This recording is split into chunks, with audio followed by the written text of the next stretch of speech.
Hold tight, pretend it's the plan, it's what I do, is probably what Enek is going to think right now while I am panicking to get this stream started. Let's go. There we are. Hello, hello. Welcome to the build stream for this here, Voron 0.2. Let me give you a bit of better look. We got pretty far last time. It went really, really well. Yeah. Not much to complain. The thing that ultimately tripped us up was the fact that I couldn't find the display cable. Otherwise, I would have probably still got at least the display to come up, and would have liked to just see what's going on. I am noticing that the stream is on a pretty good delay here. So I am wondering what's going on. Let me real quick check the stream settings, because obviously we want to have live be live. It's no fun otherwise. There we go, that should be it. Let's see what the latency is on this one. And obviously I am also not sure if this is even sending correctly, because this is a bit of a new one.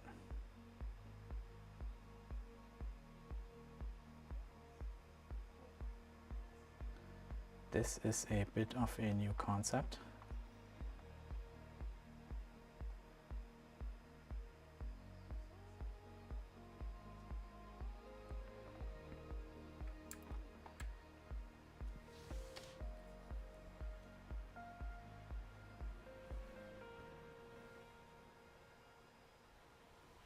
Yeah, looks like at least we're live. The stream monitoring system just hadn't caught up. I'm not sure. It's it looks like I'm very much choppy, so that's a bit of a downside to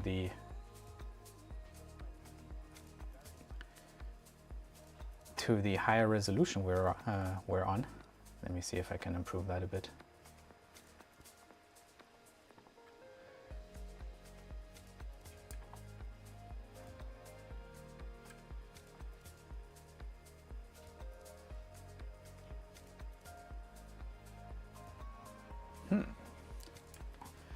It looks like we're dropping frames. That's no good. That's no good.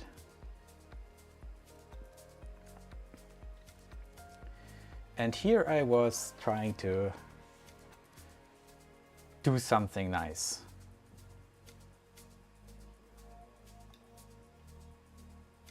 To get us a bit of a higher resolution and a bit of a better quality stream. But instead I got us a kinda, well, unusable, it seems, stream. That sucks. That sucks. My connection is actually supposed to be pretty good. So what I will need to do here is drop the bitrate, I think, down to something more manageable. And let me check the activity here as well. Now, so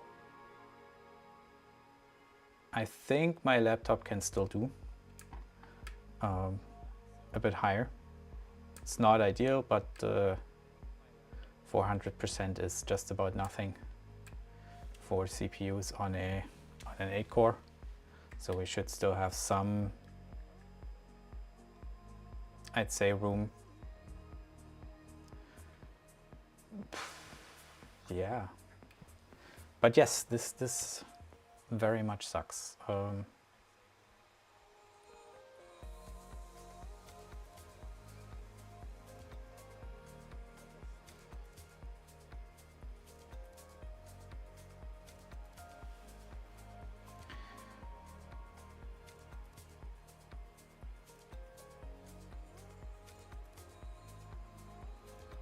That does not seem to work well.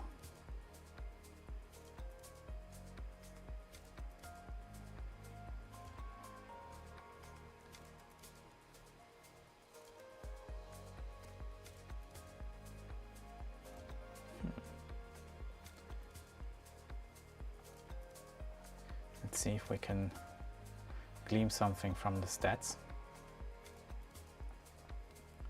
We are actually at 60 FPS.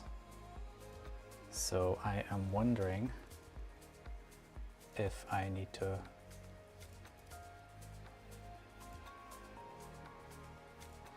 drop down my screen monitoring to 720p. Maybe that improves it. I don't know. I don't know. I have no idea whether that actually helps.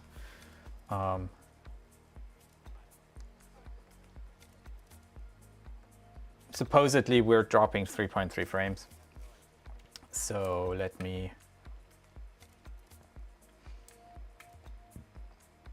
go into video and let me drop this to 18K.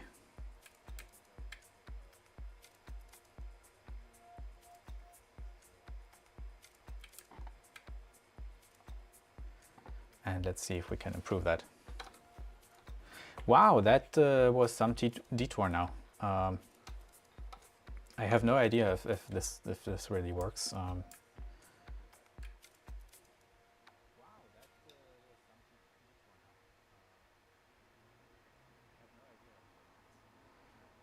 Ooh.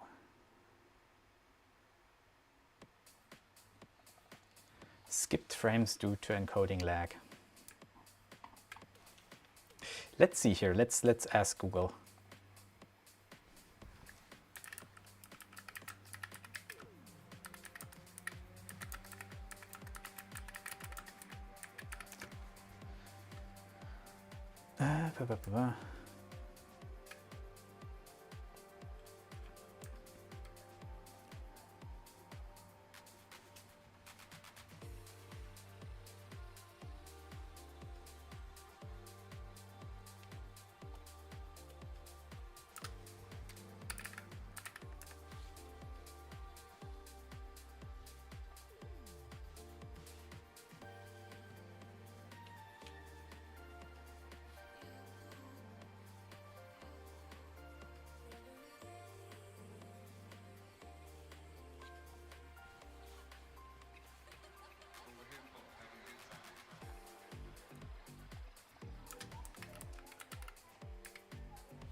This is no good. The CPU is at 42%. We have 60 frames per second. Network drop rate is okay-ish. Ever since I dropped it to 18K, it has skipped a beat, so I guess we're good there. Yeah. The encoding lag is a bit disappointing. Let's see if we can improve that real quick. Otherwise, we may need to connect to this with a lower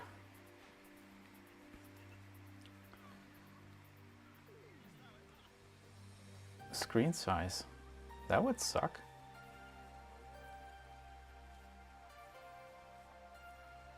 But obviously we can't change that on the fly, so I'd have to start this again.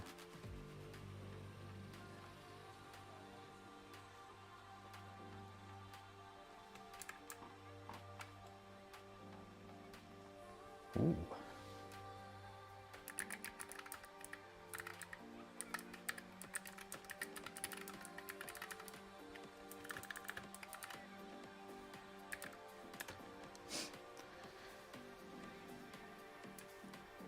Let's see if somebody can tell us how we can change the resolution here.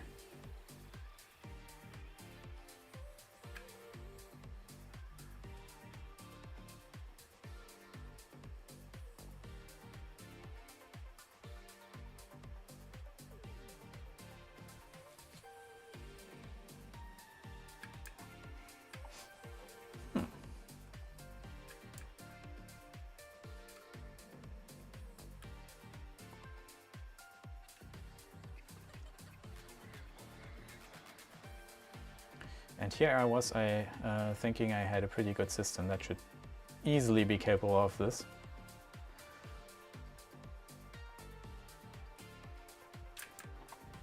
Seems like not. It seems like that's not the case.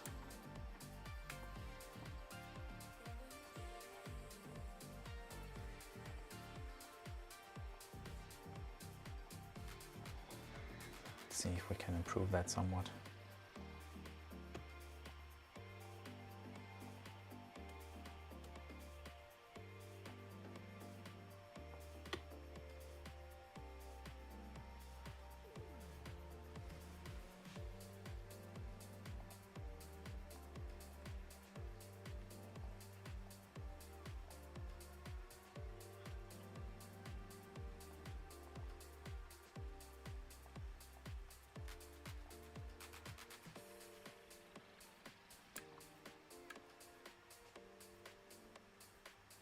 Yeah, I think we're getting worse. So, what to do, what to do?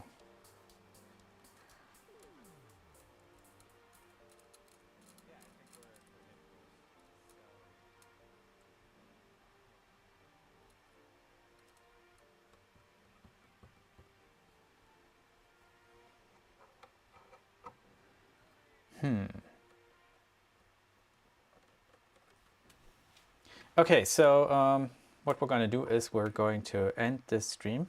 I'm going to reconfigure OBS and a considerable lag. Let's see here.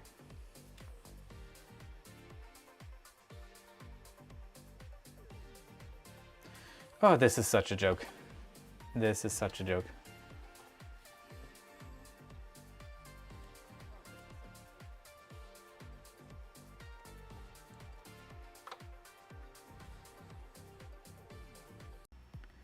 Let's see what that does.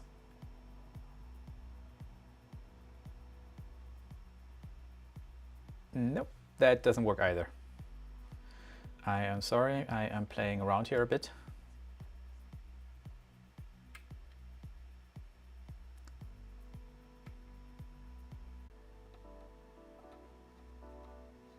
Oh. Oh. Oh.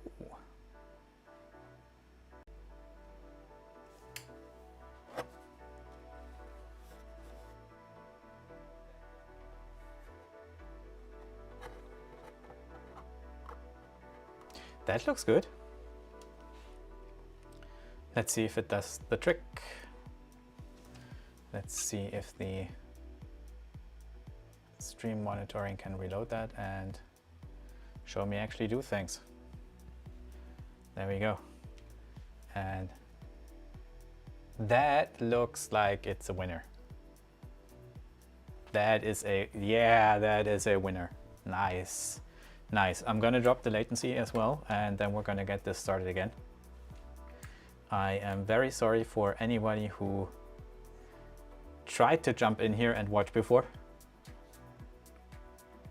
This is a bit of a disaster. But oh well, we'll make it work. We'll make it work. Let me check if I can also, as intended, drop the latency.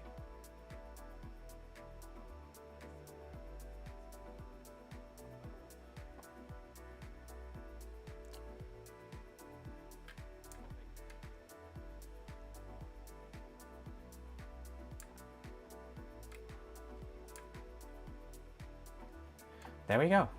There we go.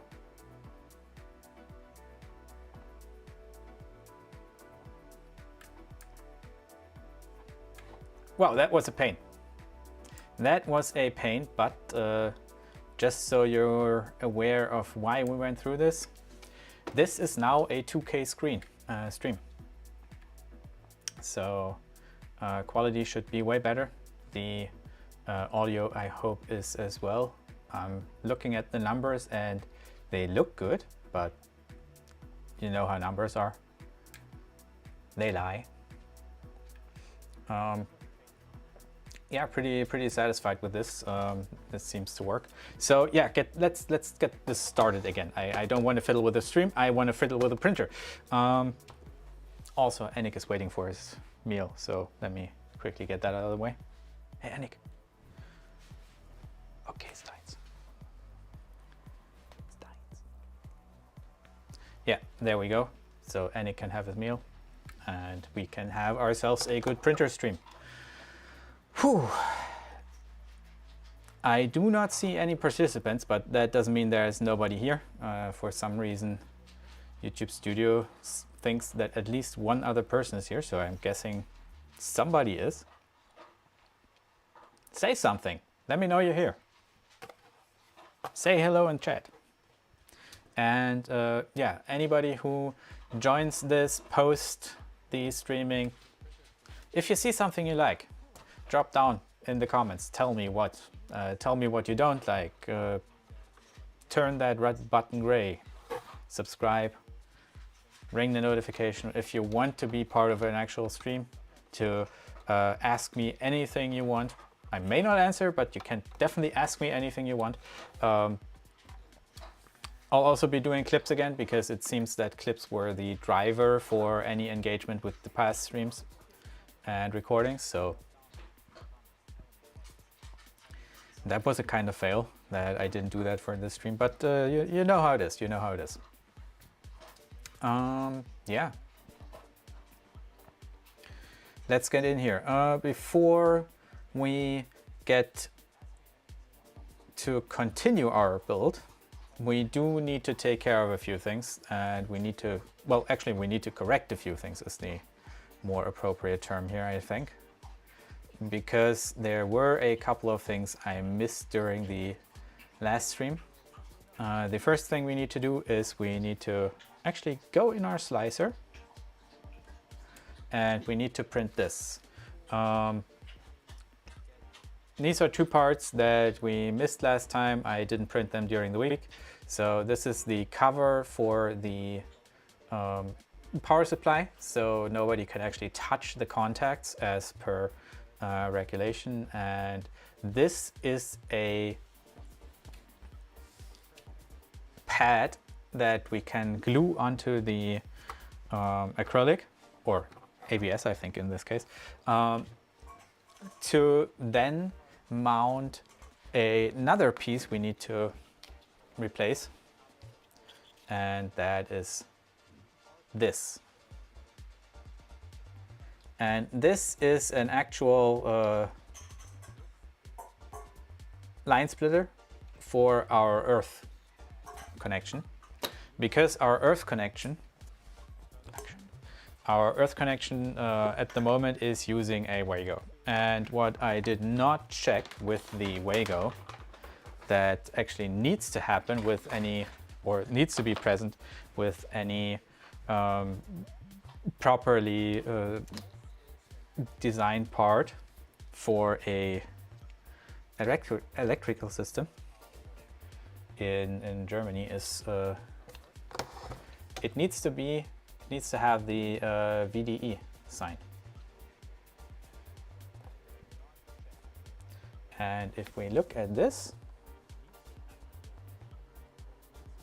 let's see if we can zoom in here enough so we can actually see it. It's maybe on the other side.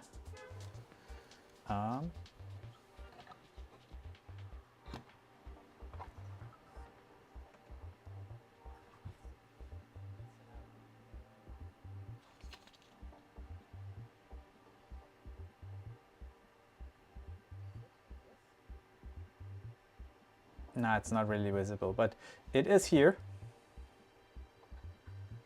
It's a bit of a triangle. But I guess the camera isn't picking it up well enough. This is definitely the wrong side.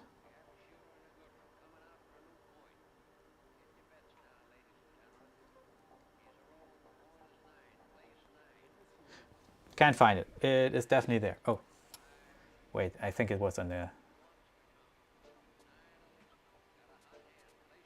other side maybe.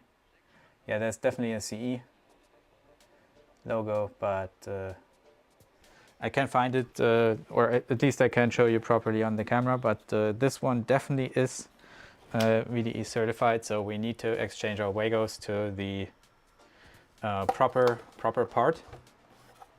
And yeah, we also need to connect the display, but that's about it. That's all we still need to do to at least be electrically set. We do have another problem here, which is these. The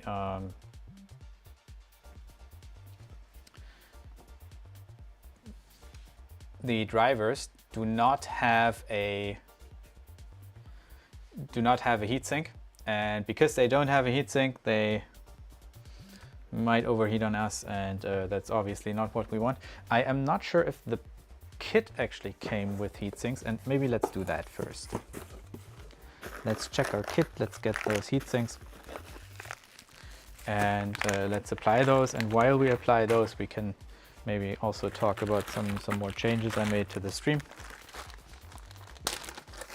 I mean, you can probably already see it in your settings.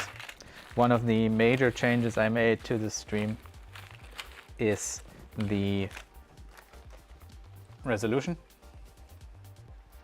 We are trying ourselves in 4K now, in 2K. So to actually make that happen, I had to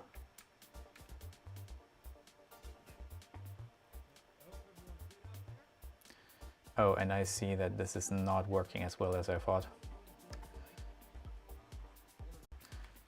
Okay, and we're back. I dropped the encoding down another level because I think the resolution might be the more important part here. Not sure how well that works. We'll see. I will see that in post if somebody is here. Let me know how well that's working, because yeah, I obviously am having trouble telling myself.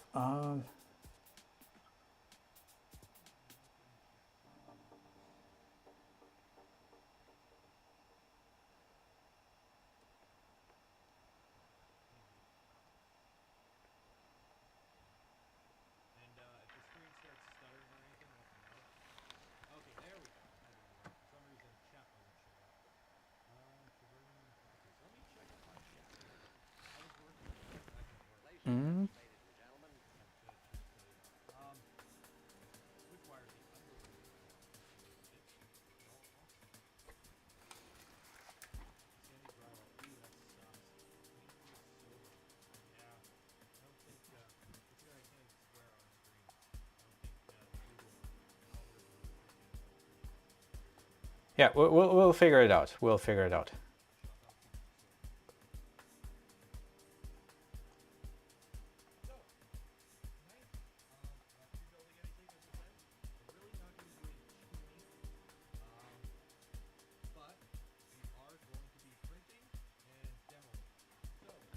And I think I have another stream running in the background. I'm not even sure where.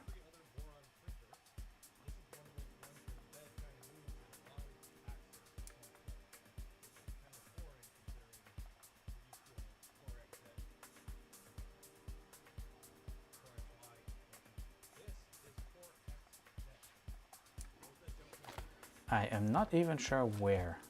This is weird. Nothing working today. And here I thought all those other streamers were just making up all those troublesome stories. Ah, found it. Nice. I guess I was streaming narrow on the side. Oh wow. Oh wow.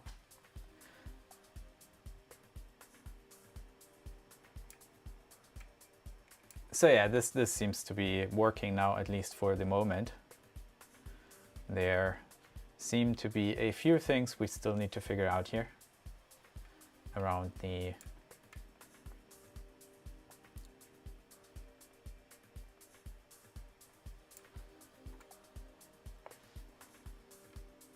settings of the stream and the like.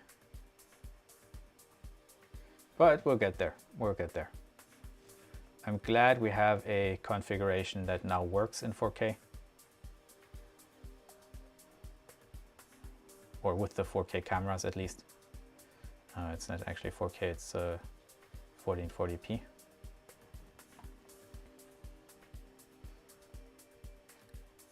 So yeah, pretty glad that is working.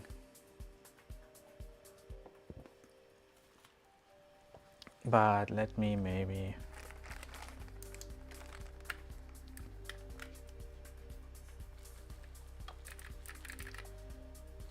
do something here real quick.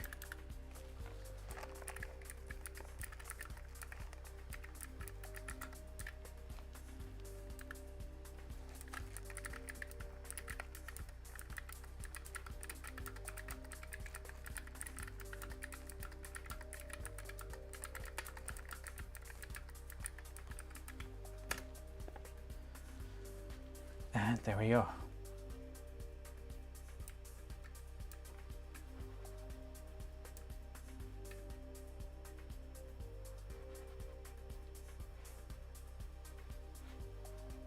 And now obviously I played with the setup so much that nothing is where it's supposed to be anymore. This is maddening.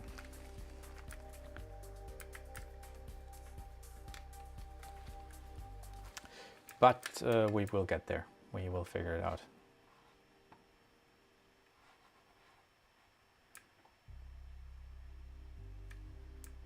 I see the chat doesn't have the correct color either again. Damn it. So yeah, this is a stream fiddling stream. Sorry.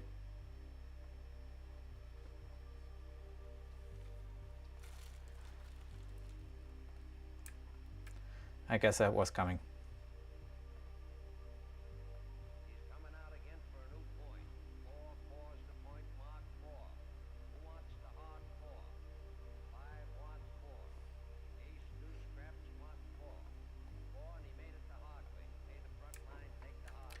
I guess we had that coming. Yeah, there we go.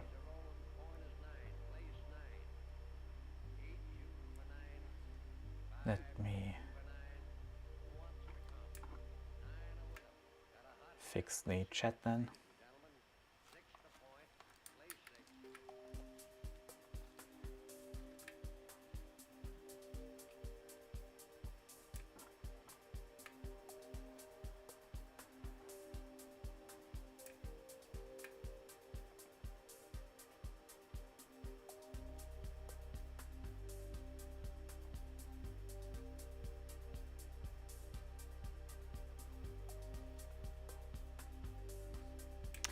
And there we go as well. Nice. Okay, stream fiddling, stream success. We have just about 0 dropped frames due to encoding lag. We have a almost 100% sent stream. I am going to, however, drop us to 17K just to make sure that that is working properly. There we go. The cameras are still looking good. The monitoring stream is looking good as well.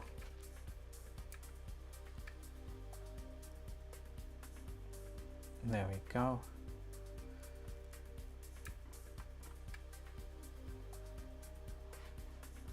I am going to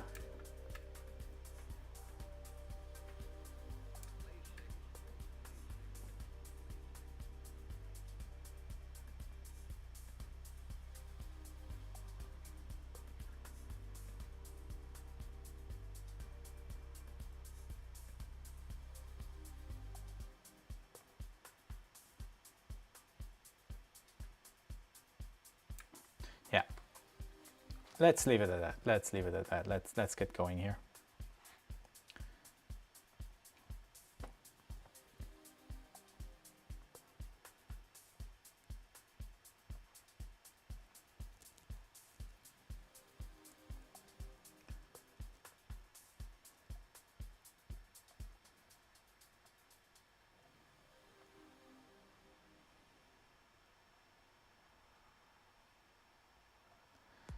Let's get going here.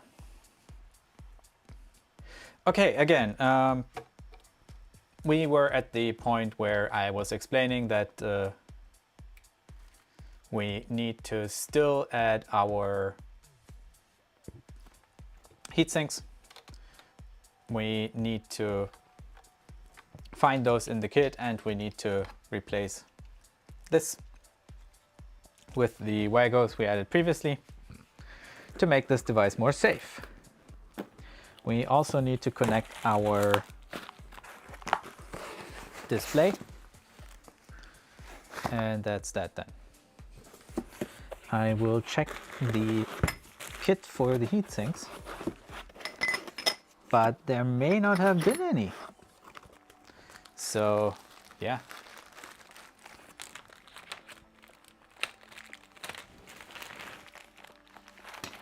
I don't know. I don't know. I'm not even sure if heatsinks are small enough to fit there. And I'm making a mess, by the way. So somebody's gonna need to clean that up. That is all stuff we don't need anymore. Okay, not having heatsinks would be a major bummer. Would also be a major concern for me for recommending this kit, because I would never want to run any of these steppers without them.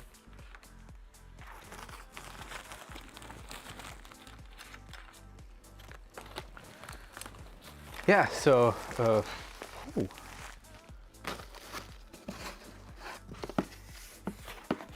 Fysetc and guard.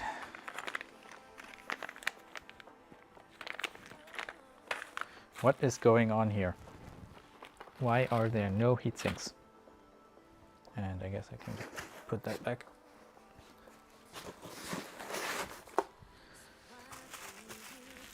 I mean, this could just as well be me having put them aside somewhere, and now I can't find shit anymore.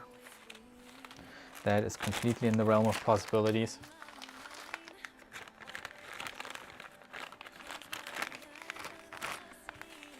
Who knows? Who knows? By the way, I'm also not satisfied with the earth connection. While that is sitting very stably, it is, in my opinion, far too far away from the actual inlet. And it goes right across a motor.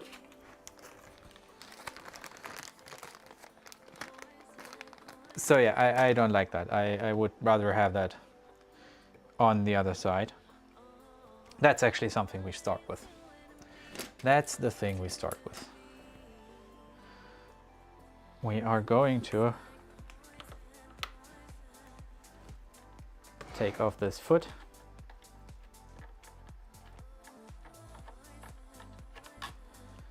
We're gonna take out the whole contraption here as one piece. Then we're going to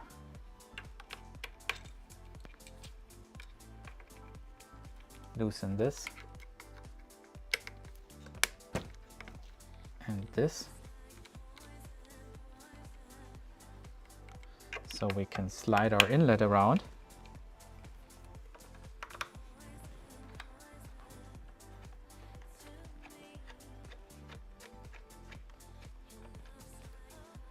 Then we're hopefully able to completely unscrew this and move it aside just enough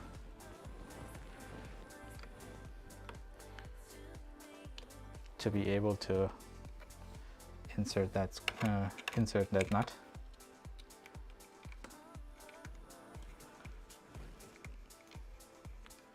Well, actually, let's just take off the outlet completely. It doesn't matter. There we go.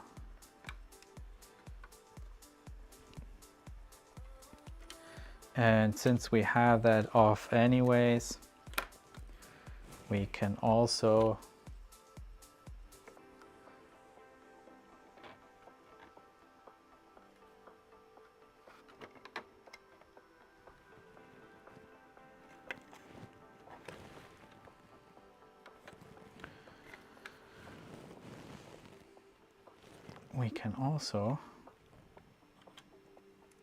well, no, we're gonna do this very simply. We're just gonna route this around here to this side. I'm going to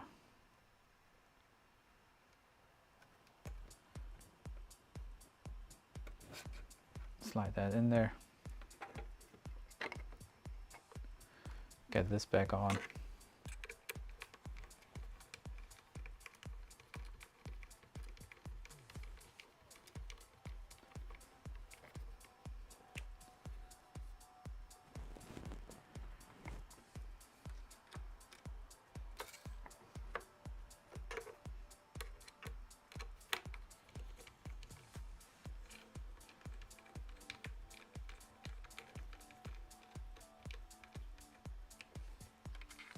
Get the other one back in.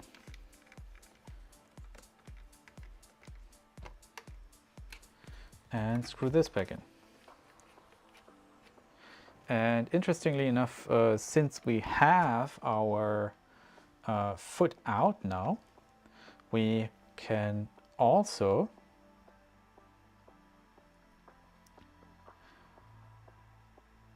add a heatset here, because that's something we forgot. So let's just start the iron for the heat press. Let's find ourselves some inserts.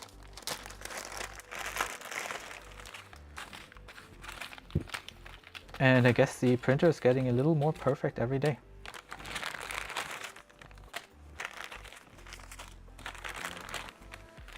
Not that we're fast, but we're getting there. Now our heat sets. I'm going to move the mess of screws to the other side.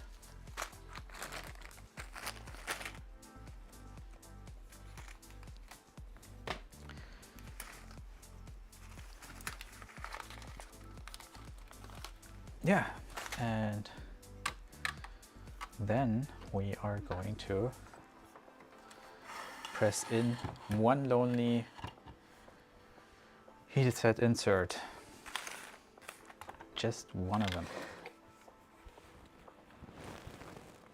Doesn't even seem like that's there. This one has it, yes.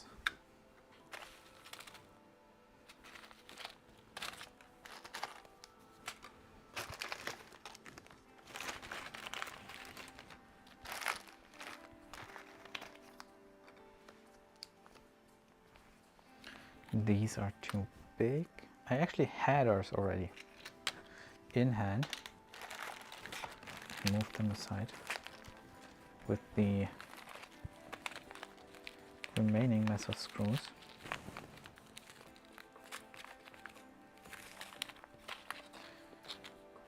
With the nuts and bolts, I guess.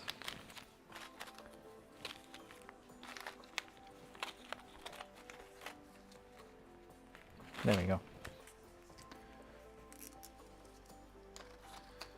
And now that our iron is at, by the way, I'm using 250 degree because that is what I printed these parts at.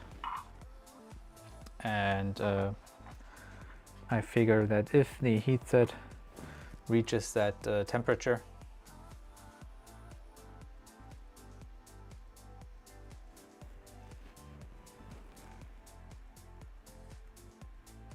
that's exactly what we need and why we want to have it. There we go, all done. Put that aside again.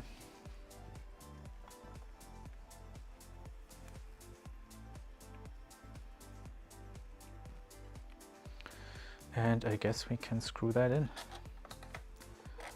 again.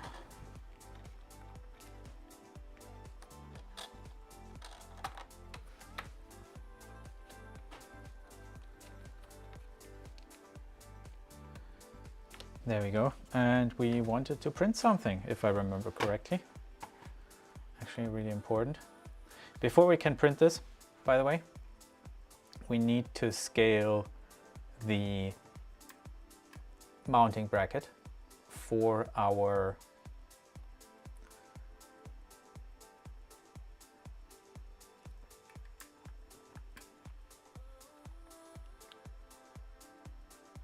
splitter, and we need to scale that just in one dimension because we don't want to change the size of the rail in the green or Y direction, but we need it to be wider. We need it to be wider. And yeah, that's basically what we just did. I moved it so we can actually see what roughly 2 centimeters are, because if we look at how wide the splitter is, and I'm just gonna use a ruler here, it's about 2 centimeters. So our latches on the bracket need to be as well. We got that now. Let me turn on the printer.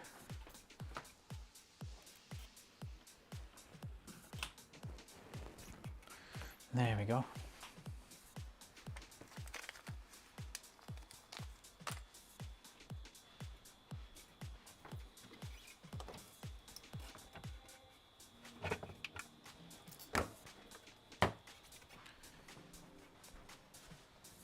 So that was the first issue, was the position of our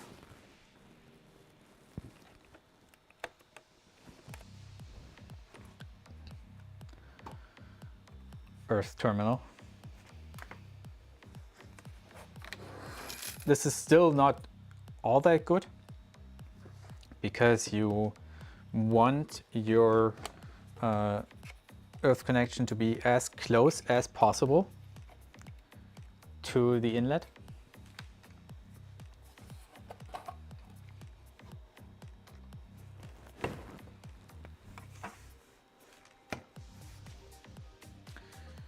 But yeah, it is better than before.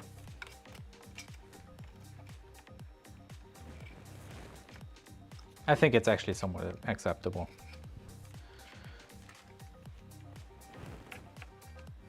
Especially since it doesn't go around a motor anymore and once diagonally through the device. This should be fine. But again, don't take my word for it. I am not an electrician. I do not have the expertise to tell you what, from a regulations point of view, is the thing to do here. I will consult one once I finished with this build to make sure this is certified, to have the peace of mind that this can actually do what it's supposed to do in a safe manner. And that's the important thing. I do want to change the wiring here as well. I want to run those wires that go all over the board under the stepper and around it. So we're just gonna take this around there. And that's a nice little cable loom.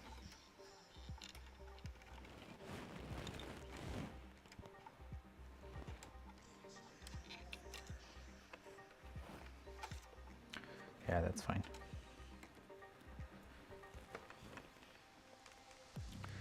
That is okay. Now, ripping out our Wego again.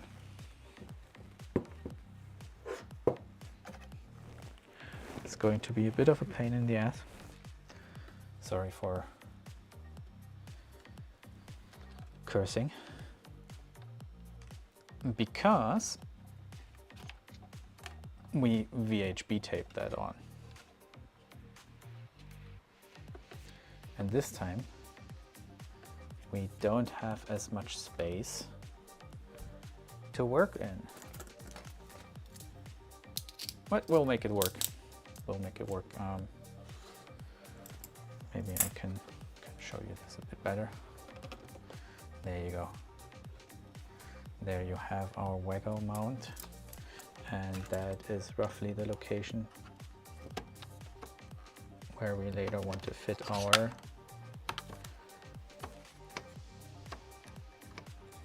proper splitter.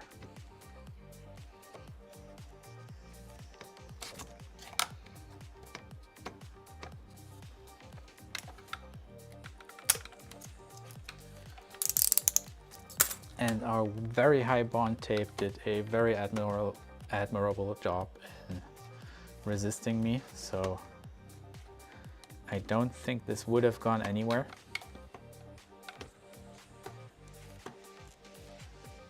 But it is still not certified, so no chance in hell are we going to keep it.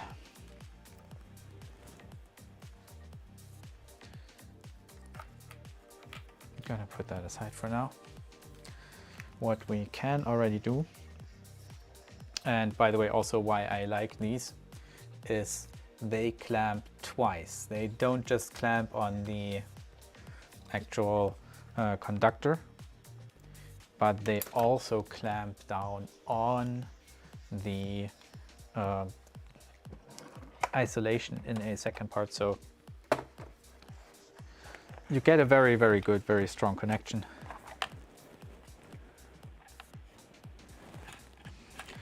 That typically does not go anywhere.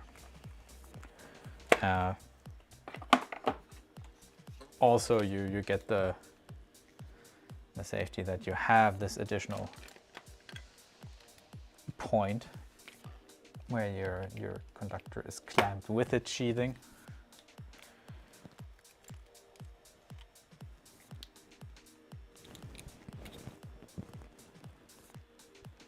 So yeah, I like that very much.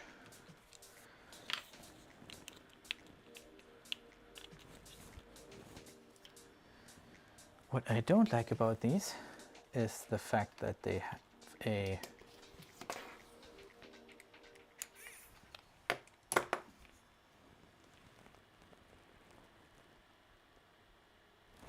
well, is that actually a straight one?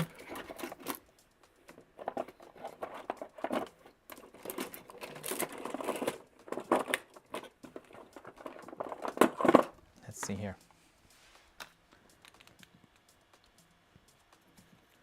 Yeah, so we need to use our proper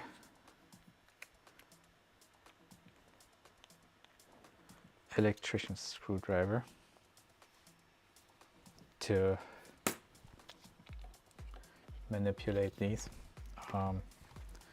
And we need to print.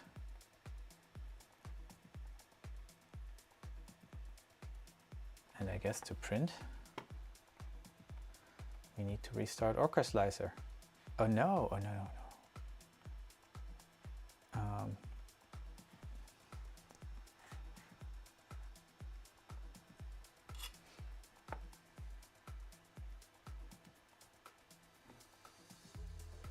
So let me move you over to the slicer.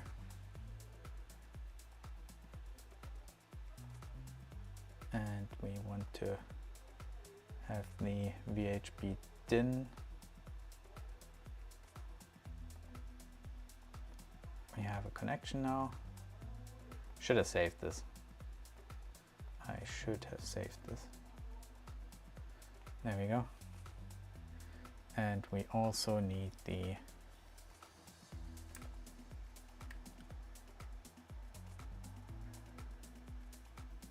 cover. That's there.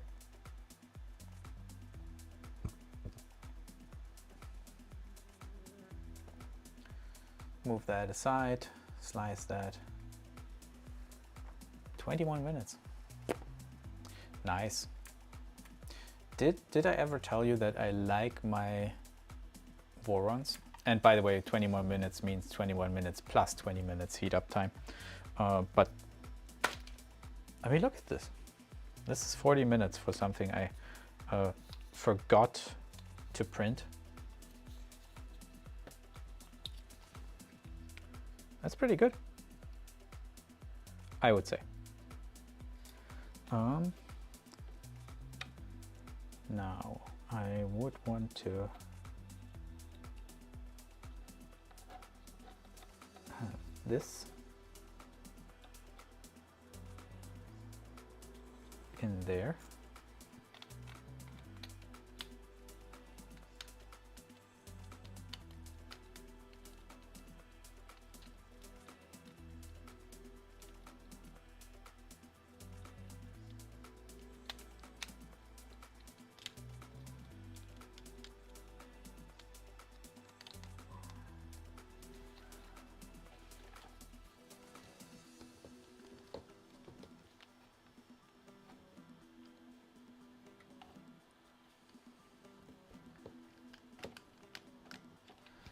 And let's grab our venerable Fluke 87 to test that connection.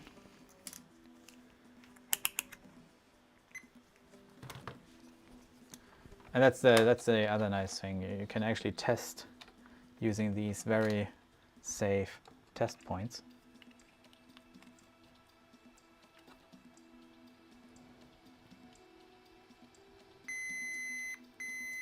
There we go. Yeah, that is in there. So that is a safe connection.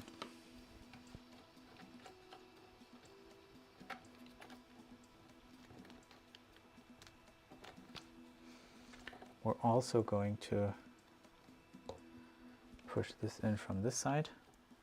And yes, I'm doing this already, even though this might bite me in the ass when I'm trying to glue down the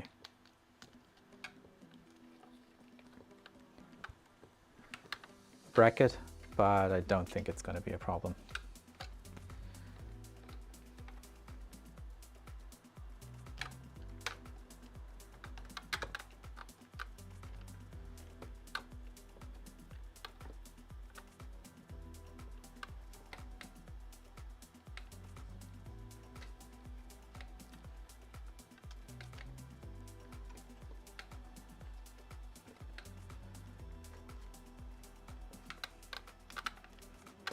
There we go.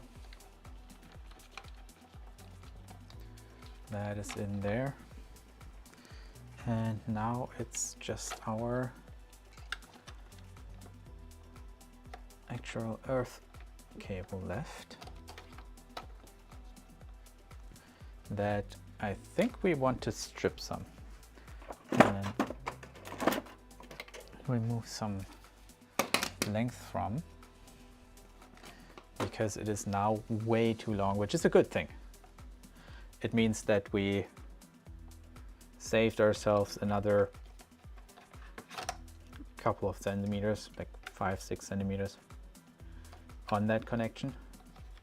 That's what we want. We want this to be as short as possible, obviously with that right side knot, or the like where I really wanted to have the earth connection would be here. Let me maybe, since we're already printing, move you back here. So here, directly here where the wire loom runs, that is where I would want my earth connection. I would also accept it here if I had a hole to feed my wire through the bracket here. That would also be acceptable. That would actually be the shorter path. But here in the center of the frame would be just fine. That's where I would want it. So ideally, if you're building one of these, you don't just preload 2 nuts in here, you preload a 3rd nut, so you can do your earth connection for your frame, I would say. And again, not an electrician. I don't know if that's enough, but I think it is. On my last printer it was, but that does not mean that I'm completely correct here or seeing the full picture. And I'm so glad we got this frickin'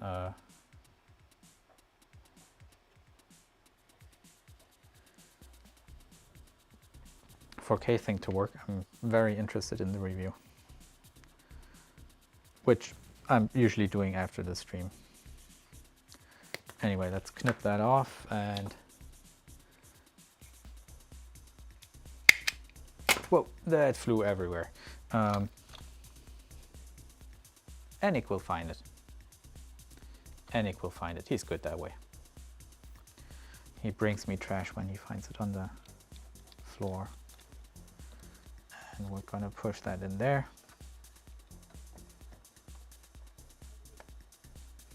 Seat that fully.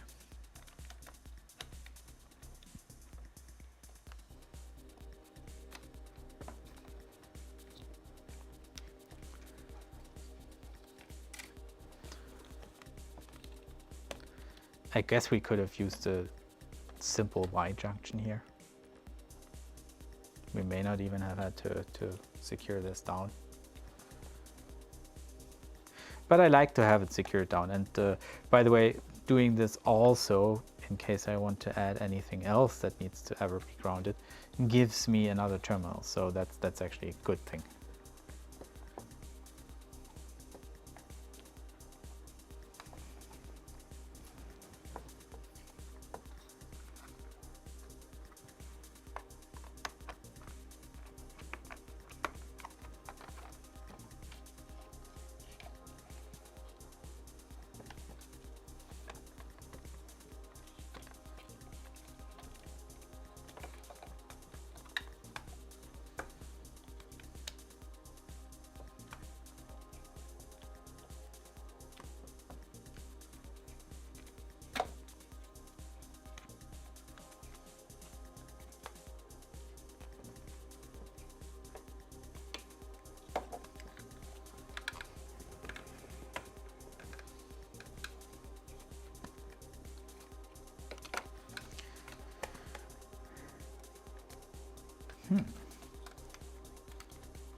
And we may have an issue here because the hole I chose seems too large. It may not be able to clamp down on what we needed to as much as we wanted it to.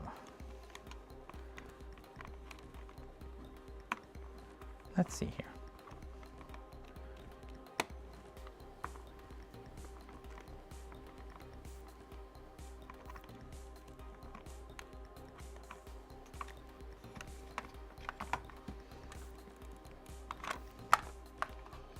Oh no, we're fine. We're fine. That's definitely in there. And not too shallow. And we still have the second one to also clamp down on it.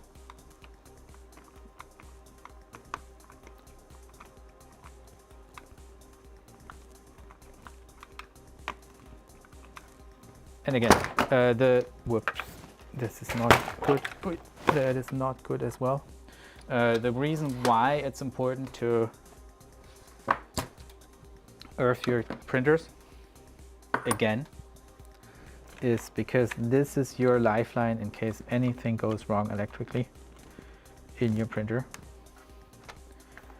If for some reason, it doesn't matter what reason that is, it doesn't matter how unlikely that may be, for some reason any part of your mains live connection, or by the way any other part that could potentially result in a more than 50-60 volt connection, right? Because that's your safe limit. But if any of the parts of your printer ever get above those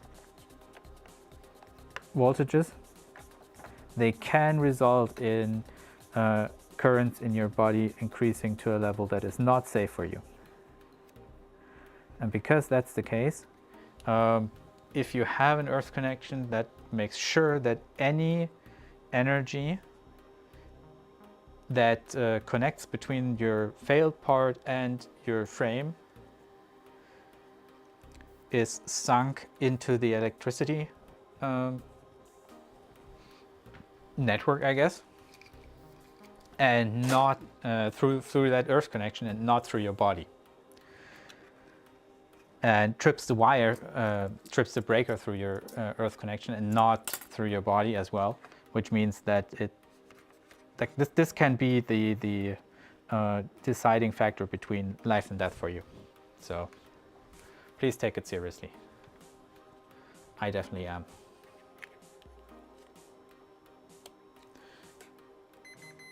And we have a proper connection here. We have the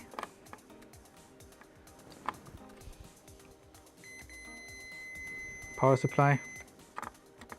We don't have any connections between the others, so we don't have any shorts at the moment. And that is perfect. I am very satisfied with that. Now only that bracket needs to finish printing. As soon as it does, we can, yeah, finish setting this up and run with it.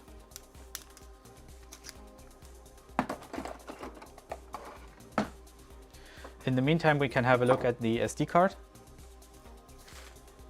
There we go.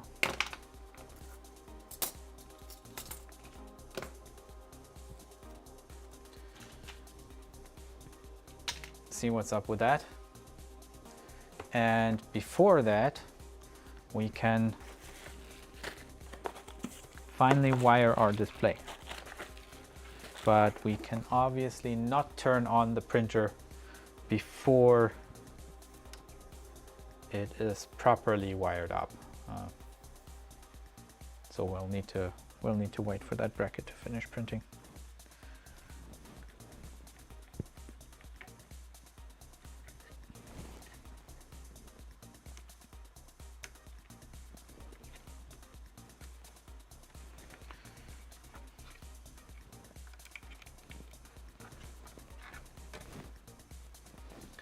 And here I have another thing I really don't like about this printer. Fysetc, this is an absolute no-go. That's this. You see how this cable basically runs and has to run free air through the whole printer to barely reach the socket here. That is not a good thing.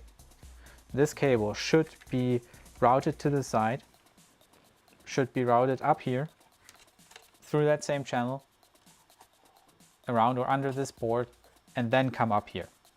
This is, in this case, this is the third instance where we have cables that are way too short. Is something I do not approve of.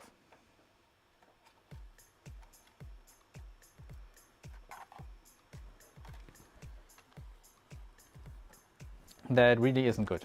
I wouldn't want to have this cable run across the power supply at the very least. It can still go through this channel here. That's not a big hurdle. But having it run around the power supply would be preferred, to be honest. And well, maybe I can barely make that. I can barely make that happen. So no, this needs to be a couple centimeters longer. Definitely, no questions. Let me grab something to drink real quick.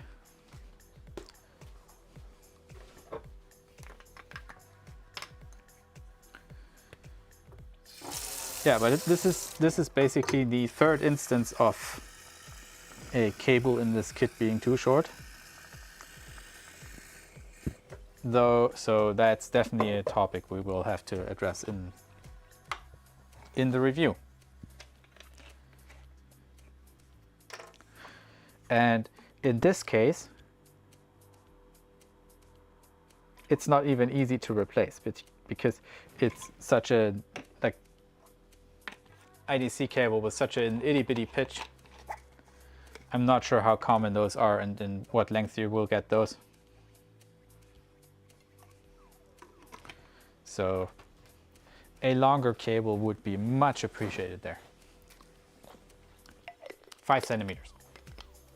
5 centimeters longer would be all it takes.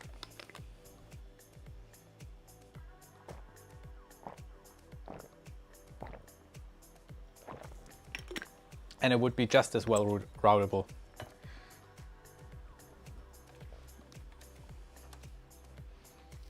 Okay. Okay.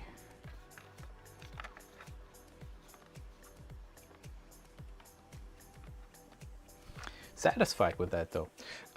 The other topic we still had open is the fan mount. I looked it up, and because of the way how this printer is built, because of the way it is, the electronics compartment here in the back is laid out, I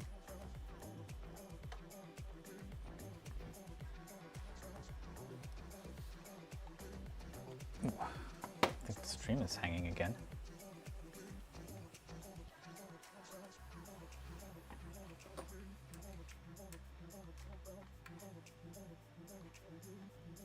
I need to actually drop this down to 15K.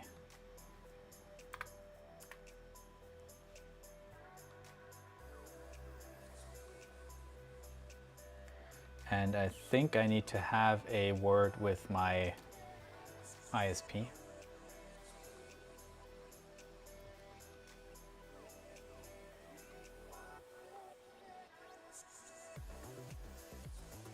So yeah,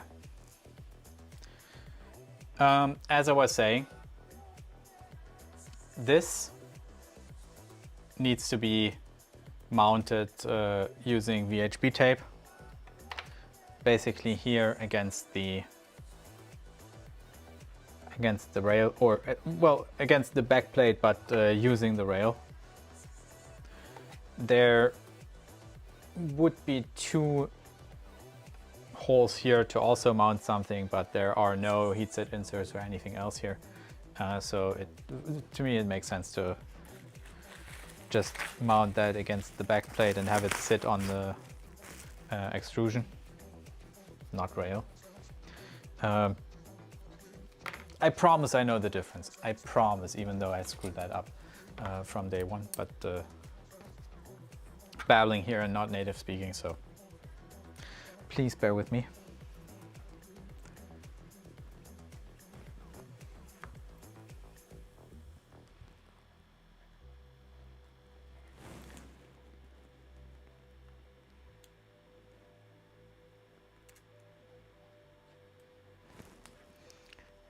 That is that, and now one cut across. That should be it. And now we will basically, well, trim that a bit smaller because it's a bit too wide.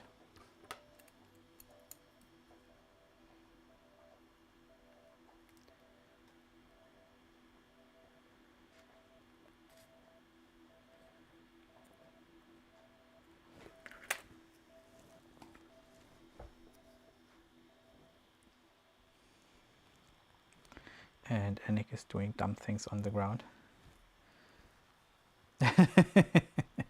And now he's looking at me as if he hadn't done anything.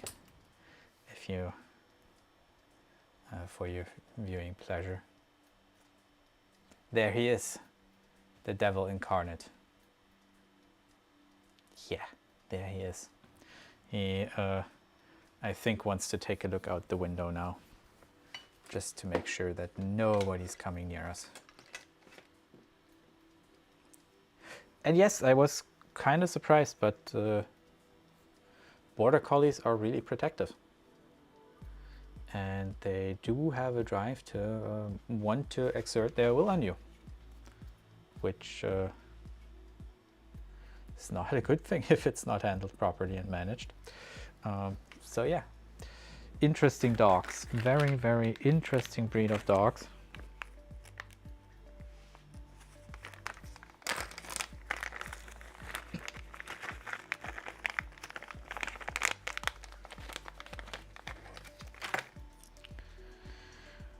And that is, I think, the right one.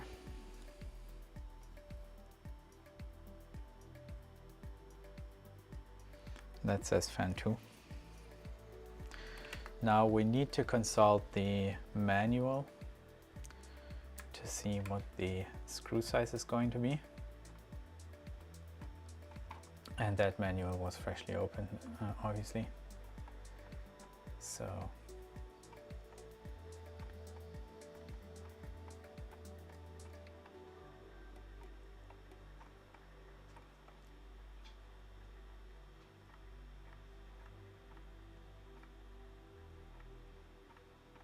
let's see if we can find it.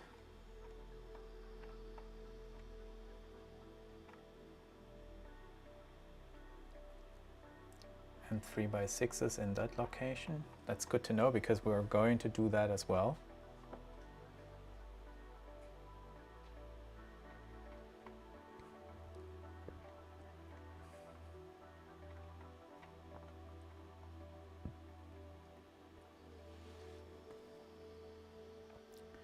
And they're using M3x12s. Oh no, let me see here. M3x12 through the mount and M3x16 through the fan into the mount. Oh, look at that. First try.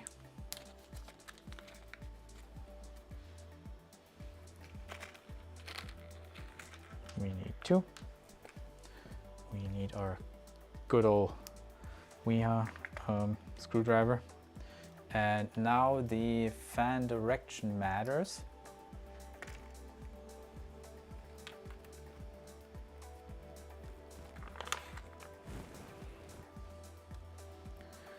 Because we want this fan to sit here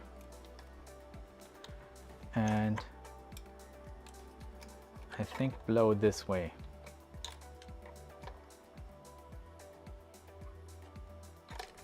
So with the sticker to the outside.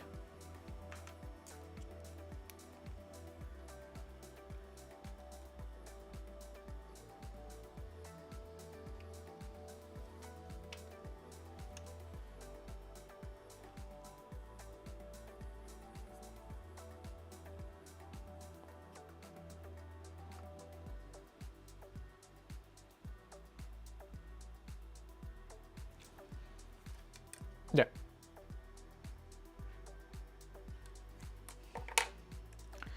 With the sticker to the outside, so let's screw that in. Probably easier to do while you still have both in hand and not one already glued down. Yeah, I would have used them 3x14s here. I mean, it's sticking out to the top somewhat. It's fine, I guess.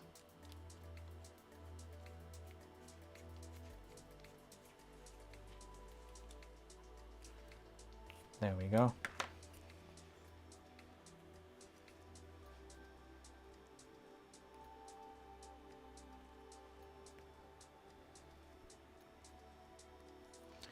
And we need to consult our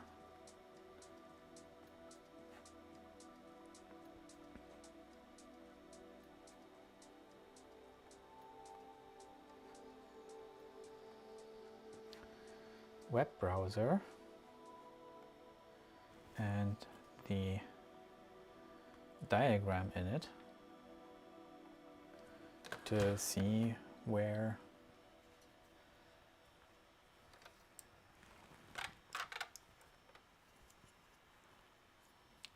the connector for this fan is supposed to go.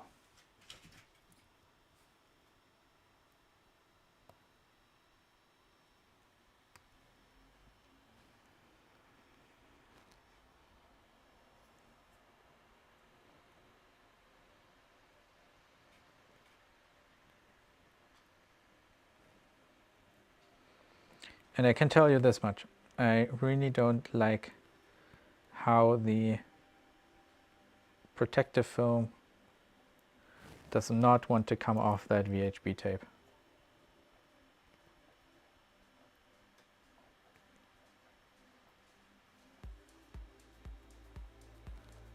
I'm not sure if that's actual 3M tape, because I would imagine them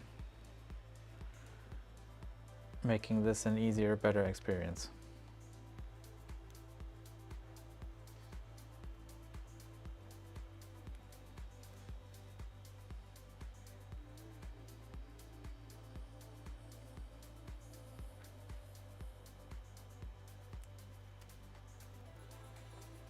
There we go. And now let's stick that down somewhat centered. And yeah, there we go. That is pretty much perfect. Now where should that go?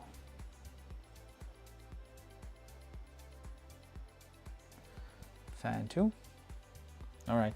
And by the way, Fysetc, if you're trolling me, please tell me, because now I had the display cable that was way too short.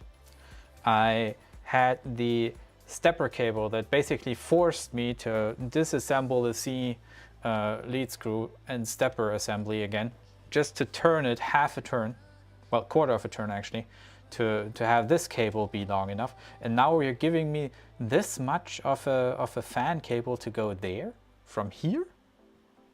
You're trolling me, right? You're really trolling me.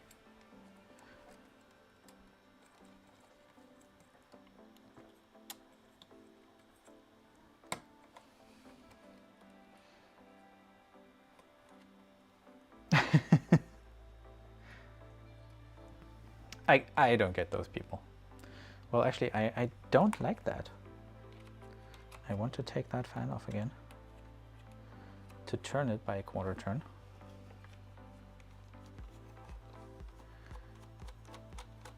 To have that cable go away in a better angle.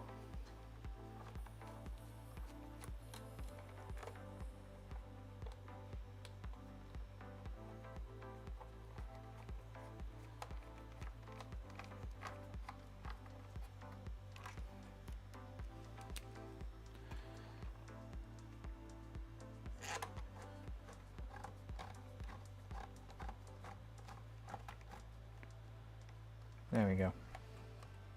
Yeah, and I don't mind that.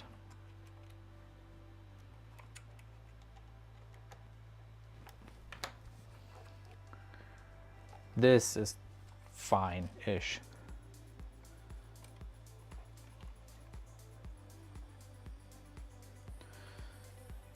And yeah, I actually like that this cable is long enough and that there is some room,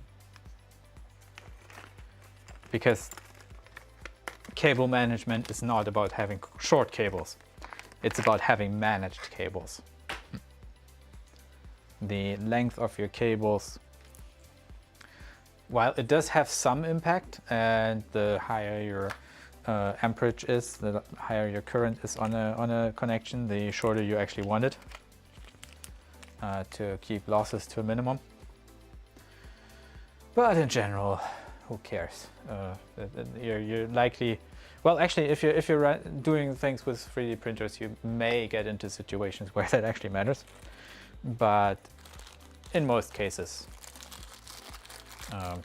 if you're interested in microelectronics, it probably doesn't matter. Anyway, since I was unable to find the heatsinks in this kit, and I will go search again, we're just gonna use these. They should be more than good enough. The only question I have here, yes, they're actually sitting below the surface.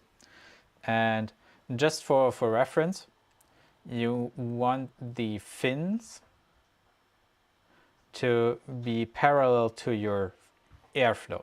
So you want those fins to obstruct airflow as little as possible, which means that this stepper, and this stepper will have them run this way, so along their length, and this stepper will have them run along their width instead, because it is angled 90 degrees.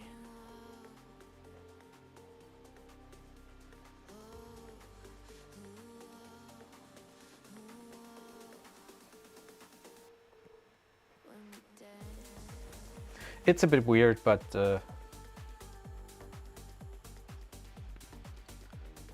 and it has some impact for reusability of that stepper in another machine. But in general,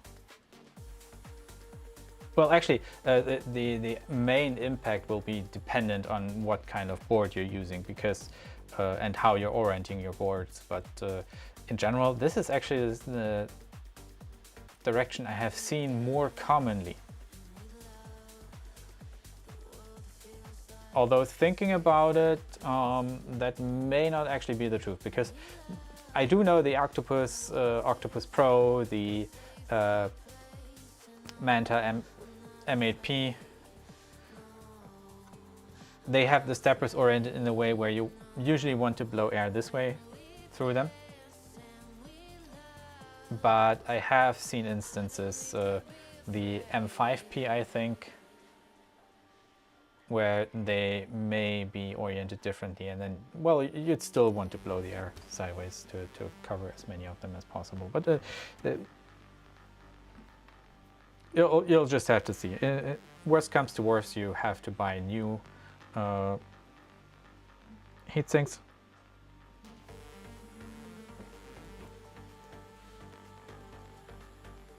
Shouldn't be a big deal. These things cost barely anything.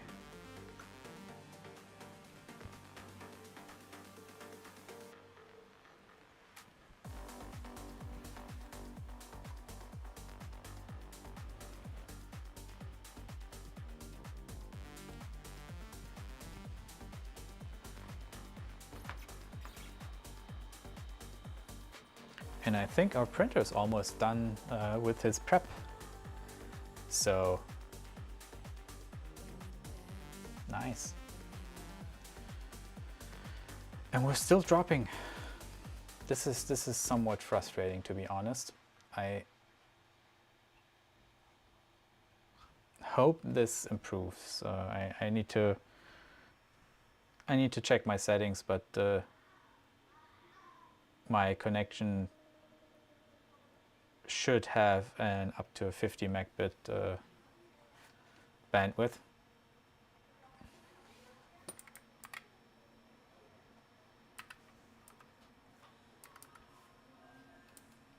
So I'm not sure where the bottleneck is here right now.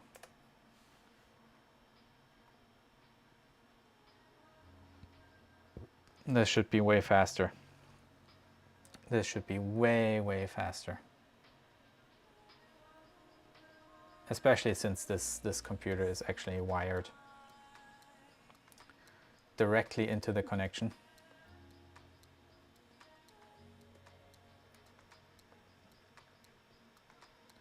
So yeah, weird things going on.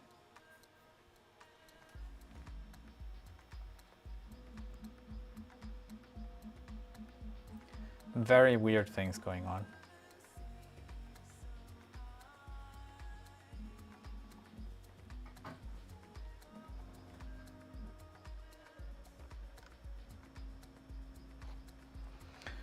One thing to look out for when mounting these is not to hit the pins.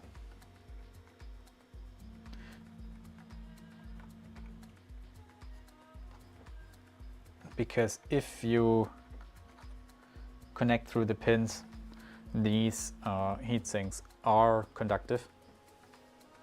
So you might not want to do that.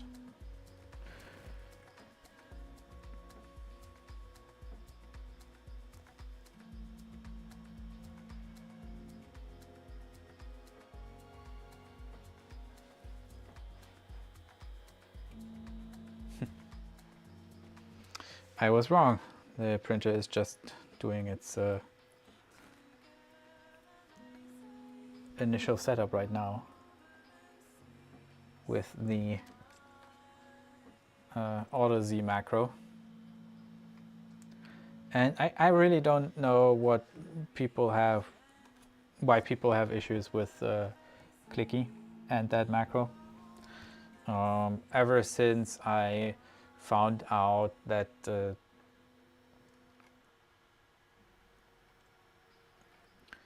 I just need to reset my Z offset every time in my start script. The automatic recalibration has been working perfectly, absolutely perfectly. There seems to be a bug in the calculation and not so much in the routines afterwards. So yeah, pretty satisfied with that. I can very well control my squish. Can very well control how those prints execute in general. And apart from that first sheet of PEI that I completely destroyed, by figuring all those things out, this is working really well. Okay, we got our steppers cooled. We have our fan, we have our earth connection fixed and tested. We now require our 2 parts for the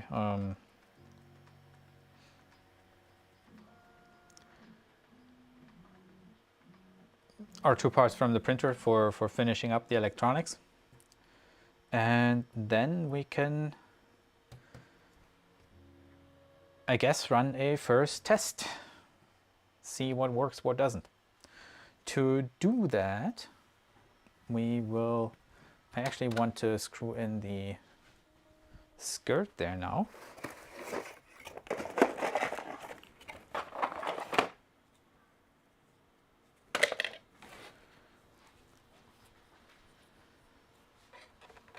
Here we go.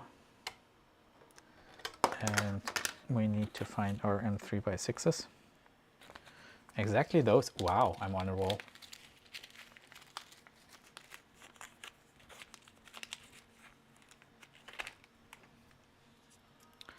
And with those M3x6s,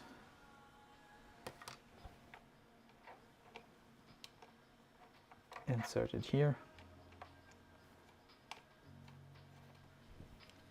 And on the other side.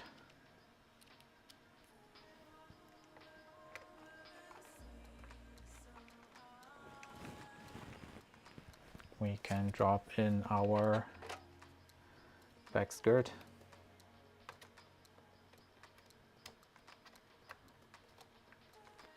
And tighten this.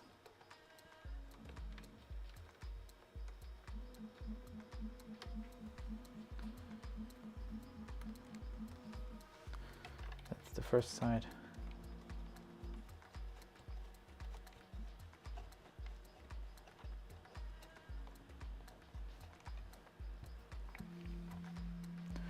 The second side, and we have our skirts on. Nice.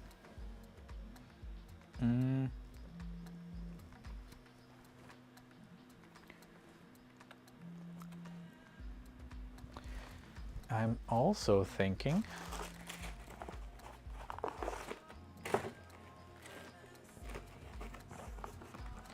to properly secure this.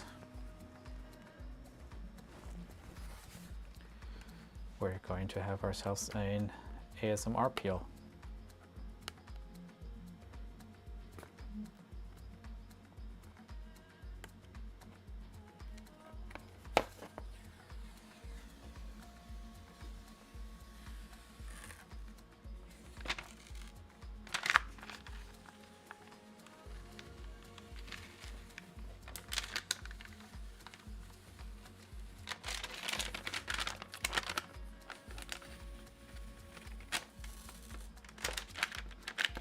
And that almost made it.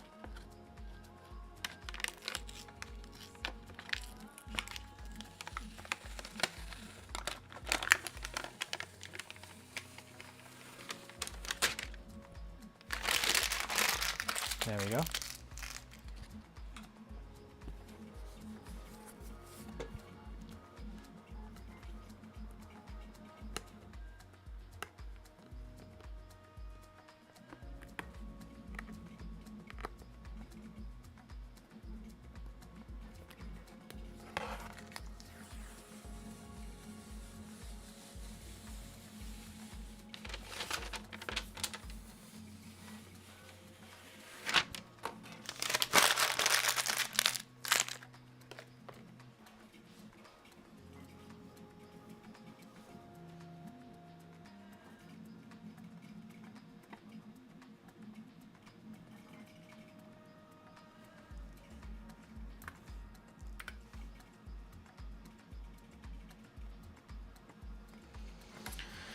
And that gives us our bottom panel. So we actually not only secure our terminals on the power supply and have the connector secured, we have also at that point secured the whole bottom. So with our frame earthed, we should be in a safe position.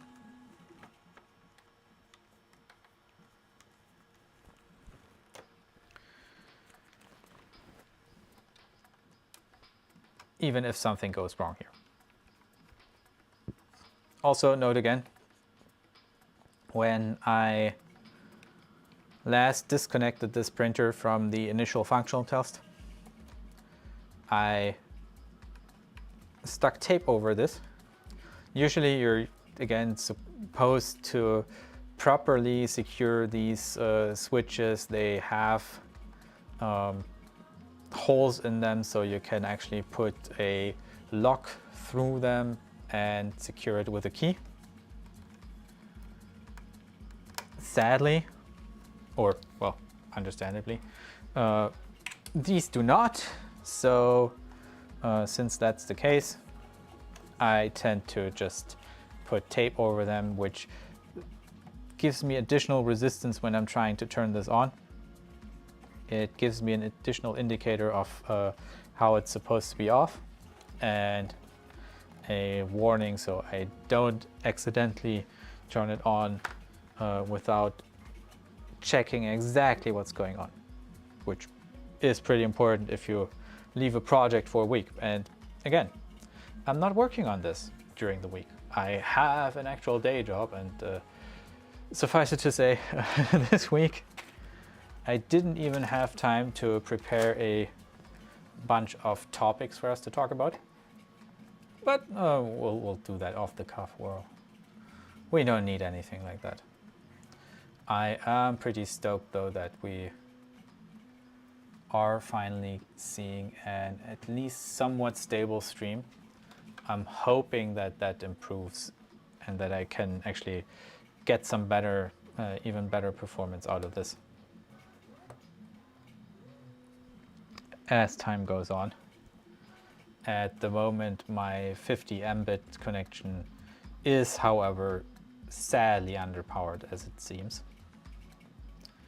It's really, really disappointing to see that I had to drop that stream down to 14 kilobytes, which is just about 1.5 times of what we were streaming beforehand at 2 times the resolution and with a worse encoder. So I will have to have a really good look at that video and see if that's actually worth it. Otherwise, we can go back to 1080p. The way I achieved it, by the way, in case I haven't mentioned it, I'm not sure, is I bought another camera. Used again. Obviously, because that's the only way to buy your gear, is from somebody who thinks they always need the newest, latest and greatest, and discard really, really freaking good camera equipment just because it's 3, 4, 5 years old. And that, to be honest, really, that's no age for any kind of camera equipment. The GH5 that is currently rendering the stream is an absolutely amazing beast. It does 4K 60 recording, streaming, and whatever else you want. The new camera is a G80 that seems to have similarly good properties. It can only do 4K 30. It has a few drawbacks, but it still has image stabilization. I mean, how cool is that? I'm really, really stoked that I got those two for really cheap. The main cam, so what you're seeing right now on your screen as the front cam, is still 1080p. It's just the way it is. It's like, I don't have indefinite funds. This has been a really expensive endeavor already. And obviously nobody's watching this. It seems so. I'm not sure if it's even worth it, or if I will ever see any I don't want to say tangible returns, but like anything else but red numbers on this project. Let's put it this way. And I don't mind. I don't mind. I'm not doing this for the for any kind of money or profile. I'm doing this because people ask me to, and we'll see how that goes. But yeah, it is interesting. Also interesting, by the way, the analytics on YouTube do not work, because even though I definitely know that 2 people were at least present halfway through the stream last time, I'm showing 0.3 watch hours in total. So yeah, I wish YouTube would get their things in order. And I think I got those on wrong.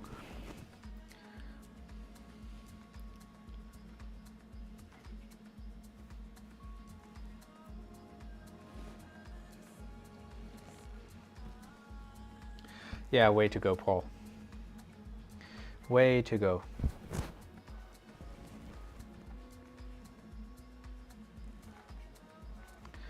These headphones, while they seem to do a really good job, are not PAL compatible. Not at all.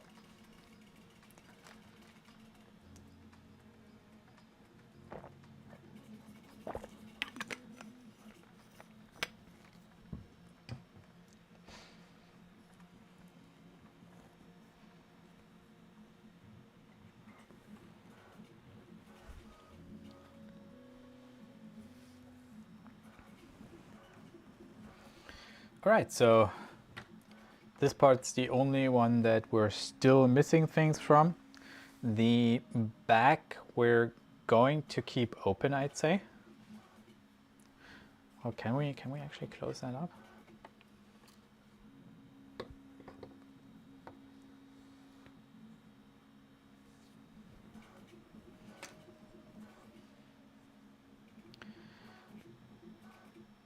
What we do need to do here still is no,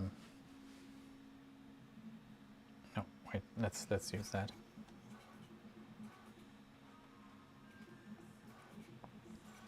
Is prepare this. That will go there. And it needs PTFE.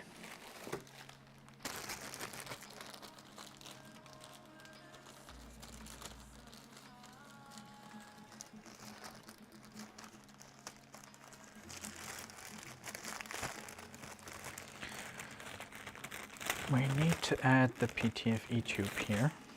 There we go. I'm not going to use the blue PTFE tube that came with the kit. That is actually one other topic I really don't like, because it... Like, imagine this being blue. That would so conflict with the color scheme.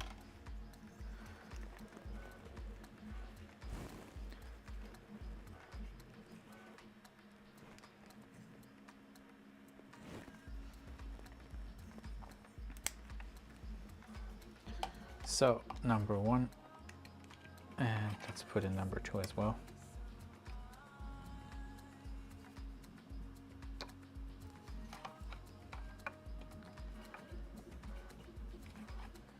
There we go, put it all the way in.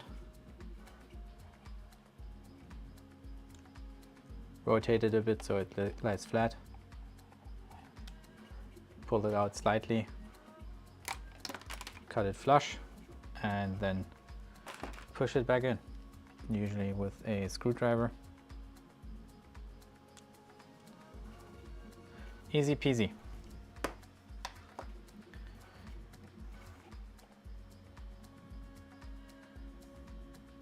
Yeah, so the question would be, can we mount the back panel?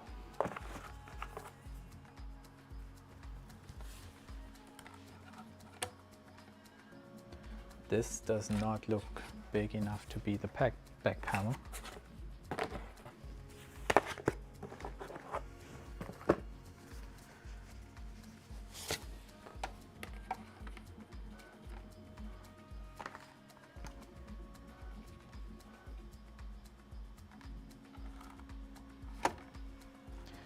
This doesn't either.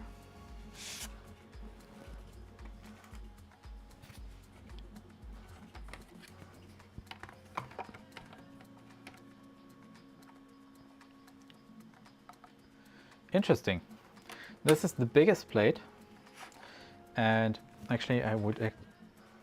These are all not black.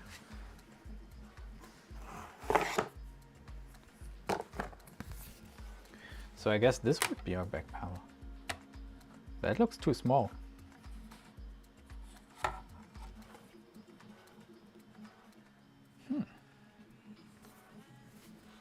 That's a bit disappointing.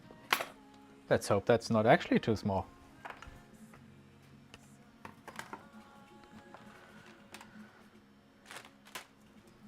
let's check it out. Let's check out the manual. And by the way, always make sure to heed these warnings. I glossed over that since we had our in-depth talk about how electricity kills you before we attempted the wiring. On purpose. But yeah, please always be careful with warnings like these. They're there for a reason.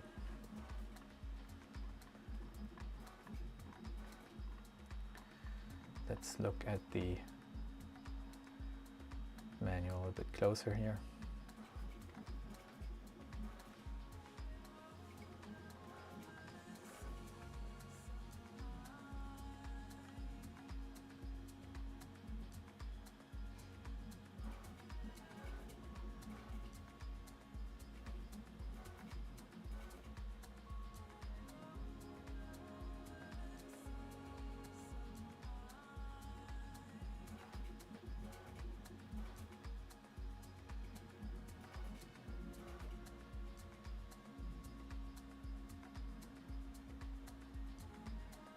Oh, okay.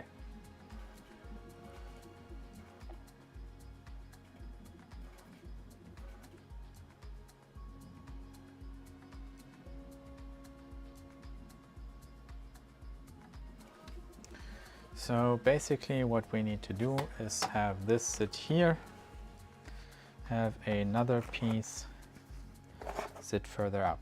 Now,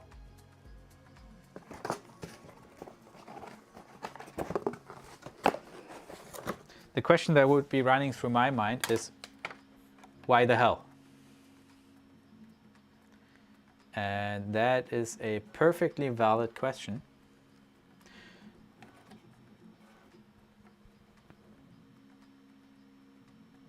The answer to that question, by the way, is because there was a time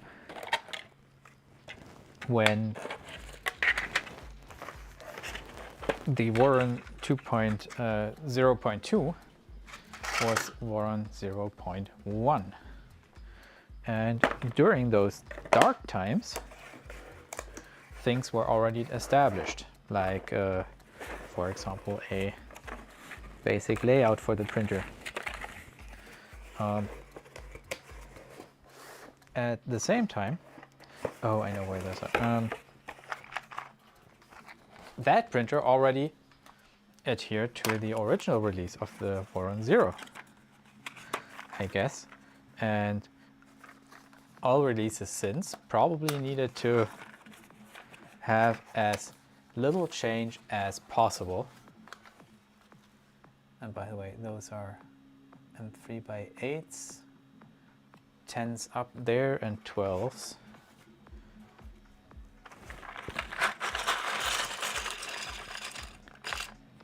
The moral of the story being that constructions like these are necessary because they made it so people who built a previous revision of the printer probably didn't have to reprint as much. So this looks like a part that we need. This looks like the other side. Also, by the way, this printer does not apply any VHB tape. I am inclined to do so on my own volition as soon as we have it printing, though, because the more we can seal this printer, the better, because the more we can seal it, the higher temperature it can reach. It's as simple as that.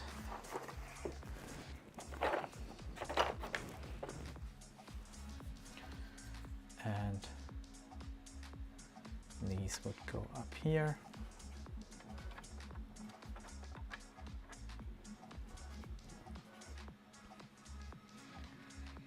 Tens up, 12s for the thing. Cool.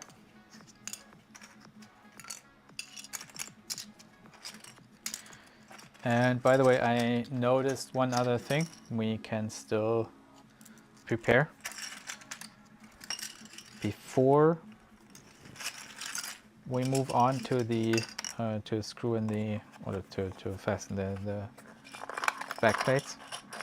We need to still finish and connect our Nevermore.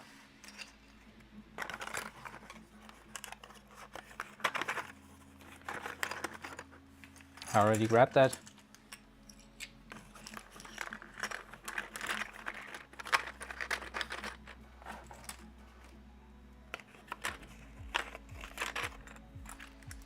The connections here, by the way, I think will be good. The most sketchy connections, or the connections where I anticipate the most problems, will actually be on the toolhead, where I crimped them myself, because those were not pretty. They were okay, but they were not pretty. So the expectation being that one or two of those might give us trouble. Nothing we can do there. I thought about recrimping them, but they all looked solid when they were crimped.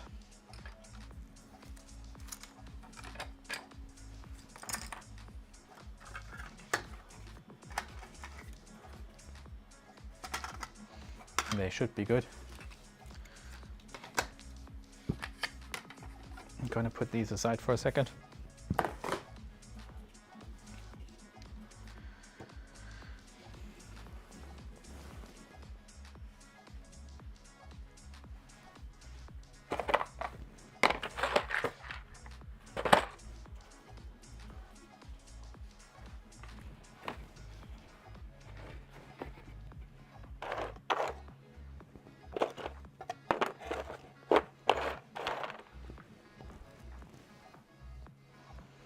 And I think we have another problem.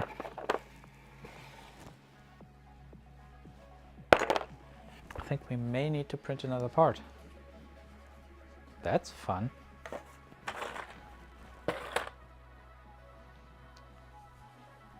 Yeah, but that will be a quick one.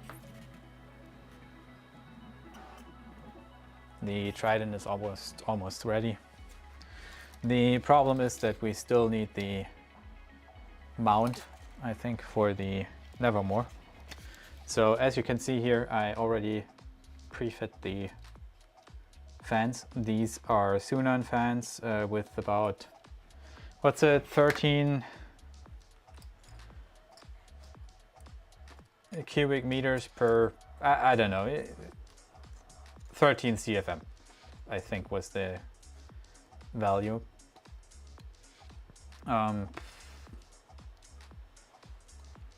So I'm guessing that's cubic feet per minute. Seems kind of low, but they do the job quite well. When you turn them on, they have enough power to push through a reasonably dense amount of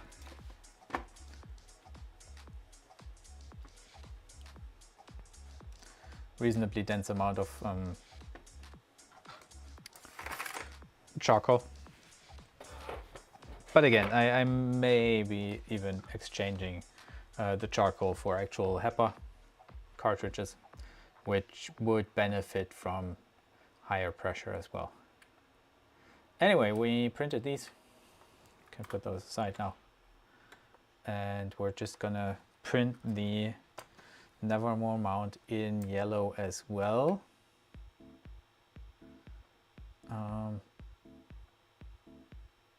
Need to find the Nevermore repo here real quick.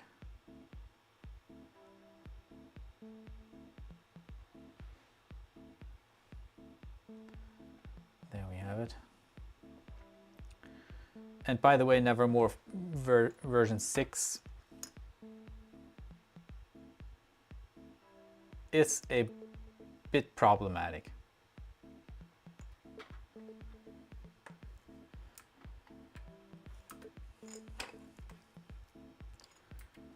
because I don't think they actually thought about the way they want to mount it very well.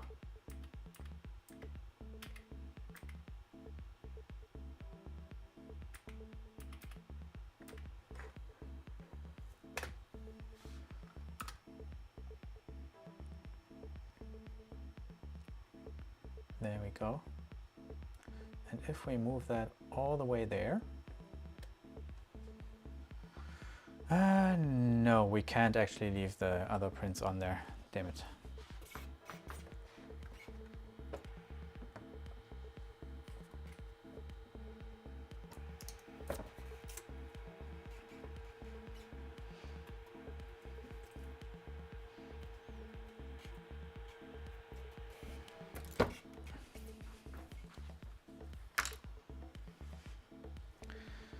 That looks spectacular as always.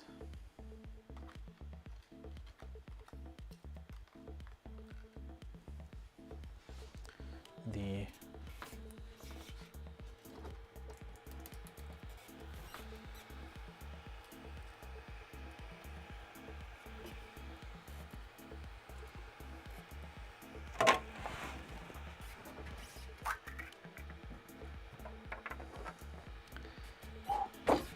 oh, hot plate.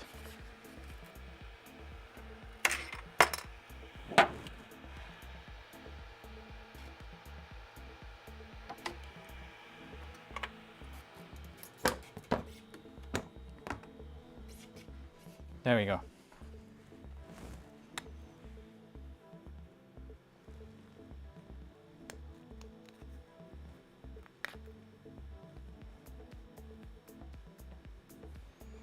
Yeah, that's workable as well. The Voron logo is a bit stretched though. But, oh well. Shouldn't have chosen a logo that doesn't scale. So yeah, there we go. Let's slice that up real quick and print it. That way the printer is still hot. In the meantime, we can go back on the top and clip in our cover here.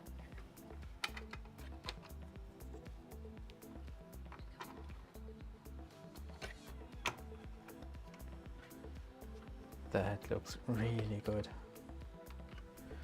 And then see if we can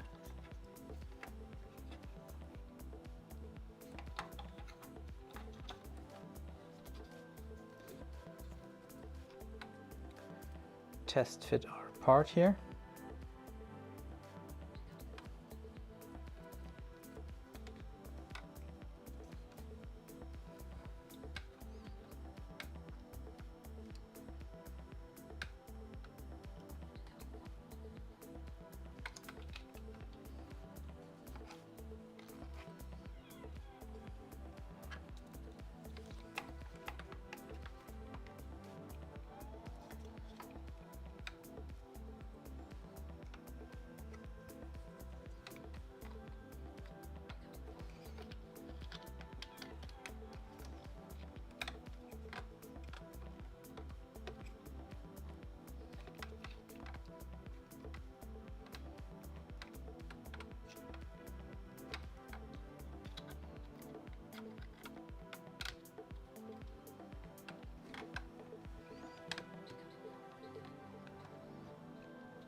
And I think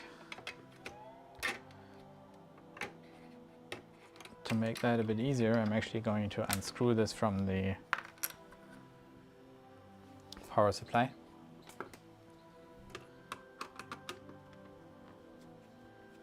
That way we can mount it exactly where it needs to go for the other two cables. And we have enough slack in the power supply cable to still make that work. There we go.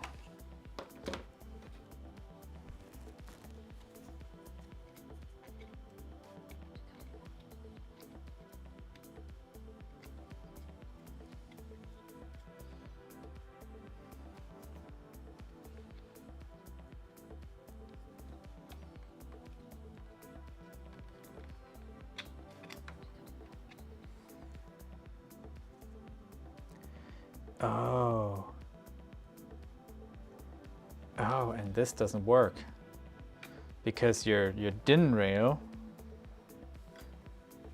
usually, so the way that these were designed is to just clip something in from above. So for example, the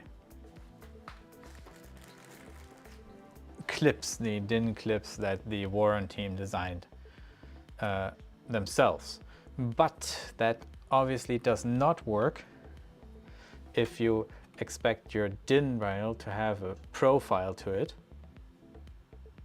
Your DIN rail usually has like a bit of straight, then down, down, up, and straight again.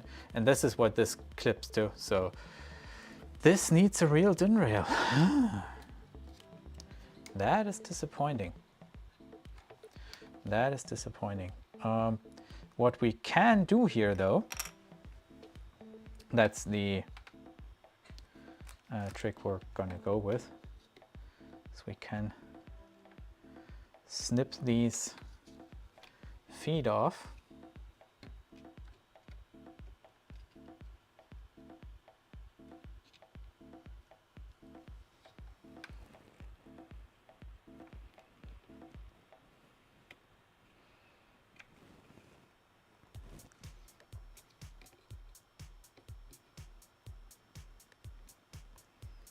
Because those is what actually what actually is in the way here. And I'm reasonably certain that does not that does not impact the certification.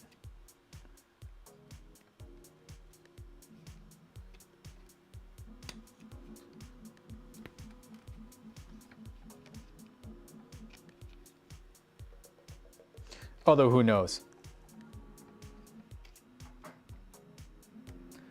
Germans. They love their regulations.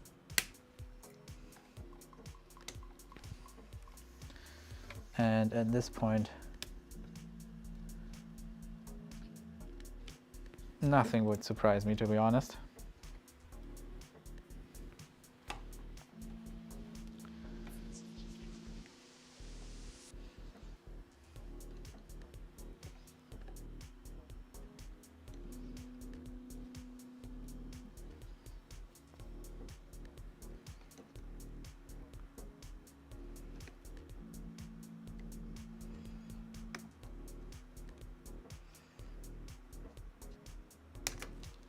But I'm pretty sure I'm not the first one who's cutting these off. It doesn't impact the safety of this product if they're gone.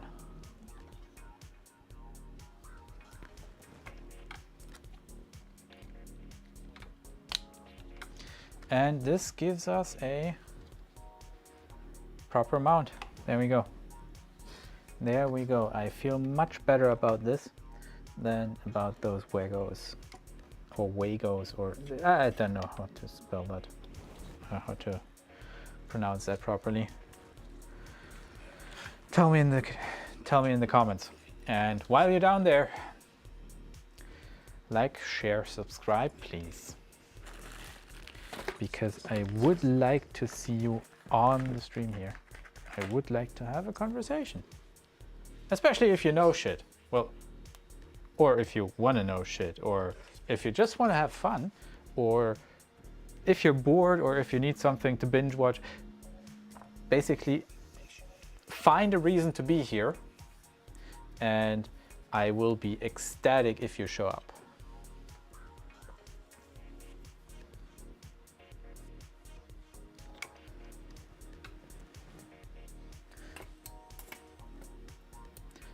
To give you, by the way, some more reason to do so, here's some recent news. I think I finally have all the parts we need to print our salad fork, to build our salad fork. The printed parts are done ages ago. I had some parts in the build kit I wanted to replace. That's done. I got the display in. everything is there. Every single thing is there.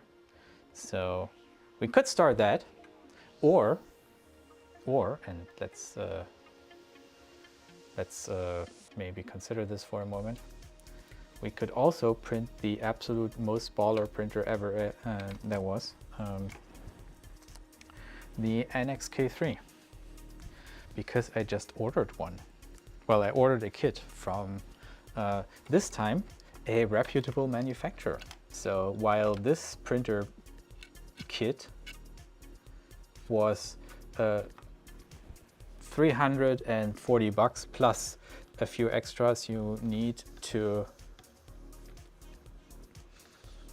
finish building it. Oh, hey Omar! Nice of you to join. Happy to see you. Very, very happy to see you.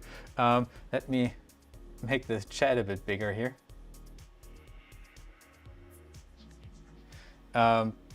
Yeah, those Germans, they love their regulations. You have no idea. You really have no idea. But they're especially strict with the code for anything that has to do with electricity. Although, to be fair, they need to be, at least to some extent. And the reason why that is because if you plug in a device into your own power plug, you need to ensure that it is behaving, because anything that doesn't behave, it causes disruptions, disturbances, or at least a less clean signal, less clean voltage level for everybody else. So let's say your device does not have a clean decoupled output from, let's say, a boost or buck converter. That usually creates noise on the input and output lines. And if that noise travels down your power lines, it can actually cause other hardware to malfunction as well. And nobody will know why, but it'll still malfunction, which is why electricians, for example, are trained to make sure that to test that those devices don't misbehave, that those devices are safe for the user just as much. So that's why we, for example, earthed the frame. And by the way, I kind of redid that. I got the earth connection. Oh, you can't actually see that. There you go. Or I can zoom out a bit. I got the earth connection from all the way up here, running across to here, so way shorter. Yeah, pretty happy with that. Did a couple other things, like heat sinking the stepper drivers, cabling the rest in, securing the whole thing, actually, securing the whole thing, removing a hack. So yeah, that's kind of cool. And now that we did this, we're gonna run one final test on the earth connection, because that is the most important one. I'm gonna take this off again. So this needs to go there. It needs to go here, so anywhere on the frame basically, but I need to pierce the anodization, because the anodization is a form of oxidization and that is non-conductive. And finally, the middle pin on the IDC connector is your earth pin. So let's do it this way. Let's peel that away just a bit. And there you go. Yes, it does look pretty cool. It does. I actually really like it. There's so many people who build these in black and red, and I don't get it. I really don't get it. This is actually the more nerfed, the more constrained, I would almost say, color combination. The salad fork printer that I mentioned earlier that we're going to build actually uses colors I like even more. So just for reference, these are the colors for the salad fork printer we're going to build.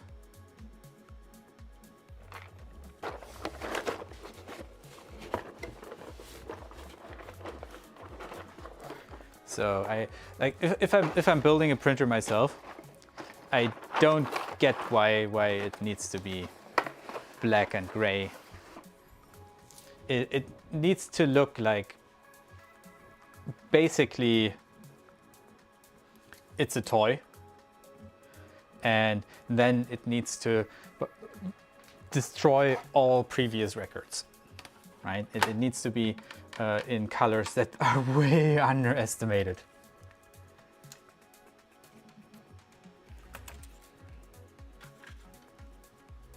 All right, so we tested our earth lead. We can now close up the bottom panel for our safety. And screw on our Fysetcs with their baby rubber buggy bumpers again. There we go. And tell me that doesn't look awesome and clean. That's so... I like this. I like this. This is coming out so well.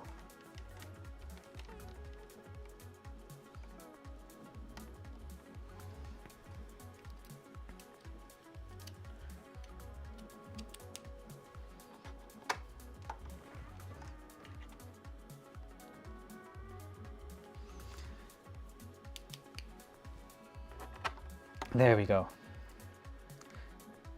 Well, most of the job was the printer and then me doing things and then redoing them because I did them wrong. So yeah, look at it. There we go. Just stare at it. That's the printer. That's what it looks like. But we're not done. We still need to, well, actually let's put this aside for a second and let's build our filter. Already had that in hand. This is a Nevermore version 6. We need to do a heat set, and I think in this case it is only one. We also need to glue magnets.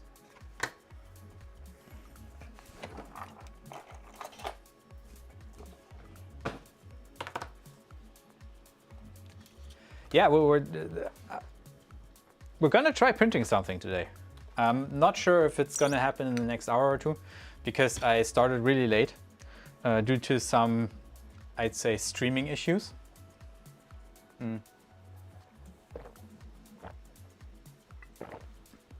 I had a pretty hard time getting the stream stable. And by the way, please tell me if the stream is in any way choppy or stuttery or stops working in any way. Because I had a couple problems with that before. I had to drop the bitrate to 14 Mbit. Because we're streaming in 2K now. We're streaming in 1440p.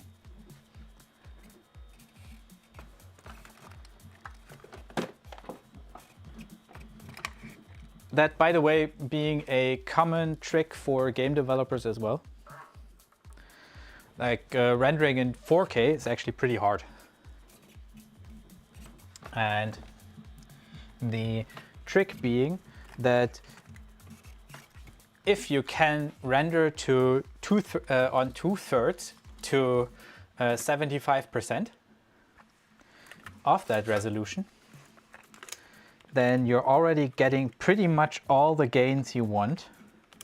So what your games, at least in the early days for like the Retina displays of those Apple devices did, is they actually went and didn't render in the full 2x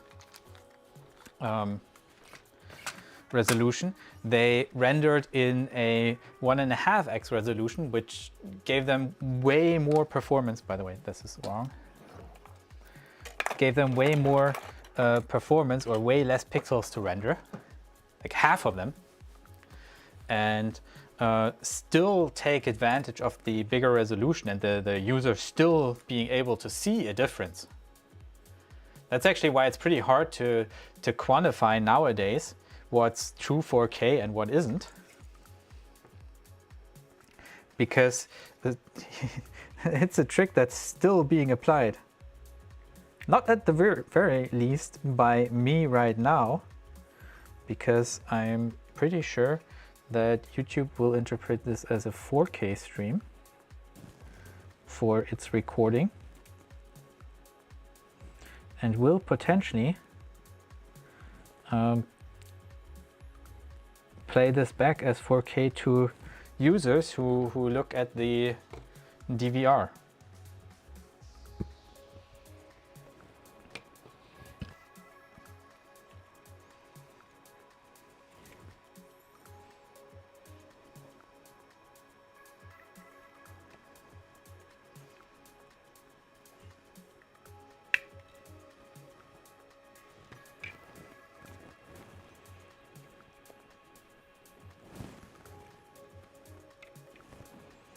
So what I'm doing right now is pretty much pressing in the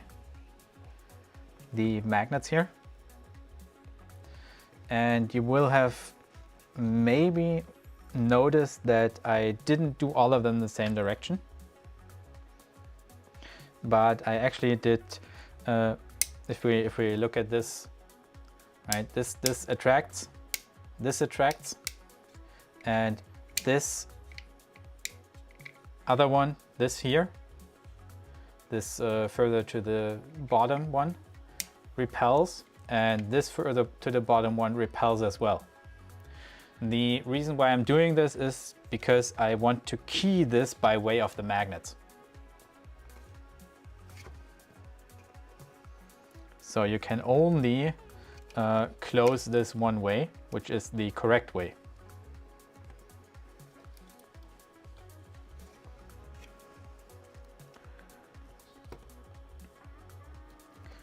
And now, of course, I need to properly press in those magnets. I did add some glue, so they are seated better. But in case of this device, that's only meant as a helper, not as a sole retainer. That actually wouldn't work. Okay, so these are pretty much in there. Now, this has a key. It has this notch here. So it has to go on this way, which means that your fans draw in the air here, push it to the bottom, push it to the top, and through the charcoal that goes in here. This looks to the outside, which is pretty cool because then we have the accent color looking to the outside, not the inside. Like that very much. And yeah, then that can contain carbon to filter the air. Now what we need to do now is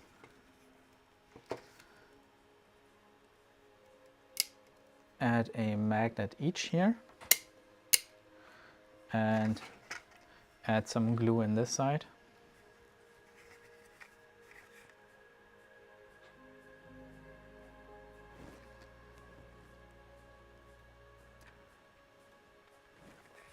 And this glue, by the way, I don't have a link in the description, but it's pretty good because it is viscous enough to flow inside those holes, but and it will harden pretty well and it will stick pretty well. This is actually one of the few glues that will work with the notoriously stressed clicky bed probing solution and will still keep your bed probing working for a long time.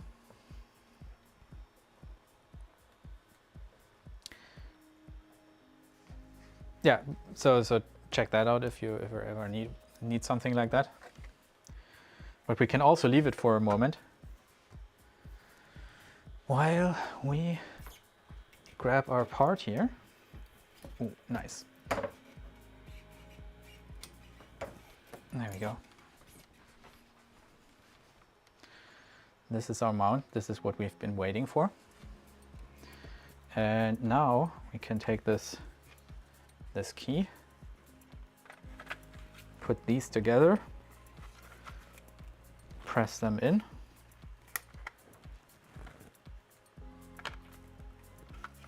and the trick is to now slide them off as best as you can, because the adhesive on this side obviously still will not be completely hardened. Oh, and this actually pushing out, so I guess that needs to be redone.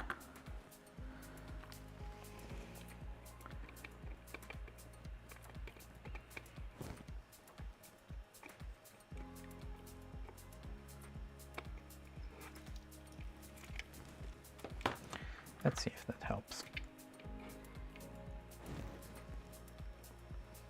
And maybe, just maybe. Oh, there we go, another one. So that's this way, so we need to turn it around.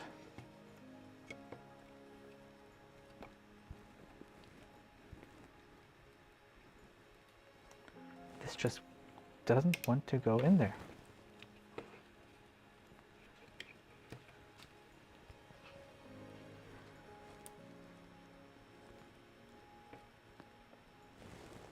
Oh, I guess there was an air bubble below it, so it was actually, take that, flip it over, push it in. Now these need to be pushed in properly as well. And now these can harden separately. I will need to grab a paper towel though to clean off a bit of the excess of that glue, because this stuff you can wipe it away. It's actually pretty practical glue altogether.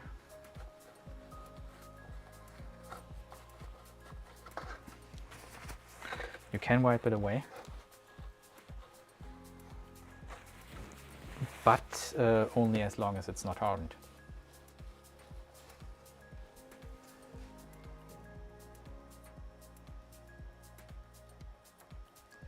I think I need to reload here.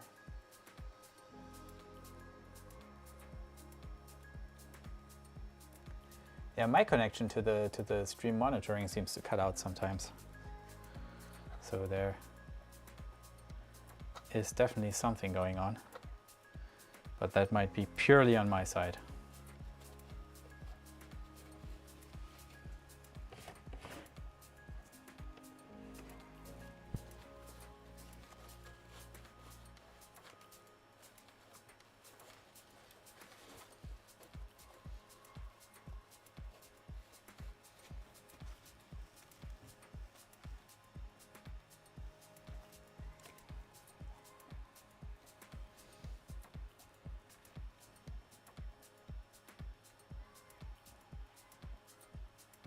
That's good to know.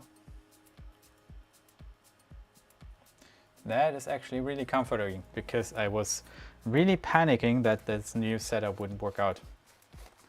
I actually bought a second 4K camera to really up the quality here, and then my line didn't, or showed a lot of errors here, so didn't like that very much. Anyways, moving on to this little itty bitty part. Let's see what the close-up camera can do here.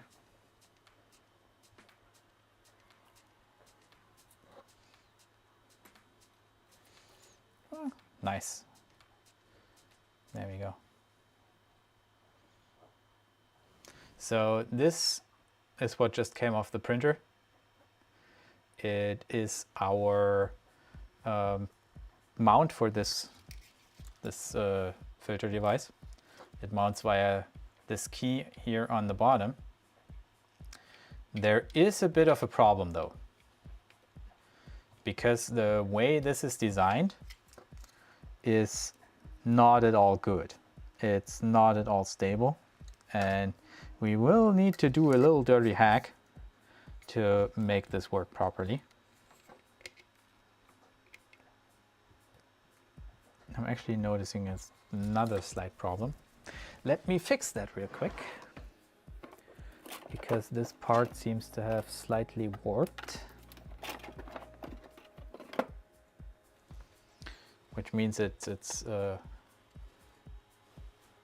bent outward here on this top edge, which doesn't make it fit very well. So we're just gonna force that in a slight bit. Maybe clean up the top edge slightly. Give that a bit of a chamfer so it slides in better. We want it to fit snugly. We just don't want it to be too snug. If it fits snugly, it won't vibrate and cause additional vibrations in our prints. There we go.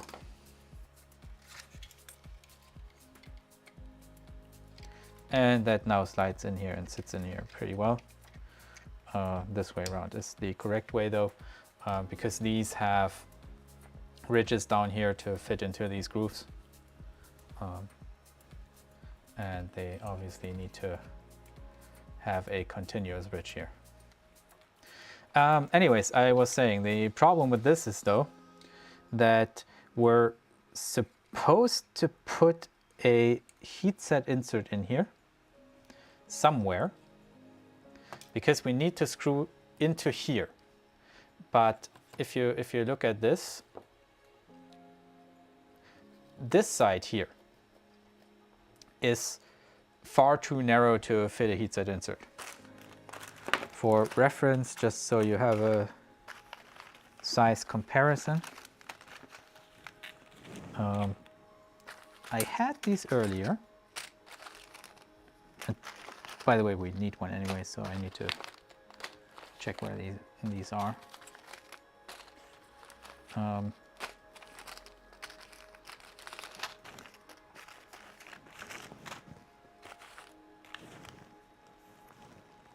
These are the wrong ones, I think. These are the correct ones. So for reference,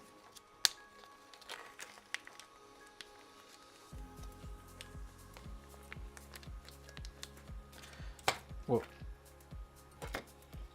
they look like this. And let's give that a bit more focus. So you can see the difference there.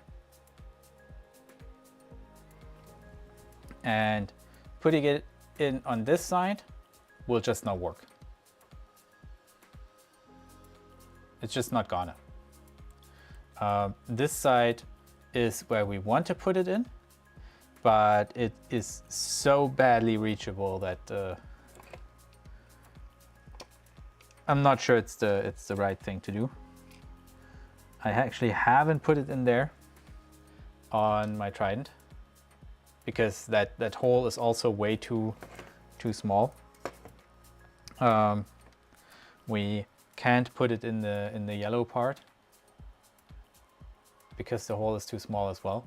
So what we are going to do is we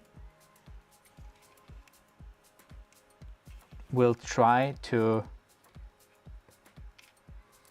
put it in from this side. And then the screw goes through the heatset insert into the body. It will be securely fastened on this side, and the other side is just for balance. I think that's the ticket. That's the safest way we can do this. This also doesn't require us to put the heatset insert in here in the middle with it being crooked. I generally don't like how this is designed. I think somebody was asleep at the wheel there. They need to fix that. But in the meantime, we have the printed part already. The way I like to do stuff like this is usually I would make this hole wider before I press in the heatset. In this case, especially since this is, well, actually, whew, yeah, no, that's wide enough. So we can actually just press that in. No, that one. So we're going to grab our heatset insert press. We are going to grab ourselves the mobile cam so you can get some heatset insert ASMR.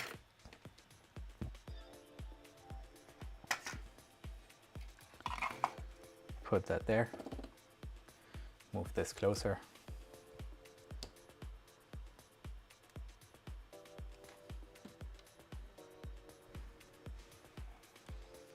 That should be heated up enough. And now we can just heat that up slowly. The insert press will make sure that it goes in straight. And then we can just slowly press it in.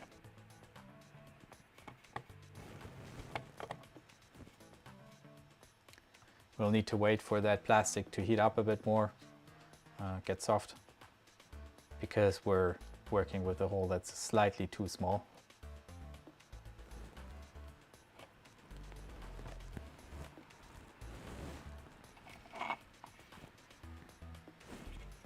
And that's that. There you go. Heatset insert inserted. You can actually push that down a bit further. There we go, that's good. What we have to deal with now though is, and I'm going to turn off the hot thing and move it back to the side. So I don't burn down the house today. Today's not the day, I hope. I don't know that. I might as well at some point. There we go. Zoom that in a bit. What we have to deal with now is this ridge that formed on the other side, because that's going to prevent us from inserting our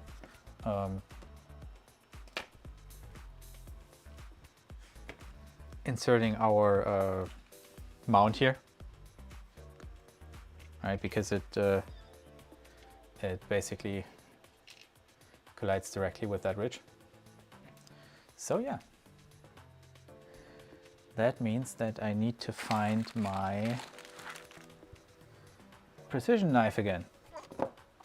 Where did I put you? There we go.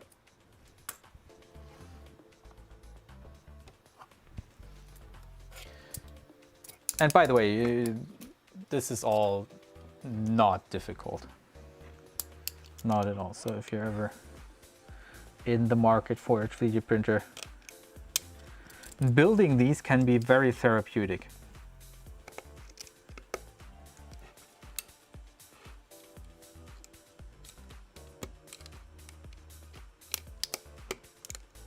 And if you're very lucky, these can be reasonably inexpensive.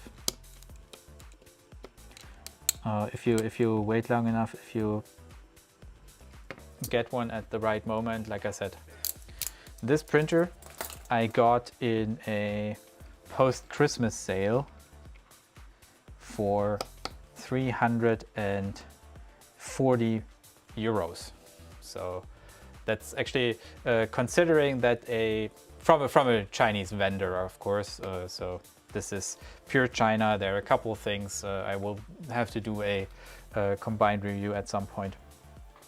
There are a couple of things wrong with this, but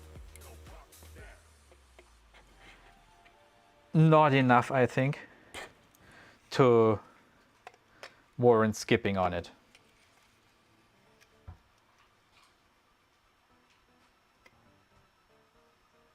At least not for 340 bucks.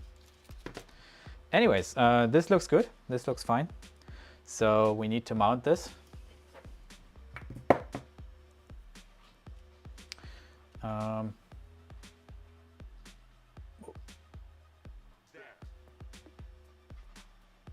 By the way, my chat is not always updating, so sorry if I'm a bit slow to react.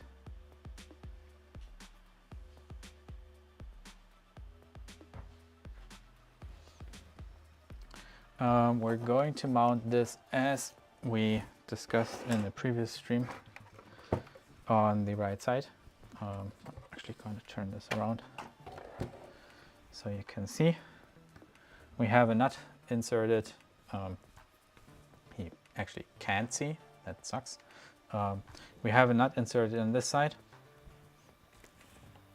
that is specifically meant to mount our Nevermore. Now we need to check the direction here. We want these on the this pointing to the outside because these need to go on the inside. I also just noticed that I forgot another heatset insert here. We'll need to turn on the iron and insert that real quick. But in the meantime, we can already mount our itty bitty piece with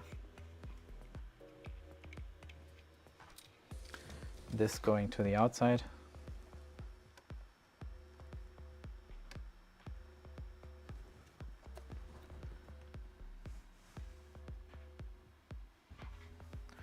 And I'm assuming that that should be an M3, well, M3 by 6. And Enek just tried to grab my heatset inserts because I dropped them. So he was just doing what he's trained to do, give me trash when I drop it. Yeah. Let me see here. M3 by 6.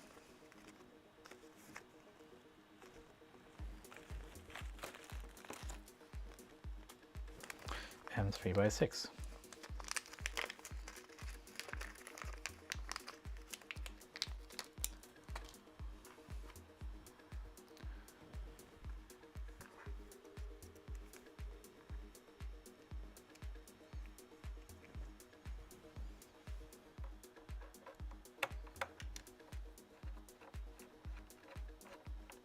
Now we don't want to screw that completely down yet because we first want to make sure that we have it in the position where we want it.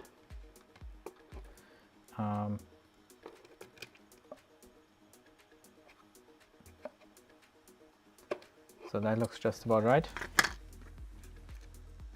That moved it. Yeah, that's a bit too close.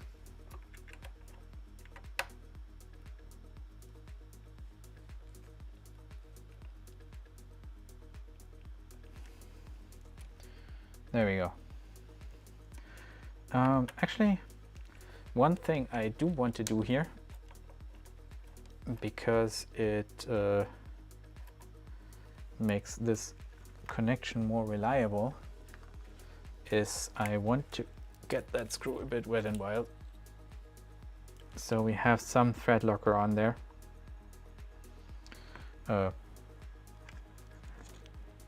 If you're new to the channel, we are using Wet and Wild nail polish to do this. Why? Because we can. And because some juvenile humor needs to be had.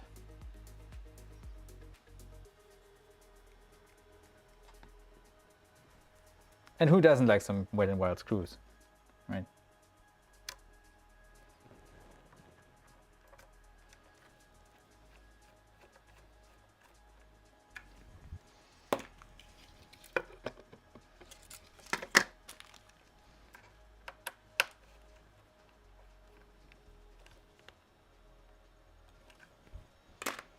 There we go. That is that.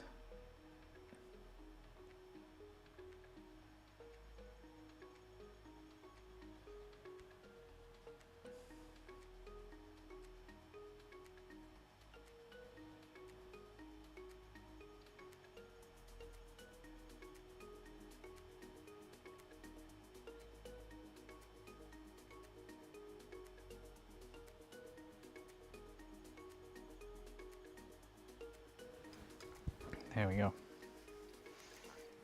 So now that we have the heatset insert in, that cleaned up, we can push that down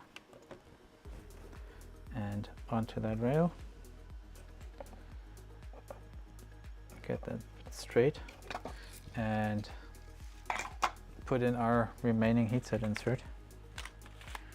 So we can actually close up our Nevermore. There.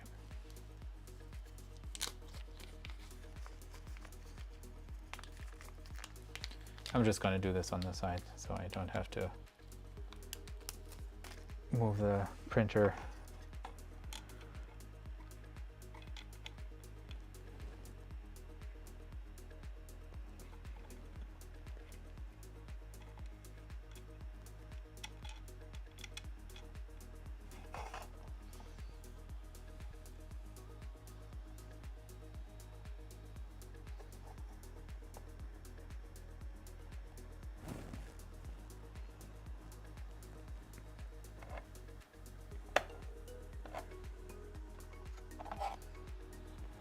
Yeah, it's in there. Good. Got that in there pretty well. Which means that we can then at some point close this up and have it secured. I'll need to put the printer aside again because now we need to wire and crimp this. The way we want to do that is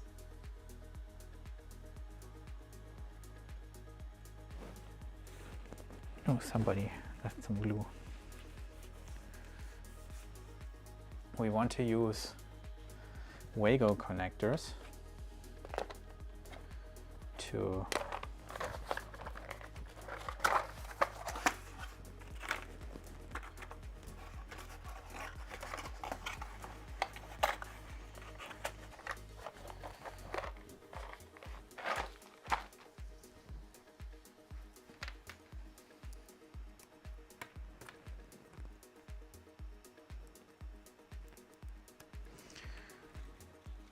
connect these cables. So we want to just have those run in here loose, then hook them in here.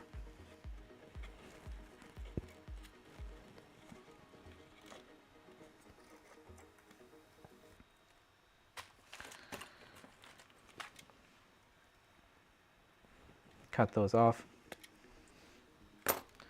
Then use our handy dandy wire strippers to make sure we expose some cable here.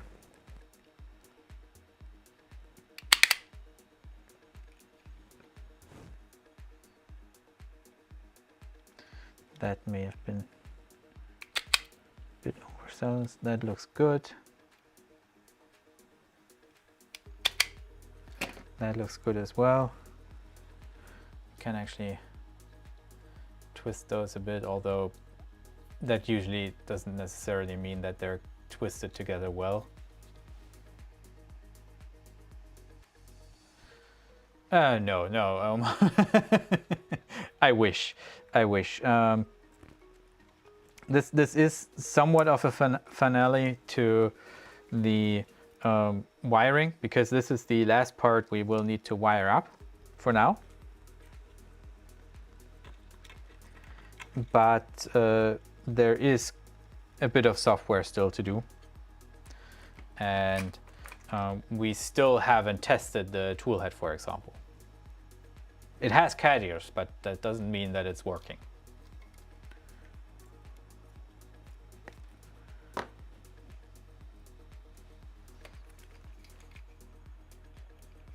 It should, but it doesn't. The universe has some weird humor in that regard, especially when it comes to things with cat ears.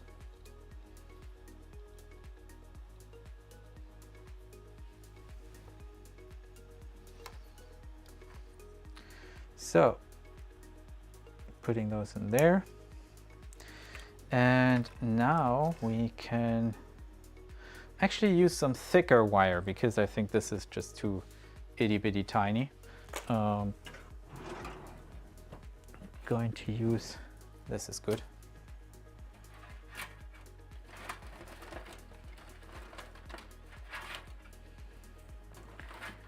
And this is as well. And we need a JST connector.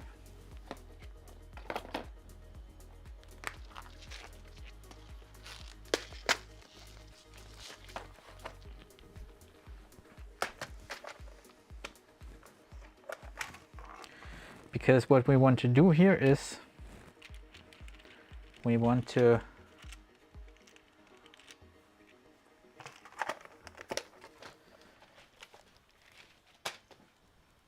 get this GST connector soldered up with some wires, put it in here,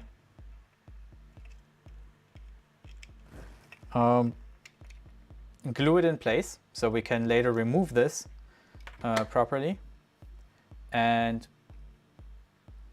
then use an insane amount of hot glue to keep it in place.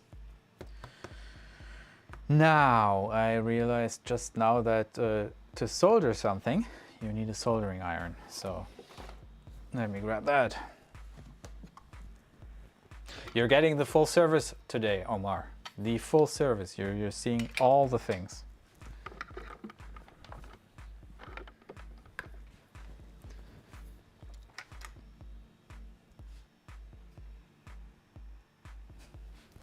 I was kind of hoping that I was done with the whole soldering thing, but alas, I'm not. I was also hoping that I was done with the crimping thing, but no. As soon as we're done soldering, we're gonna do crimping again.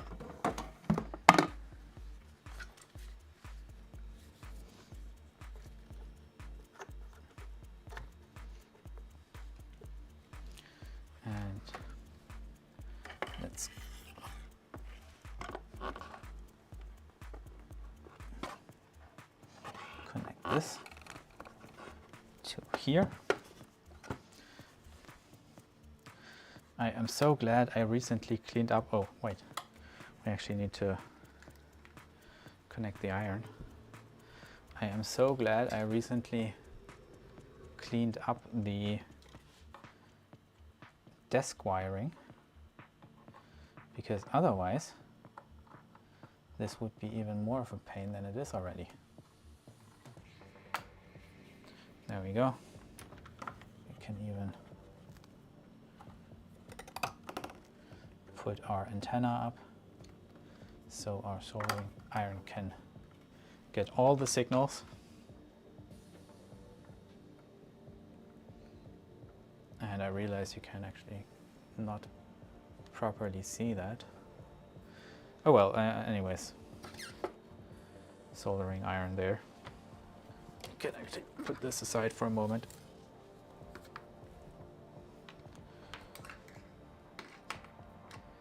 Put that in there. Turn it on. And this should be reasonably fast. What else do we need?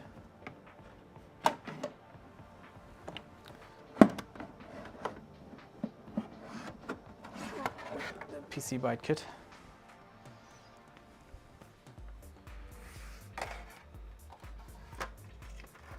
That's what we're going to use to keep our things in place.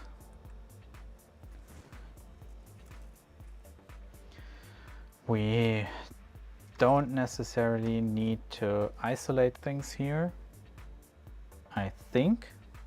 So we're probably good without shrink wrap. And if we need shrink wrap, we can add it later anyways, at least in this situation. So what we need to do now is we basically want to wire about this much with a bit of extra.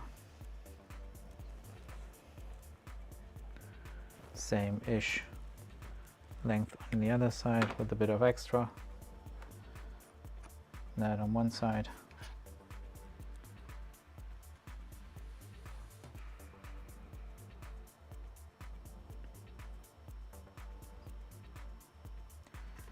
That on the other side. Now in this case we don't want to take off too much on the front because we only need a very small amount to, well, actually, let me see here. So that's the spool, so this can actually come closer to me. There we go. And this is our wire stripper, and we only want to take off a very small amount here.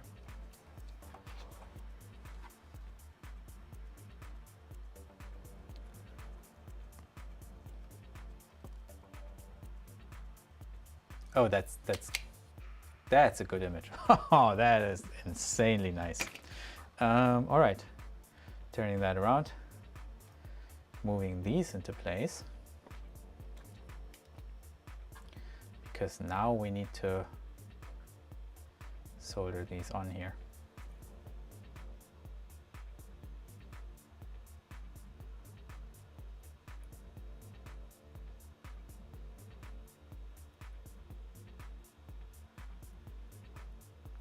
Well, let's do them one by one.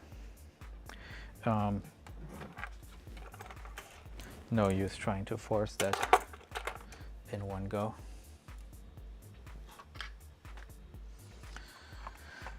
Soldering, pretty simple affair. You want to heat up all the things you want to solder against.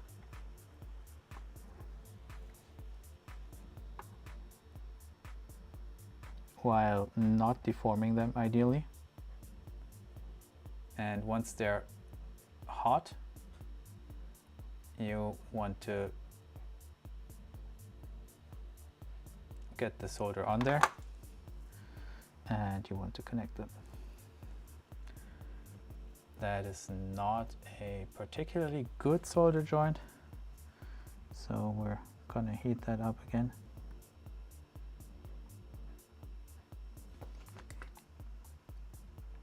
The idea is that the better you can heat up both parts together, the better your solder joint will be. Which, by the way, is pretty difficult to do with these, because the moment you have your solder at temperature, which is about at 350 degrees or so, you're also already melting the case of the connector, and you're potentially also already burning your hands, that are controlling where that cable is going. So yeah, pretty tricky affair, as you can see here. And in this case, I don't like it all that much. Don't like how that turned out. No, we need another try.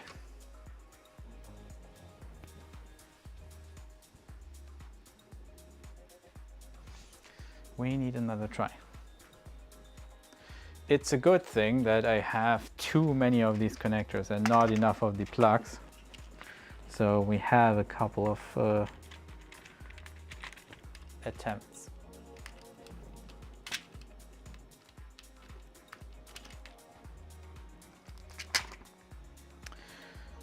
By the way, the idea with these PC byte things being that they are actually metal, so they should sink a significant amount, but there's not enough contact area to sink the majority of the heat that's generated by this iron, and by this iron specifically, because it's a pretty decent one that has a lot of thermal capacity, which makes things like this actually a bit harder.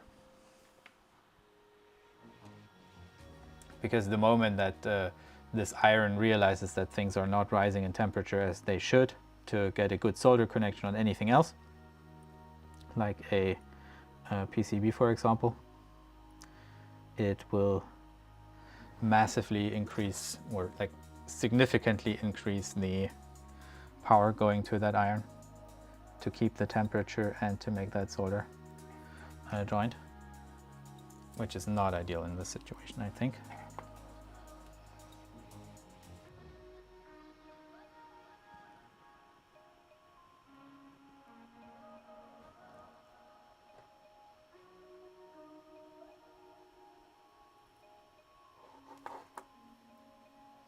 And you can see how I just touched this and immediately the connector moves.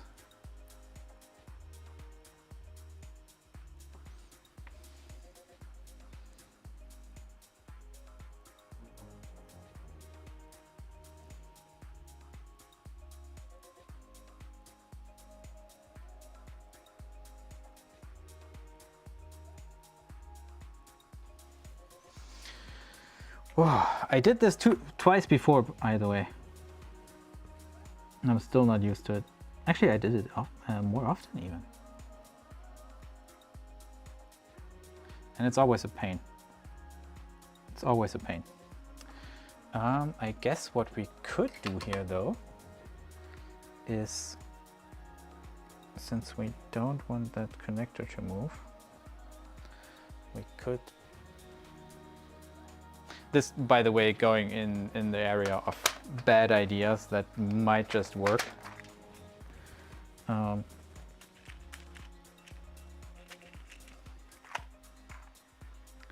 We could plug in the other side to keep it more stable.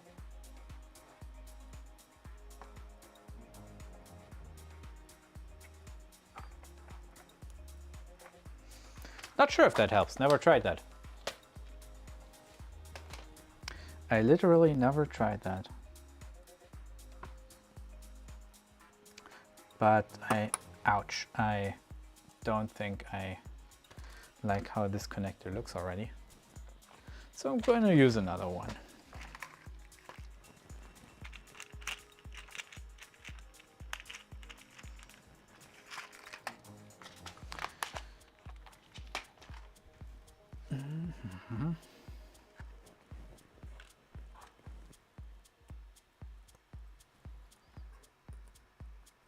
And I think I will also use some magnification on that, so we have the best possible chances here.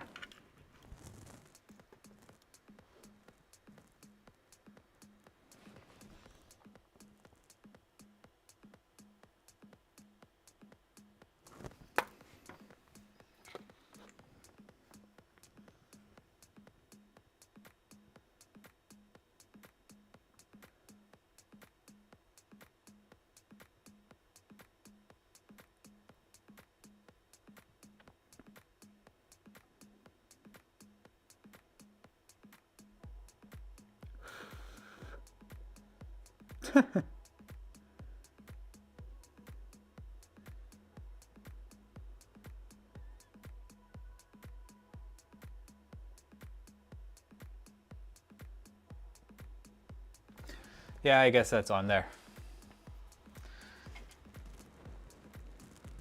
It looks like a short on the camera, but if I turn it, it's actually... It is on there. Now for the other side, we're just gonna do the same thing and hope for the best.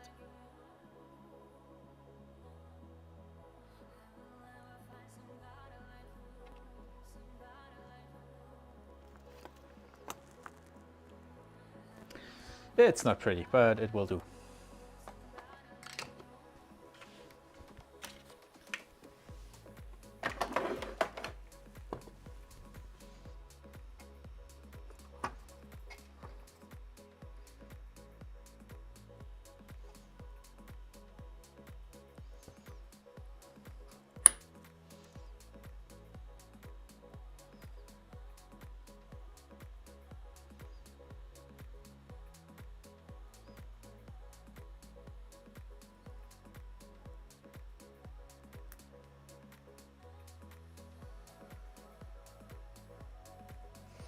And everything's still on there. Now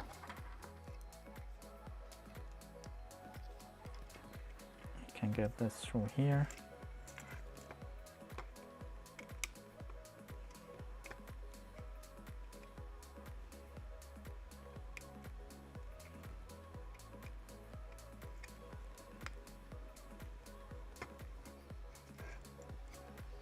Then we need to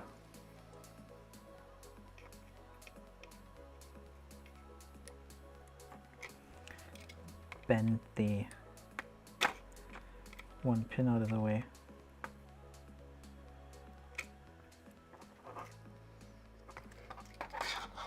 And let me put you here again. So we put this in. Actually, the close-up cam's better for this. We put this in. We can get this a bit more in focus.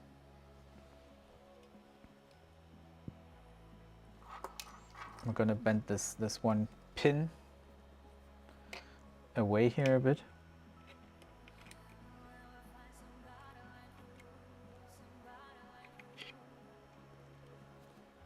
So those don't short out.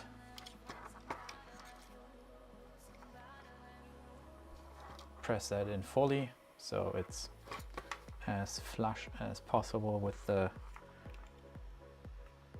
little ridge that is in the print. Alright, there's this little ridge here, so we want it as flush as possible with that. So that's sitting well. And now comes the fun part.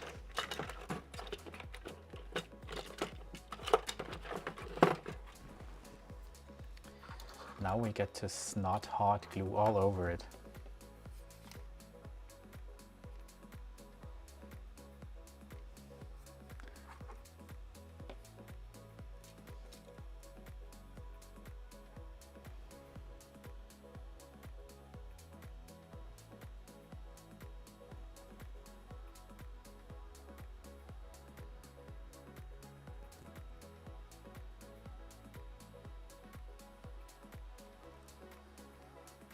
I hope there's still some in here, because I'm not quite sure where I put the hot glue sticks. Do I have one here?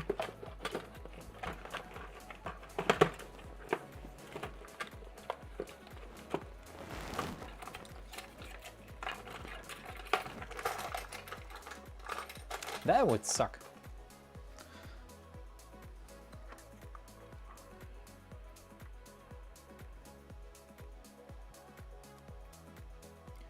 Ooh, look at that.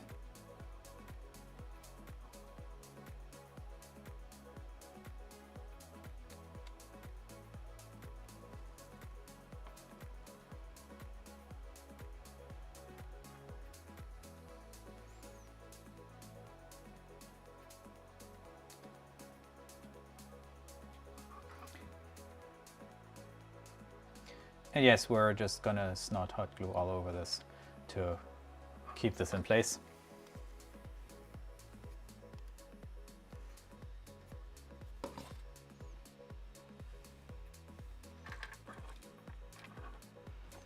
If we just leave this here, get it a bit pressed in, and then get some on our fingers, which we need to wait now for it to cool to get off, then that should hold our connector and keep the two wires from shorting out at the same time, which is exactly what we wanted here. By the way, like hot glue, it's not an adhesive, but it can help you keep things in a place where you want it. It's not an adhesive because it will not actually adhere. It just forms a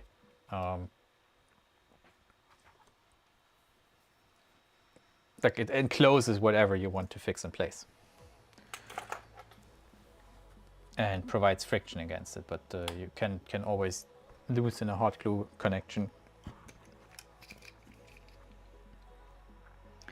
Anyways, moving on. Bit of a longer strip here because this goes into our Wago mount.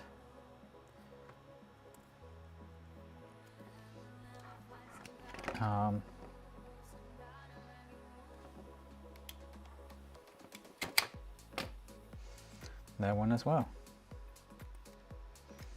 And now it is a matter of red to red.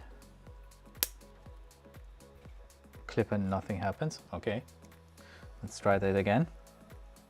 Oh, it wasn't in there. Bam.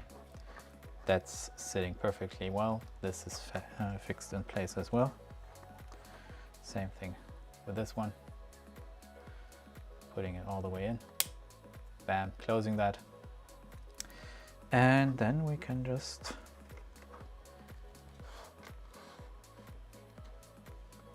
put these in here.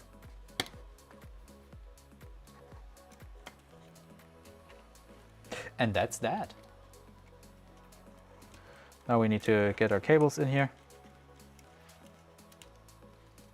That should do.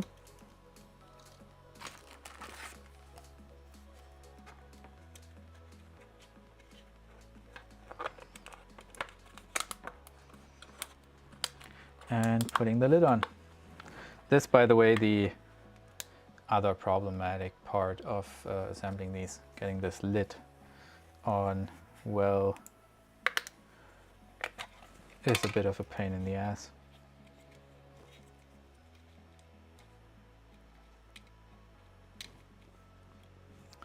Mostly because usually the ridge down here doesn't turn out as clean as I want it to in my prints.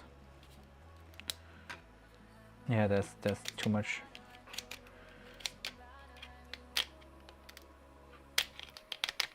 support material still left on there because this prints in this direction. So this is actually up, and then there's an overhang here that is supported, and it leaves a lot of support material.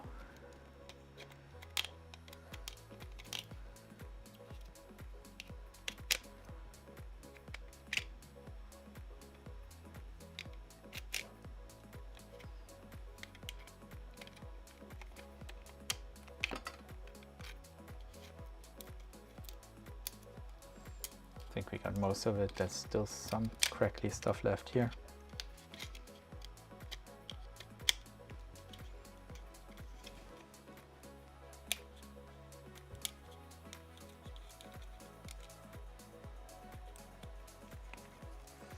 I can still see some here.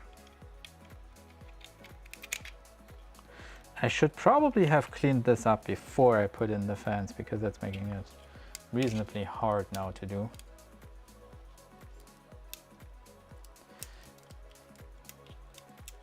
But nobody said that patience was ever a strong suit of mine, so deal with it, universe.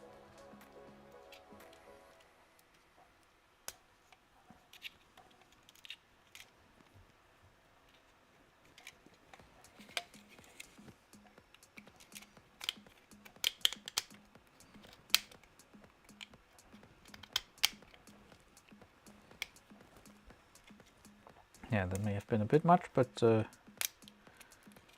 no, actually. That actually is coming out pretty well.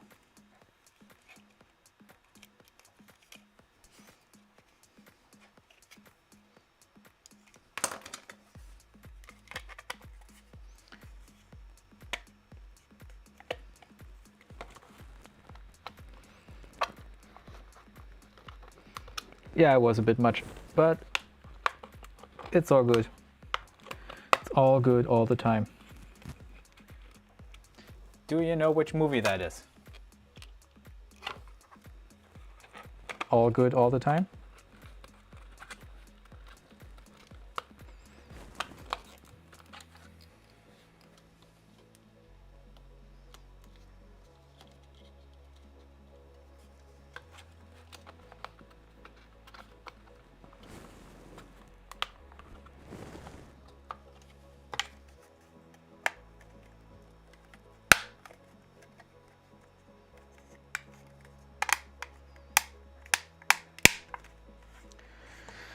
And look at that. Apart from this slightly ugly corner down here, that's pretty good. But hey, nobody said that needed to be perfect, and I can clean that up later to make that actually straight. I want to get to printing actually though. Those we need later to put the back on. This we need right now.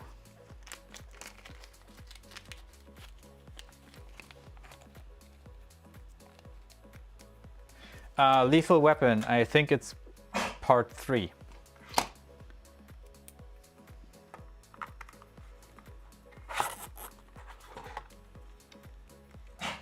And I think he goes on a rampage with that. Well, no, he says it a lot, and then Rix goes on a rampage with that. And if you've never seen Lethal Weapon, those are just so funny. It's carnage. It's pure carnage. It's I have a bit of a penchant for movies where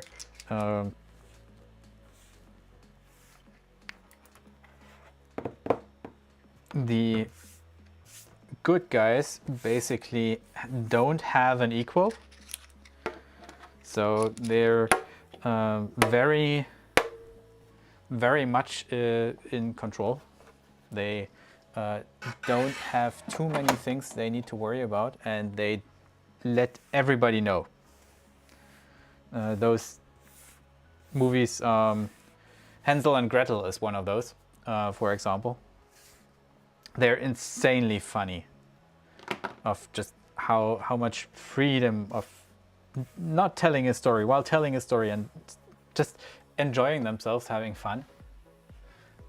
Those directors have, so I very much enjoy seeing those. Anyways, that's our Nevermore now. Should be reasonably well secured now, and our little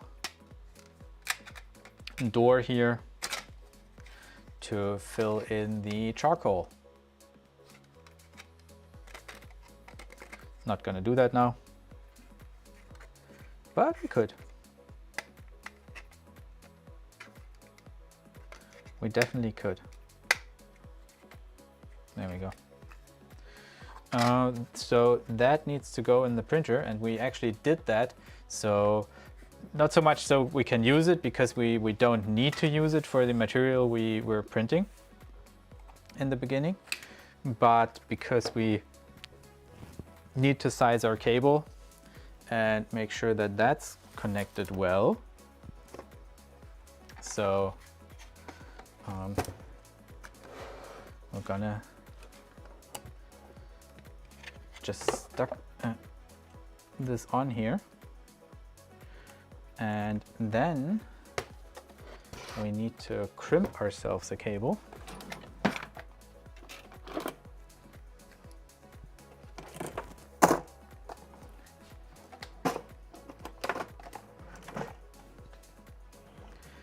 And now things get a bit more complicated because I did not remember the polarity we put the connectors here in. Damn it. Paul. Let me move that aside here. It's taking too much space.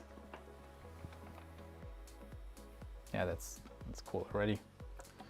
So we can put that to the side.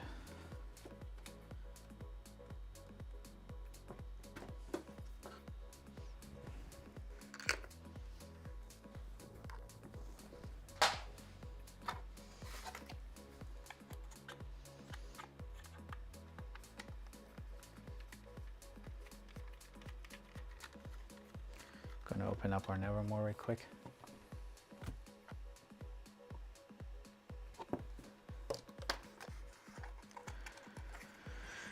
Opening up a Nevermore is a bit of a pain because of the press fit.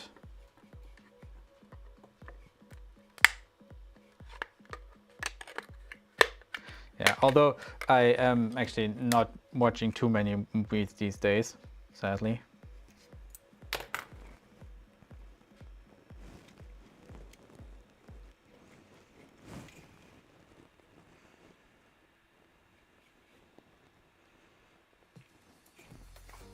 I just don't have the time.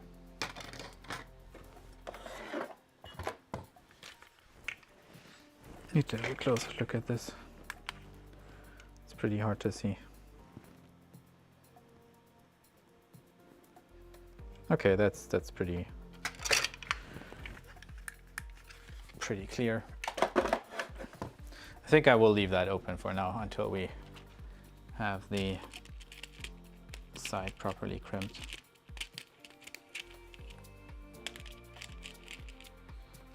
And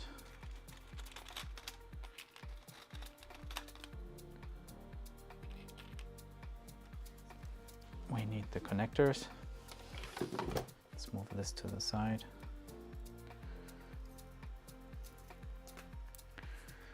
We need 2 of these. Well, 4 actually.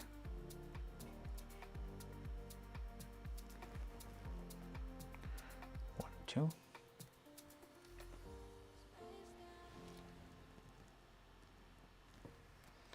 3, 4, and our crimpers,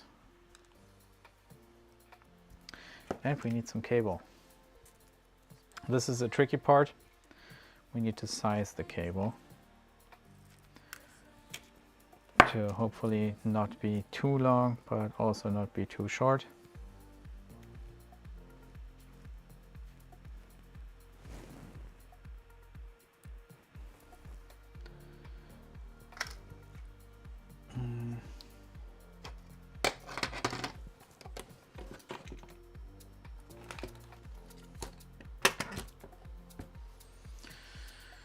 And we need to go from here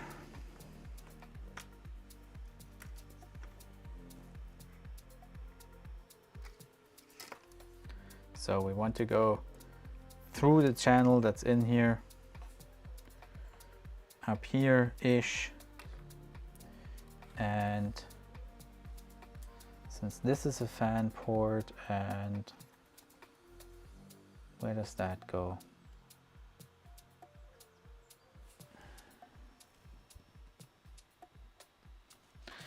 Need to look something up. No, not there, but there.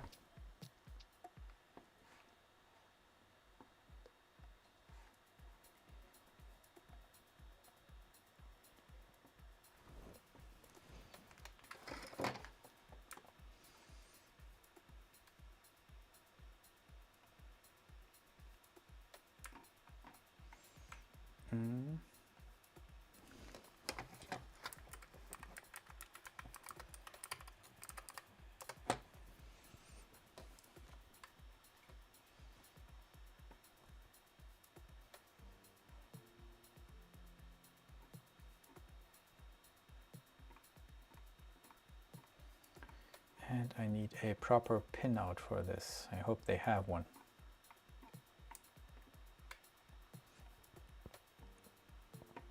Let's see here.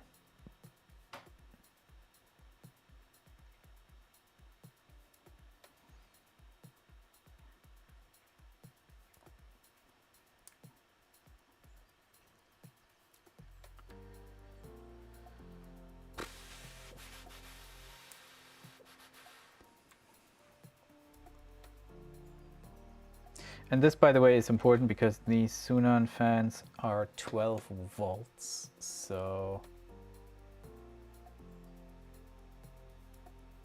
we will need to grab ourselves a 12 volt output. Or are they? I think they are. Yeah, 12 volt. While this board is actually running on 24 volts, so if we left it at 24, we would probably cook this. And that would be bad.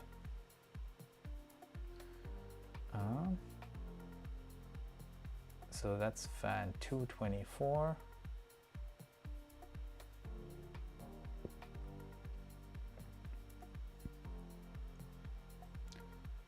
There's 5 and 24. Ooh, I don't think we... oh, that is... Okay. There we go.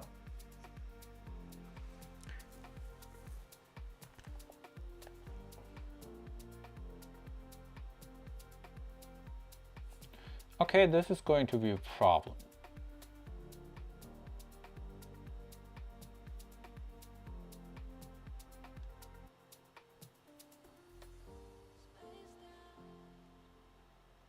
No, actually, it's not as bad as I thought. The main problem will be, so there's two things to note here. The first one is that all the way at the top we have a connector that's this black connector with all the cables. That's going to our Toolhead. It has 5 volt, like it has the directly beside it, it has a voltage selector. That's something we still need to do before powering this on, otherwise we're gonna grill our fans. That would be bad.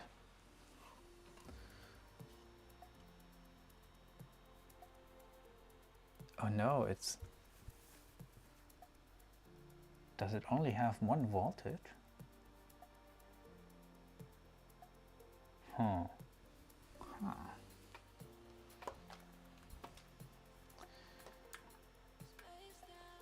That would be very, very bad. Because I think... Well, we basically have 2 different fans in our Toolhead. One is definitely not 24 volts, so...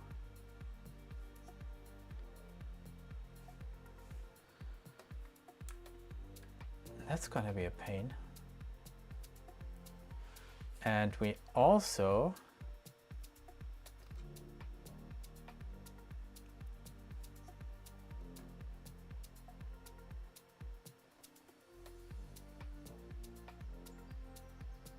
seem to not have a...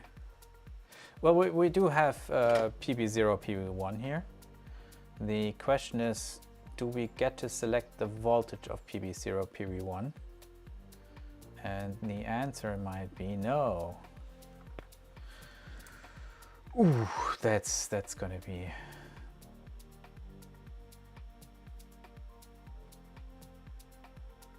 one major pain in the ass now.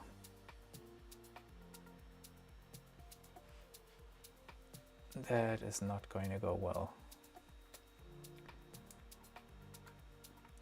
Let's see here. Yeah, that's all fine.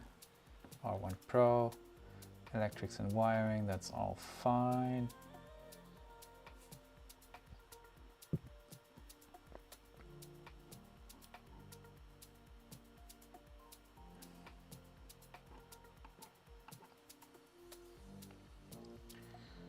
So,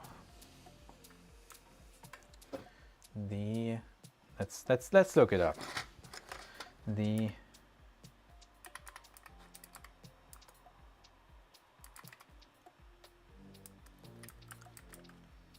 .3010s, and we got them from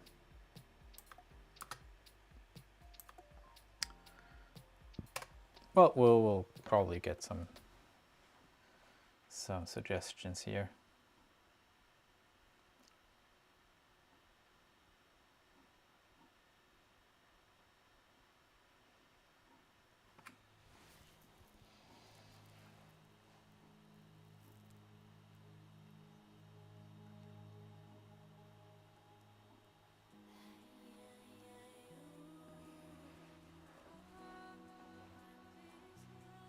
Sorry, a bit of a tangent.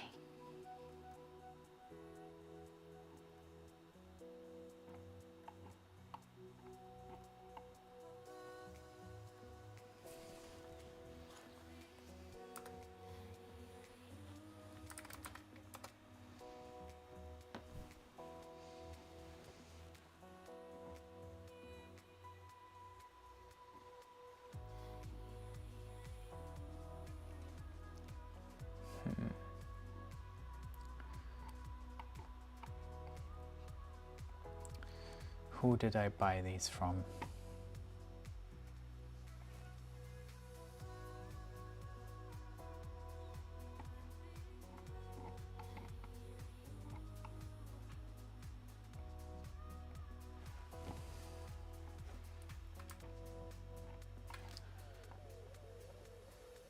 Actually,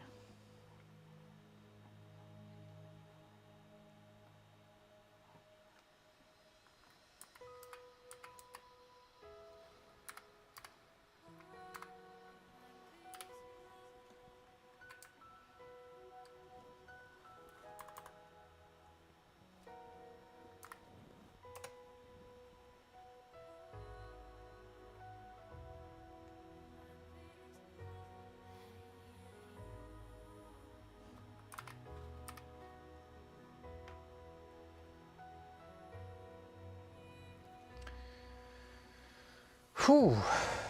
Now I need to dig through the whole of my emails to find who I bought these from,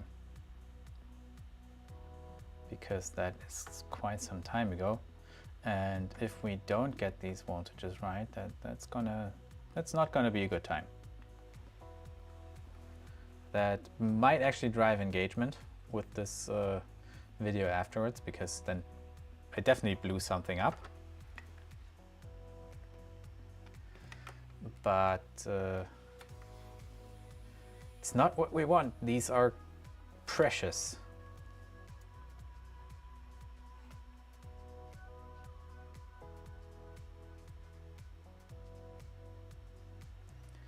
And I bought them from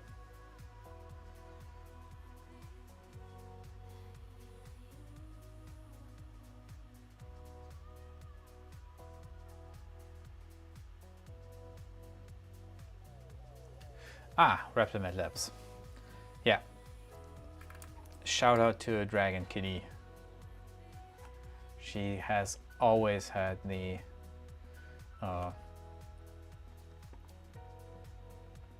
best stuff available for me.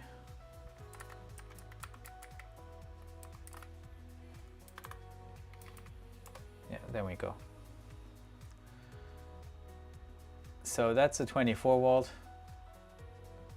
So we're good there, but, and those are the two fans that we have to the side.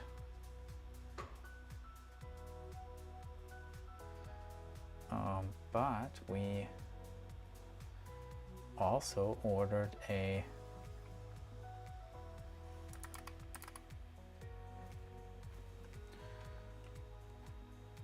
Sunon 3010 that may have been different.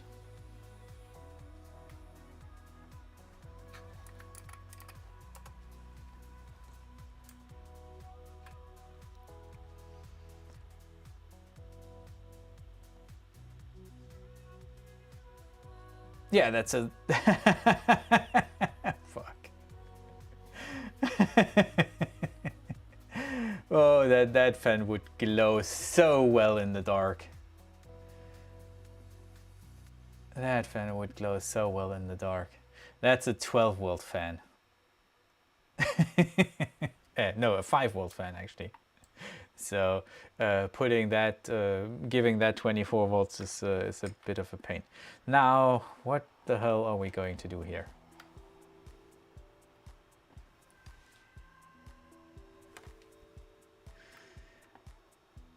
Yeah, see, checking things like that might be a good idea. What are we going to do here? I think we need to have a look at the mainboard schematics so we can figure out how that's wired. And that will also give us an idea of where the hell we can otherwise get the 12 volt we need for our other fans. And this is a bit too small.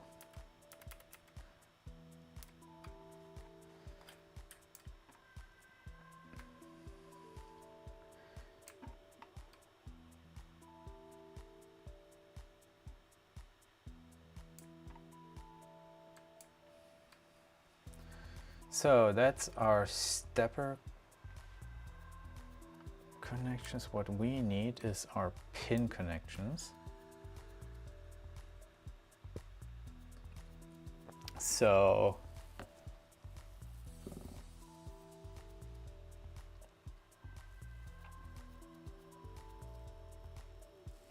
what we want to know basically is, let me duplicate this tab here real quick.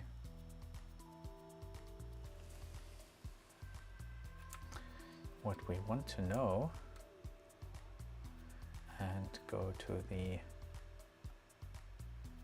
oh no, no, don't do that. Ah, wrong browser, there we go.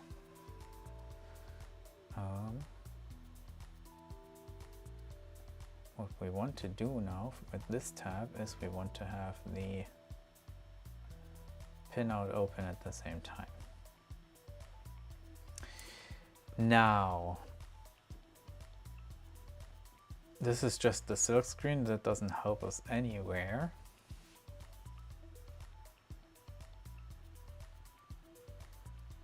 I mean, it states the connection points, but does it do that here as well? No, actually it doesn't.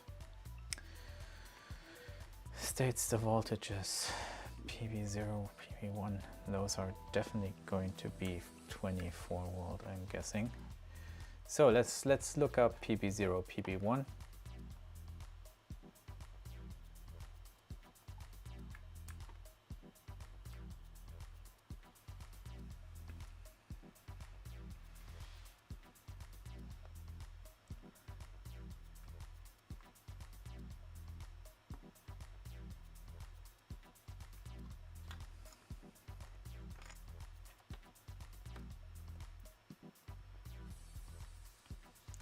So there is a header for the probe that has 5 volts. We need 12.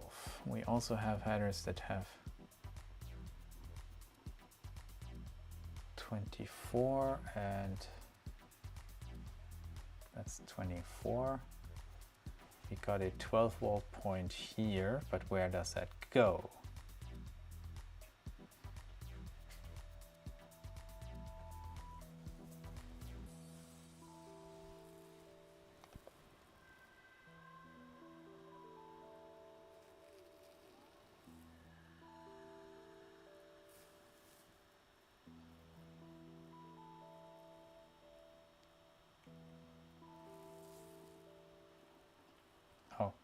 Please load more pages.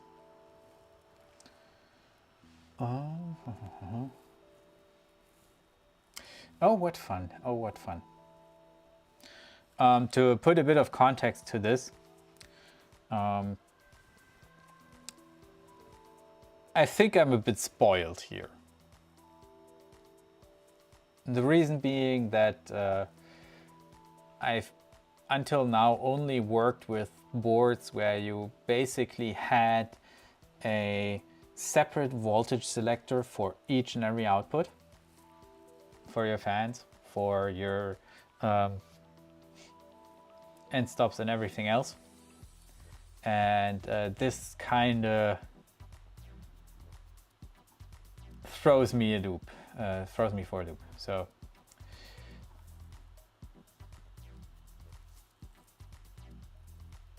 that actually means that push comes to shove, we will need to replace our fan with the fan that came with the kit, which is just as well, because we should take off that tool head and do something else on that as well. That's fine. I don't mind that.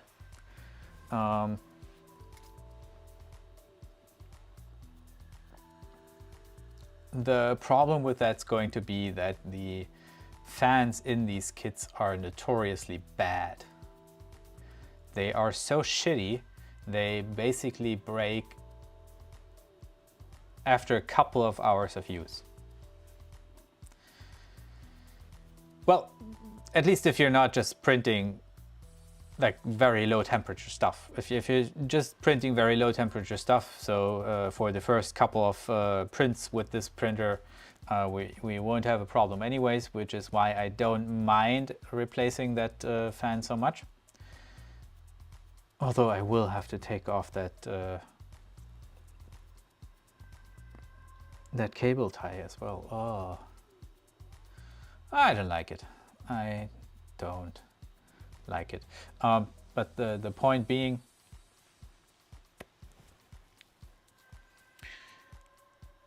that while we can temporarily put in that fan that was delivered with the kit, we shouldn't keep it there.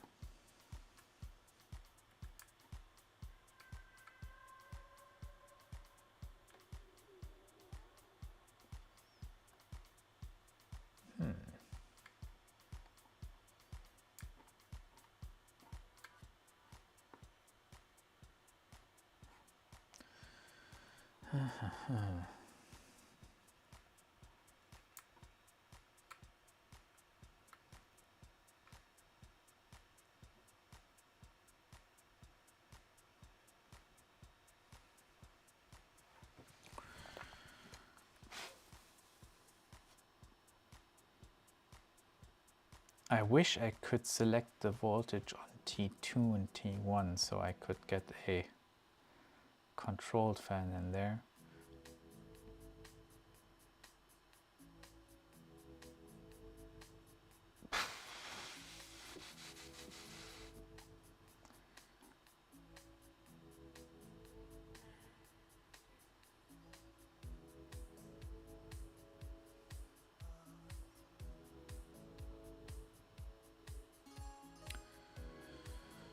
We do have the NeoPixels as well, and let me have a quick look at this board here.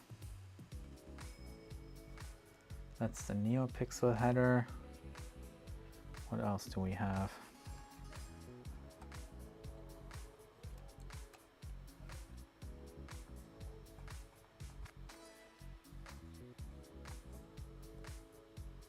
No, there is literally no way we can connect our Nevermore or select a proper voltage for our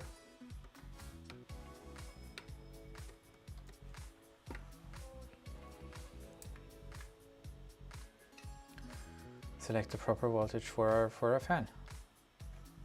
I guess this board needs to go.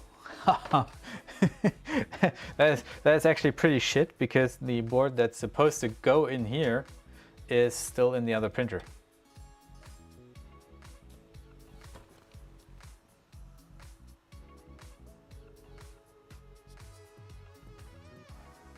Yeah, I guess this board needs to go.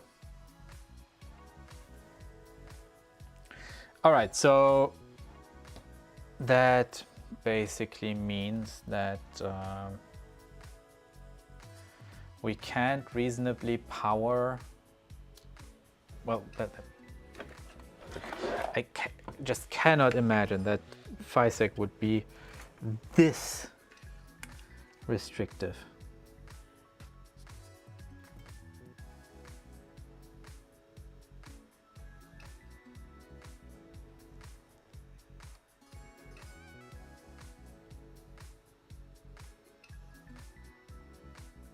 They really are.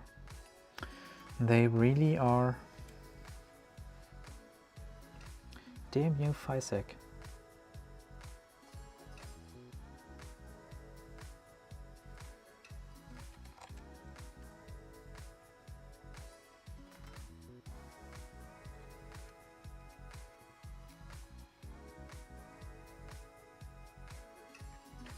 So that's a thermistor.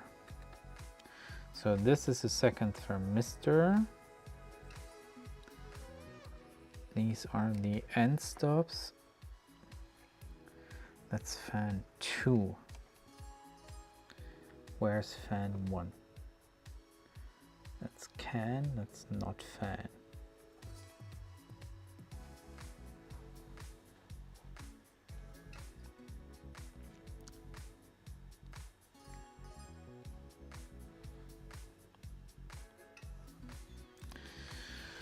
Whew. So how do we do this? How do we power 2 high power fans off that?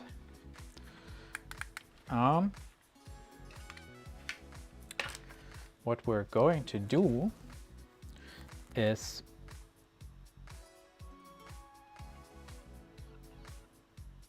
I'm going to order a buck converter, 24 to 24 down, which means that we're not going to build in the Nevermore today, which also means that I can close it up now. Well, Omar, it like if I was just going to build this printer, nothing else, just build this printer, then this board would not be in here in the first place. The only reason why this board is in here is because I want to build this printer stock. The same goes, for example, for the Hotend, for the thing that actually melts your plastic. I'm using the thing that came with the kit first to see how good that kit is. Then we're going to talk about it, and then I'm going to rip out this board and the Hotend, and we're going to do it properly. That was the idea anyways. Turns out that at the very least, I will need a buck converter. That's a couple bucks. It's fine, but it just takes a while to get delivered.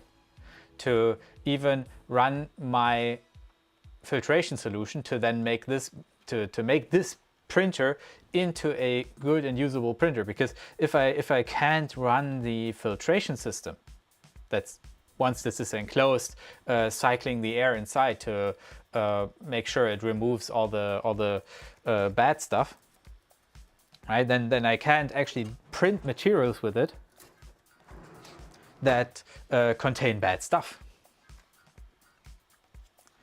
And the whole printer here is made of material that emits, well, poisonous or carcinogens or like fine particles that you do not want to breathe in. So to actually reprint this printer on itself, you need to have it enclosed and you need to have filtration on it. That's just a requirement. And for this printer to get its real controller board, I actually need to take apart my other printer. So this printer needs to be able to print all the things for the other printer, which uses the same ABS material, right? So this printer really needs to be able to work and close with filtration and everything. Which means I need to get it to work properly first. But that does not detract from the fact that for the moment, for the moment, we can actually close this up. And we can exchange the fan on the front for the fan that came with this kit. And we can exchange, like we can deal with the repercussions later. So we still get to a point potentially where we can push some plastic through this and see what sticks. But filtration is out of the question now. So that was a kind of, I don't want to call it a waste of time, but at least a detour we could have done without. Yeah, we don't actually get to crimp anything. On the flip side, I need to find that fan.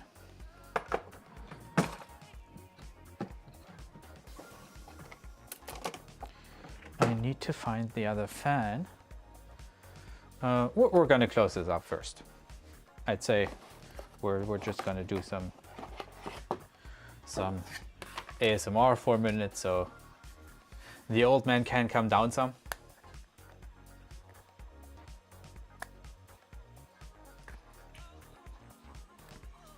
Then we're going to close this up and look at how good it looks closed up from the back.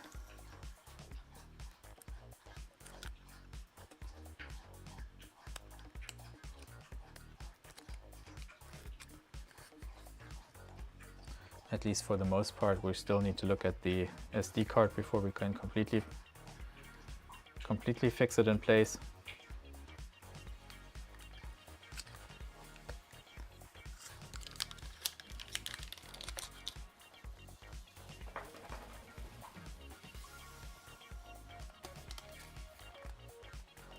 What the hell is that? Ah, okay.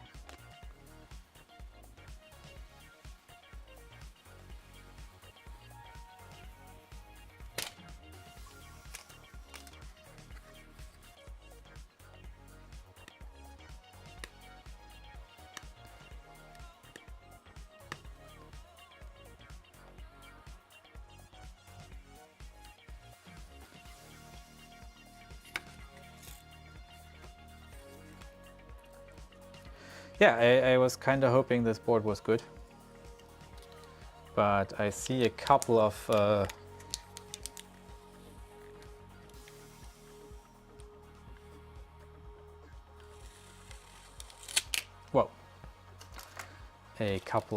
shortcomings here. The pure expectation that two completely different fans would need the same voltage is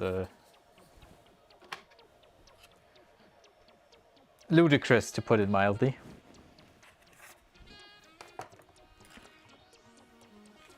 But yeah, it is what it is.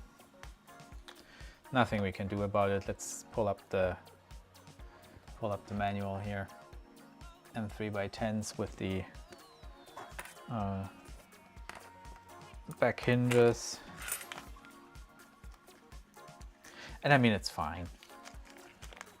It's fine. It's a challenge. This is what happens. This is what happens. You need to do the right thing.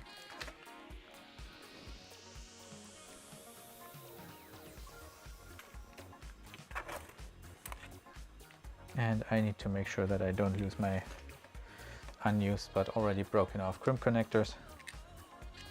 And that's it. There really is not anything else to this.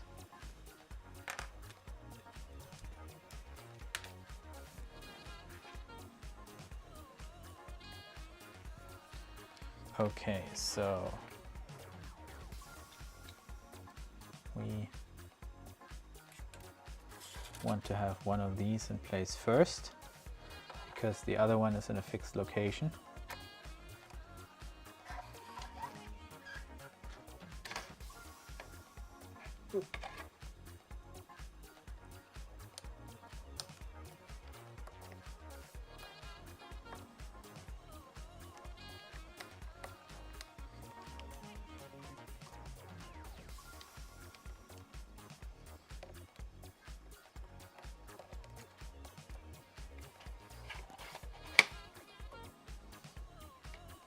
put that in there.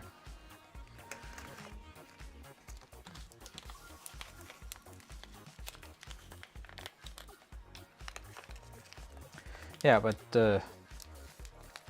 it is what it is. I may even have a buck converter here somewhere that would give me the 12 volt I need. I actually blew one up a while ago by connecting its output to its input, which the output's usually, with a buck converter, the output is lower voltage than the input. So not a thing you want to do. It made poof and it smelled kind of funny. And that was that. And I remember ordering a bunch of them, but I have no idea where I put those.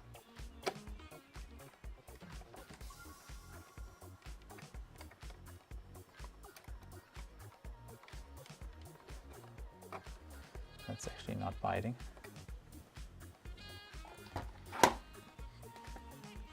Because it's too far up. That would explain things.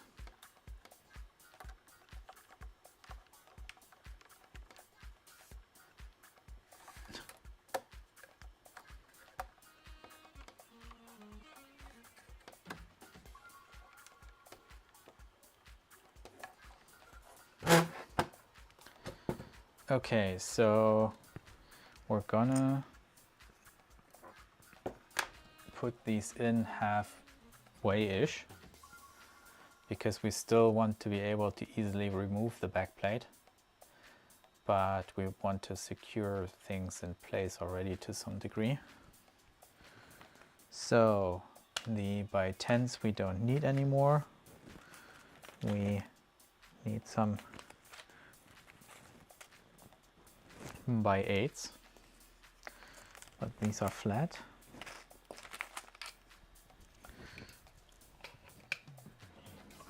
This we don't need anymore.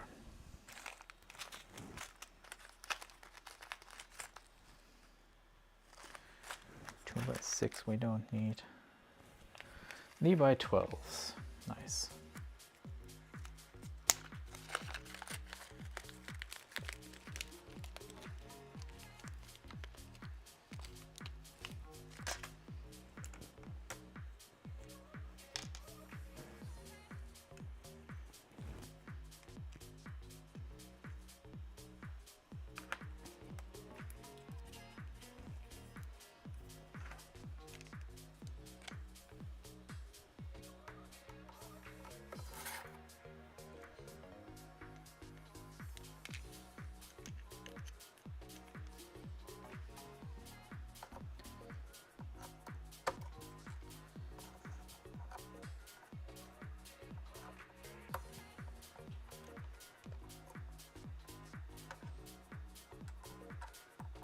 Yeah, but I already have a list of things that I think can be improved on this kit. That is definitely going to go to Fysetc, so they can have a look at it and make fun of my stupidity or improve their kit, whichever one they like.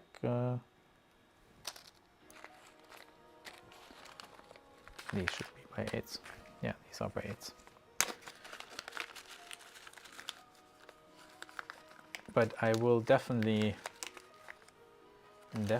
go on their nerves to a large degree, so they know that there is room for improvement, because there very obviously is.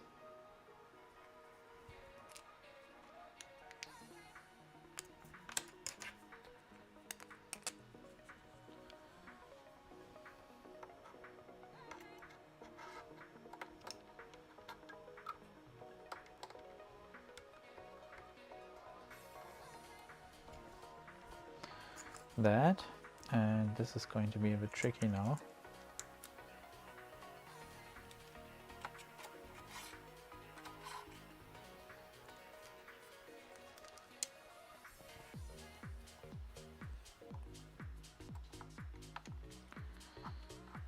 terms of how we want to move the panel in there. But first, some more peeling action, I guess.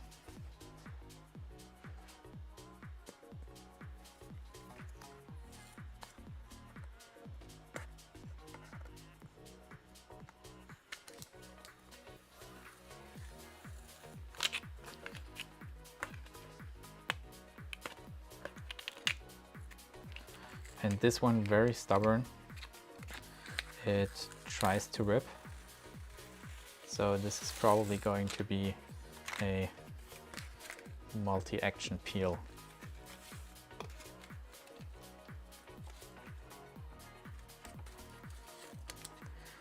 Yeah, not something you can do in one go.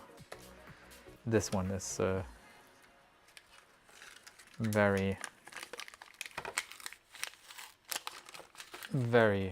weak.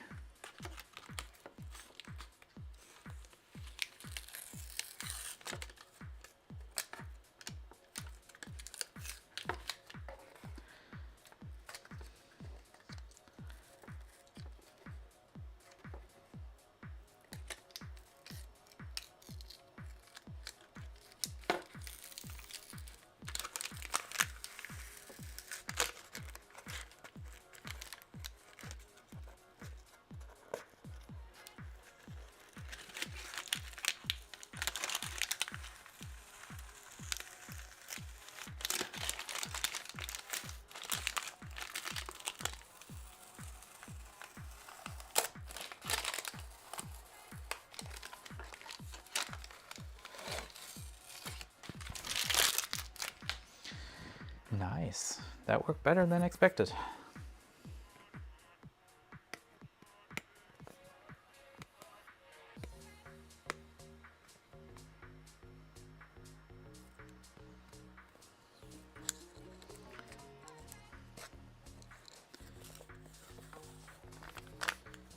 Ooh. This looks promising.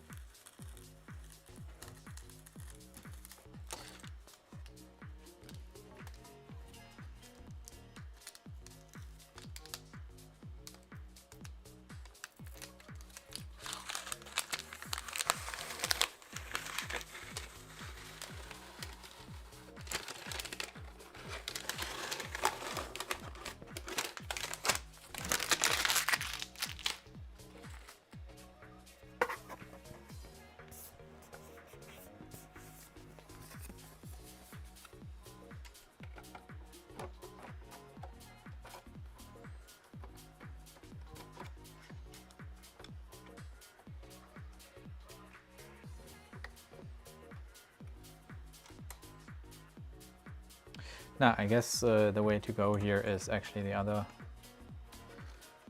direction. So we're gonna take this off, put that to the side still, and then just clip that in, fasten it with this one.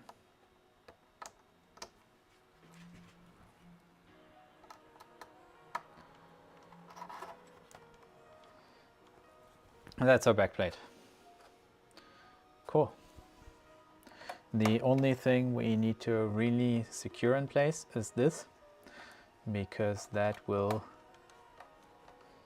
hold our very, very nice, there we go, spool of Polymaker PLA Plus.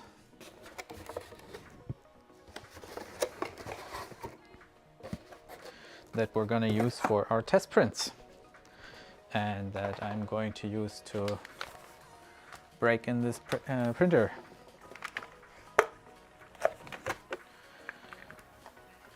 The reason here obviously being that PLA is the one material I can reasonably see being printed without an enclosure, as long as there's filtration in the room.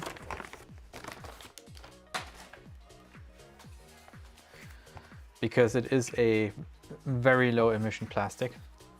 And look at this color. That's nice. That goes there. And we need that there if we want to push plastic and have that unspool properly. Yeah. Cool.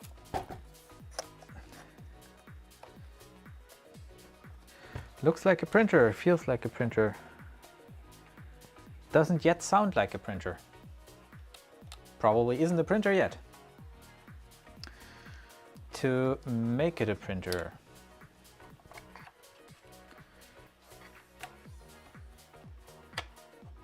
we need to take off our tool head.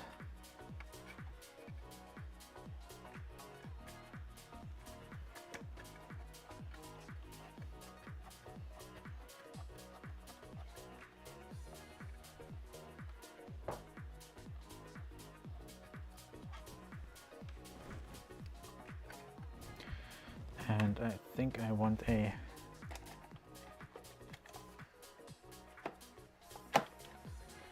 magnetic sheet so our screws don't go flying everywhere and I don't know which one goes where anymore afterwards.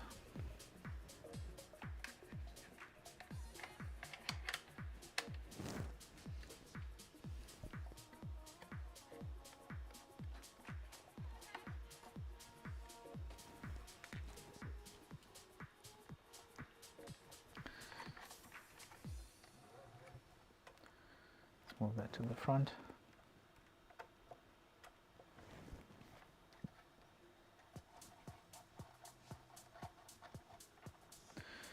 And this is, by the way, why you don't want to secure your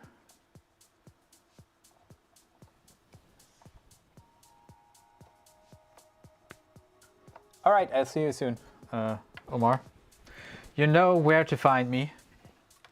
You know when to find me if you want to build a 3D printer or want to see me build a 3D printer and run into interesting problems like the ones today. Thanks for sticking around.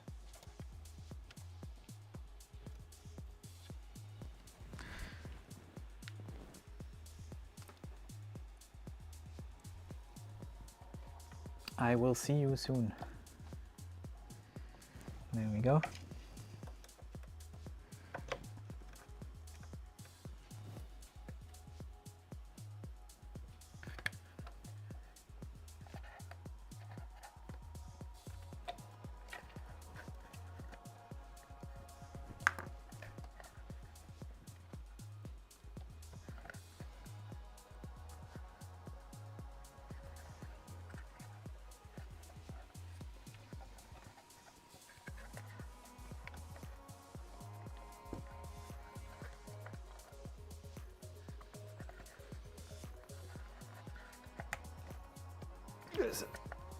What the hell?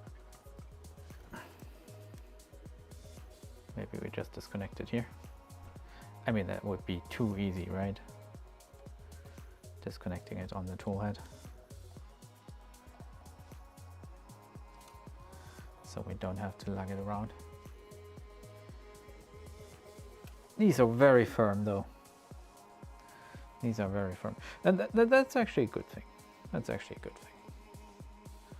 Because obviously if we could easily take these off, then it would be just as easy for them to fall off when we don't want them to. And that we don't want.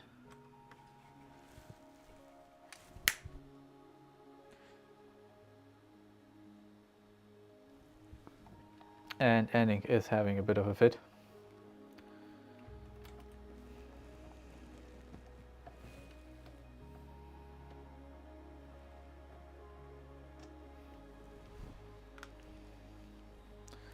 That's that one. Now we just need to take out the two in the front.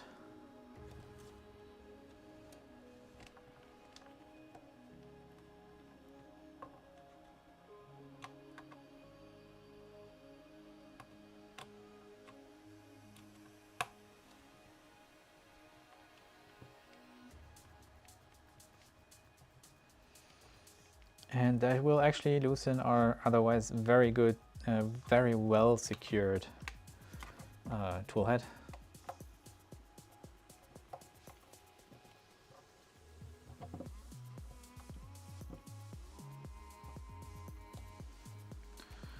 And since I'm not able to get those connections off easily, I will leave them in place because I like them to be in place.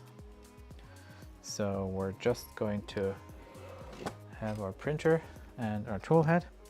And one thing I always wanted to fix here as well is this ECAS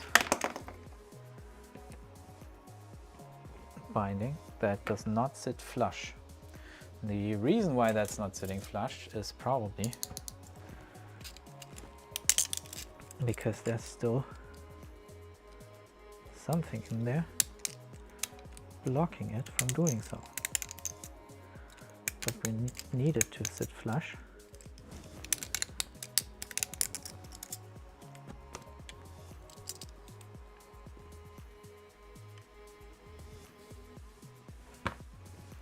Otherwise our lever will not work properly here.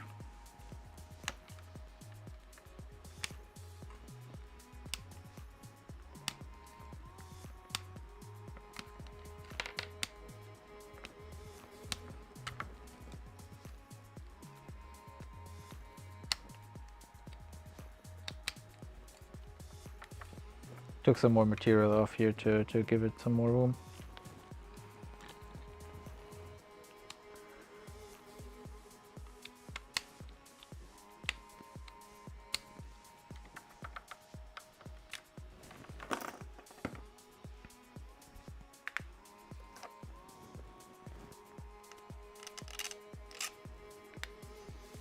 There we go.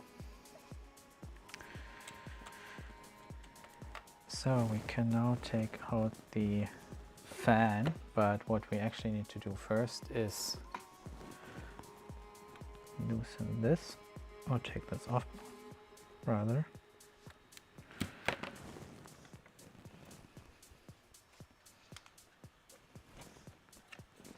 And then we need to take out our side fan.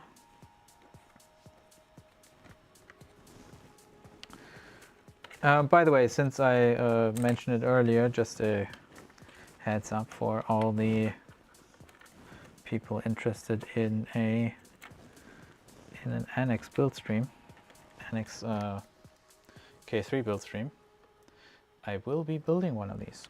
As I hinted on it earlier, I did order one, this time from Fabrico, because Fabrico has the cheapest offer of the K3 builds I have seen so far. Even the Chinese offers are higher and higher in price, and with less guarantees, less reputation. I just had to go with the high quality LDO Honey Badger. Oh, it's actually good that we're removing this because this would not have held up anyways.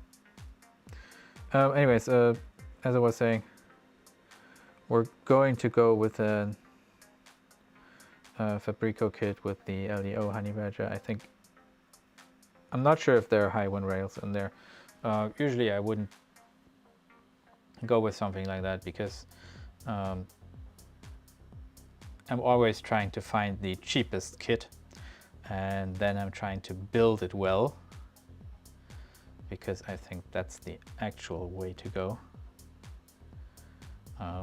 3D printers, hobby 3D printers are cheap for a reason. Right? This hobby is about building, not building 3D printers, because we know how that goes. We know how to build 3D printers. We've known even before hobbyist 3D printing was a thing. The important thing about the hobbyist 3D printing is that we're trying to do this as cheaply as possible. And then spending hundreds of dollars on a high win rail that usually doesn't make a tad of a difference does not make sense to me. If that's your thing, that's your thing. I don't mind. But to me, the sport of 3D printing, the hobbyist 3D printing that I want to do is build a very cheap kit and make that reasonably fast running, because that's what hobbyist 3D printing is. And if you want to throw thousands of dollars on it, at it, you go right ahead. You go right ahead. Not gonna. I am not gonna.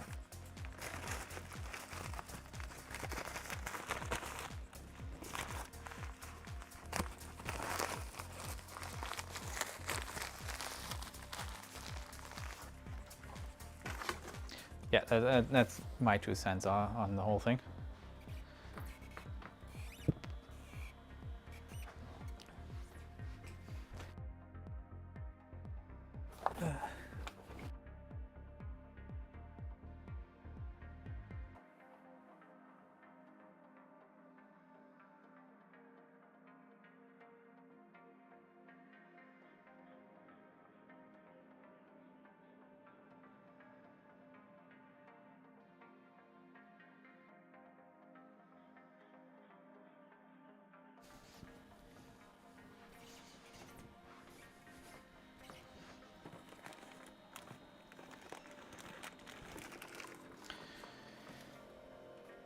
Yeah, anyways, that's my take on the whole thing.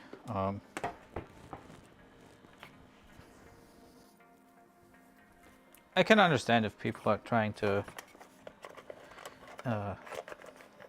supplement, I would say, build quality with higher spec components. But I do figure it comes down to you building your printer well. And by the way, I'm not saying that I'm all that good at it either. It is just the approach I'm taking with this hobby. Which is why I'm only building cheap kits, is what I'm trying to say here. And those cheap kits, my Trident that is doing amazing, really amazing, was a, what was it, 550-ish bucks base price for a Voron Trident 300, including everything you need to run it. I did exchange the controller board for an Octopus Pro. That's the one that's supposed to go in here. Because the Trident is getting in a Manta MP5, because I need the space that the Raspberry Pi is occupying for a nice little piece of kit here. This is a 48 to 24 volts buck converter that can sync 240 watts. Now, those 240 watts, it can sync when it is properly fully cooled and in the right conditions, so I wouldn't trust those numbers. But I'm guessing that you can still run a pretty decent printer out of that, even a multi-toolhead printer if push comes to shove, because each of your tool heads is going to sync what? You're having your extruder usually run at 0.6 to 0.8 watts. That means that's amps. So that's 16 to 18 watts 50-watt hot end.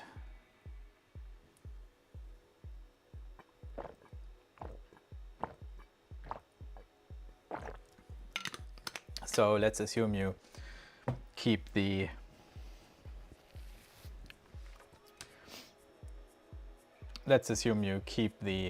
hot end on, which is not going to consume all the 50 watts all the time. It's just for initial loading.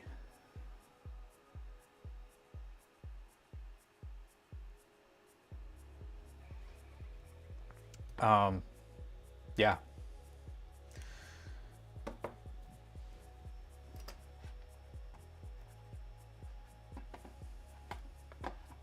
I think the brick will be just fine to run even a 4 toolhead construction there. So no problems whatsoever with that. And if push comes to shove, we can add a second one. You can always add a second one. You can always add more. You can always split up the power. The point being that this little brick could allow us to 24 volts in a reasonably dense package, or 3624, which is actually what I'm thinking of doing with at least a couple of printers.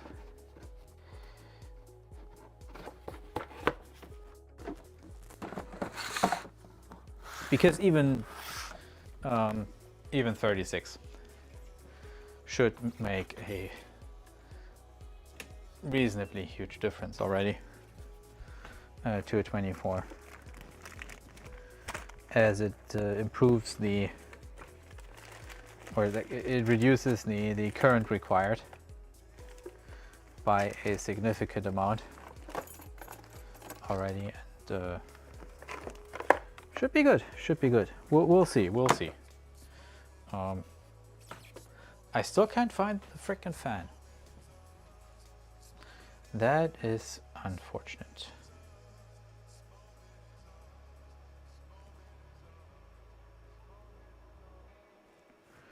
That is very much unfortunate. Where did I put that? Let me check this real quick though. I would like to avoid.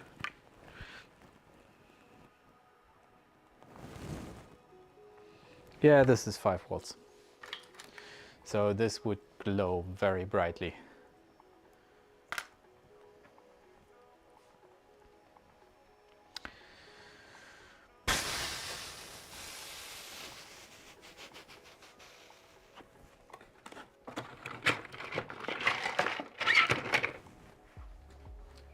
I might have dumped it in here.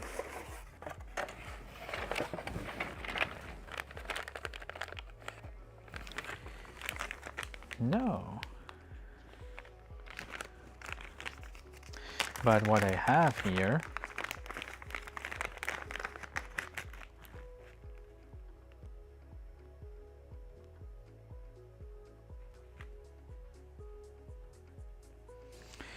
is a 15 to 85 watt volts to 12 volts buck converter.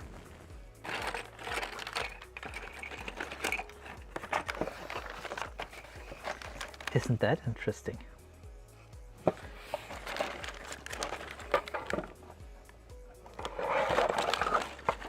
actually have one right in front of my nose. Also, I do know where I have cheap, creepy fans. Or I think I do know. So this is cool.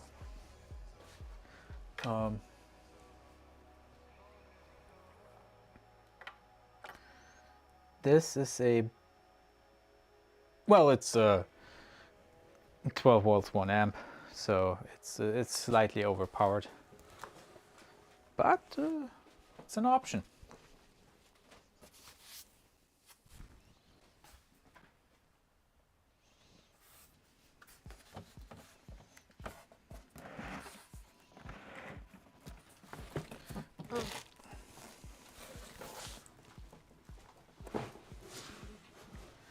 But first, we need to look in here, because this, ladies, gentlemen, and undecideds, is the salad fork kit.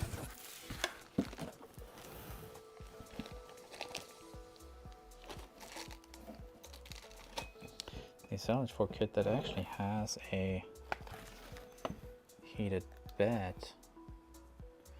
with no stand-up pins, but a better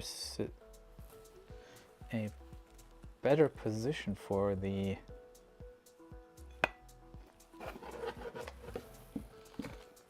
fuse. That's something to ponder. That's something to ponder. By the way, this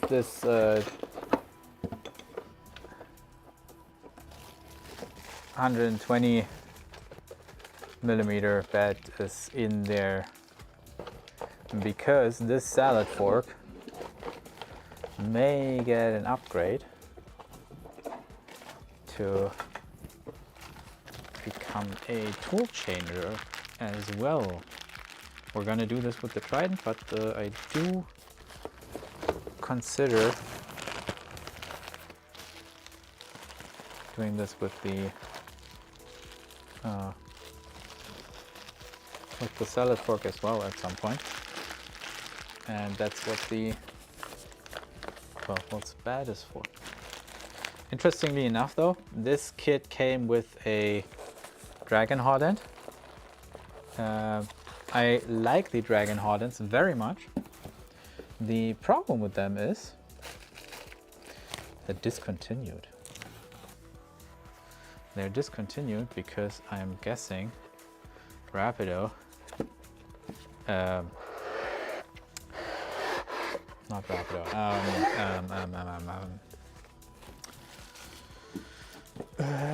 Fetus wanted to sell its Rapido Hotends rather than the old Dragon.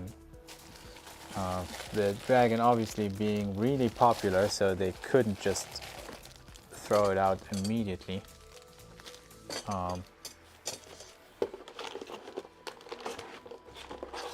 But they had to get rid of it eventually because for them it means exposure. Exposure to lawsuits from Slice Engineering, who have patents, and this is why you shouldn't like patents, on something very simple like these standoffs between your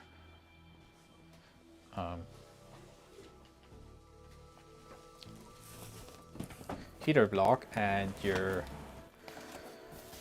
heatsink, that make it so you can tighten your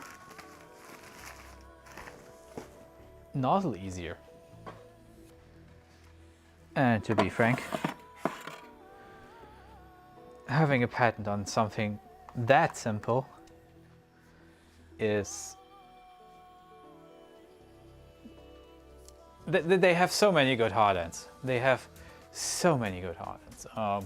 The K3 will get a 400, well, 300 hopefully bucks Magnum Plus hotend from Slice, because A, I want to support them, and B, I like their solution better than the Goliath or Goliath. So we're going to go with the Magnum Plus. But really,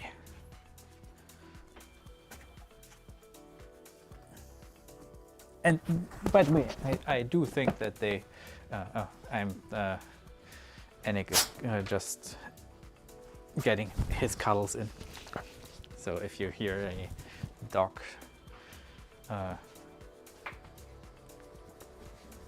then somebody's getting his cuddles.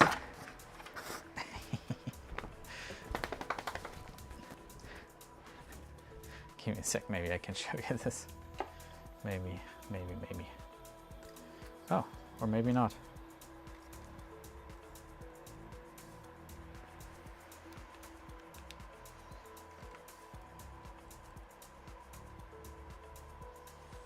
maybe our mobile cam. What is it with cameras today? What the hell is it with cameras today? And connections and the stream and like everything else. I don't get it. I'm so interested to see the replay of the whole thing.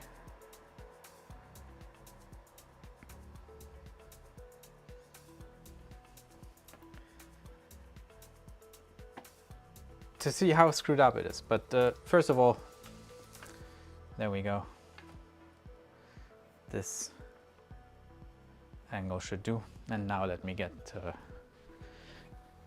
my stuff. Somebody is getting in his taxes. Somebody is claiming his taxes. Somebody is claiming his taxes.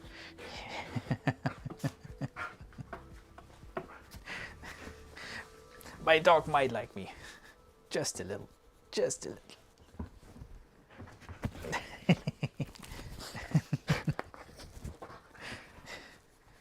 Yeah.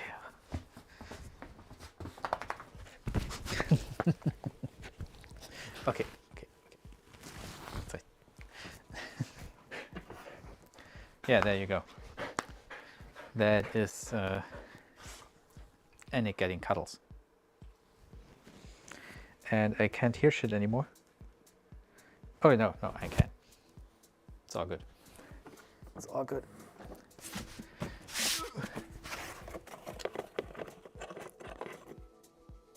Because I might have just thrown the fans in here somehow. There's a little compartment here.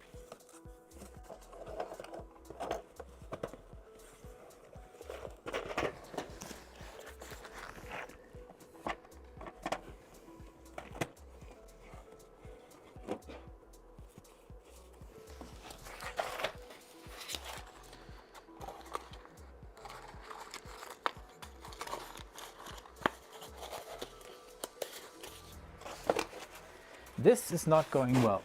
This is not going well.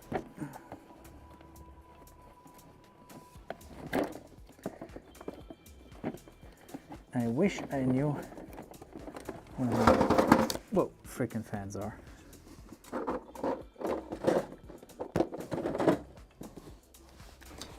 Show you.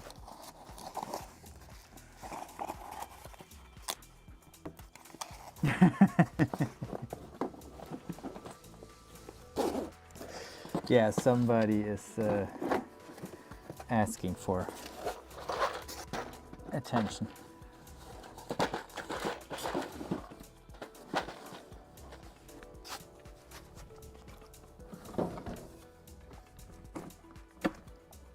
Let's move that back. Let's check our boxes again. Must be either of these. And I just saw our VHB, our foam tape as well, for getting the printer sealed later.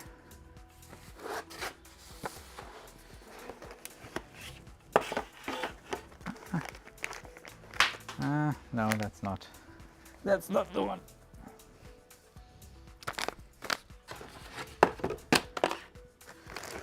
That is not the one. There's a lot of Trident parts left over.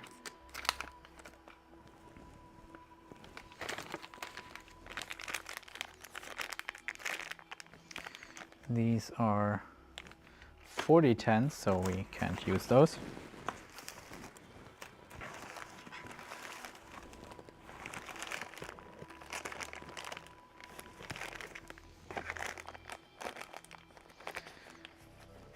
There's an insane amount of 60 servos in here. By the way, those are meant for the pick and place. because each and every... You're kidding me, right? Oh no, those are the old belts from this printer. I thought I actually had belt while I ordered some, but no.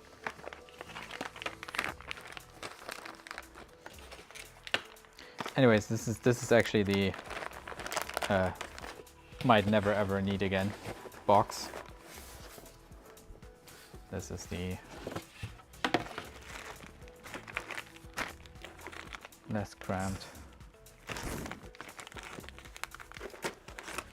option here, and we do have some 4010s there.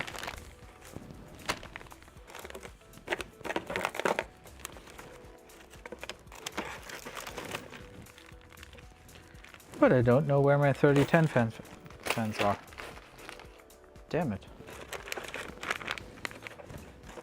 By the way, we also need to, and let me switch the camera here again. We also need to get this thing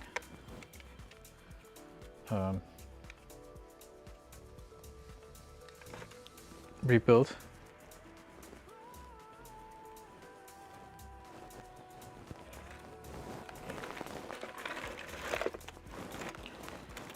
Even a bigger fan. Okay, so the only place things still could be is in the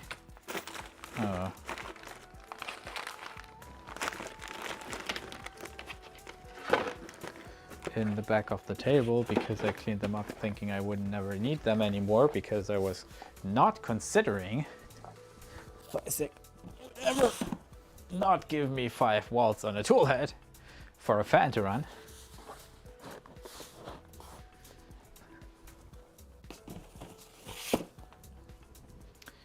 Which, again, Fysetc, sometimes you have notions that are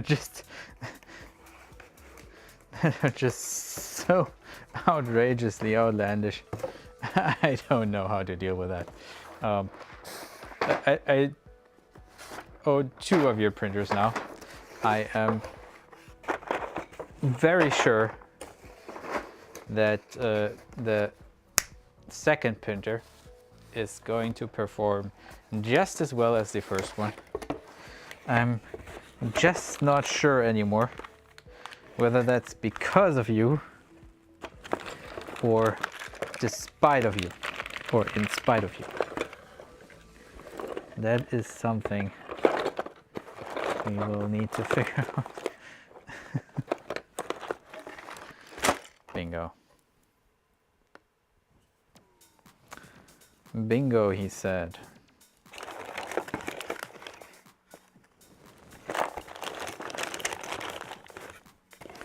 And this is potentially a fan that is even cheaper.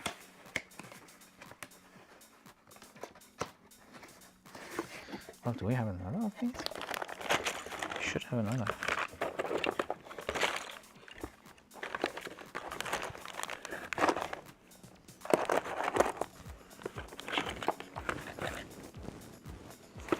Yeah, we'll leave it at that. So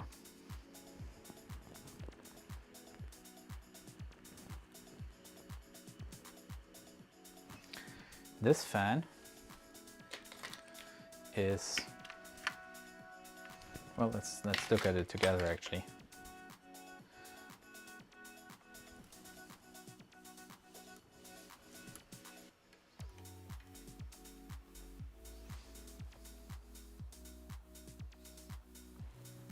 That's not going to do it.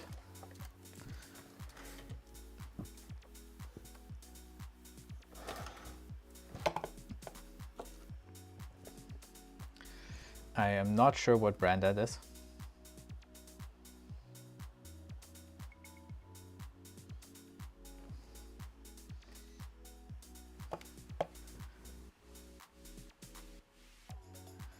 But it is 24 volts. Now, the challenge here will be Oh, damn it. That it has the wrong plug and that we would need to recrimp this. So I guess, Omar, even though you're not here anymore,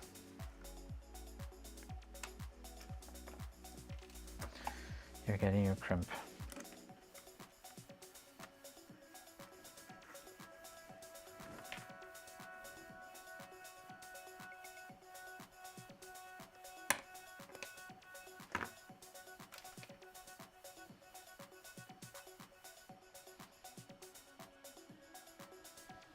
Oh, oh yeah, there we go. And for Omar to get his crimp, I'm gonna move the printer out of the way. I don't like that you're hanging on your tool head here, so I'm gonna put you there.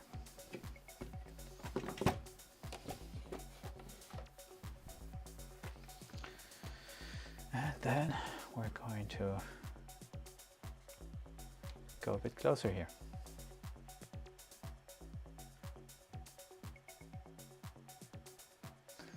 And we're gonna see that the auto white balance just completely shit the bed.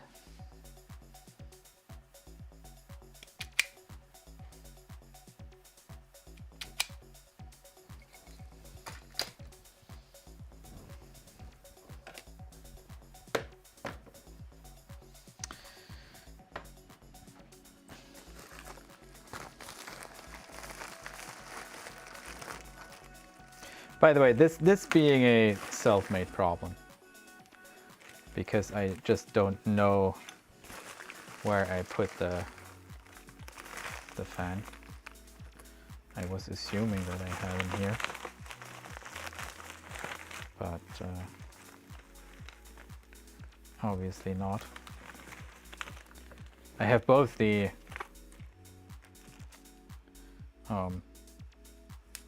blowers here, but that's it.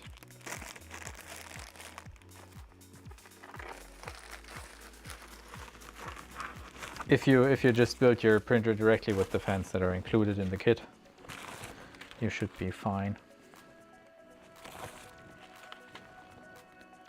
These are the connectors that we need. Well, at least as long as you don't cook your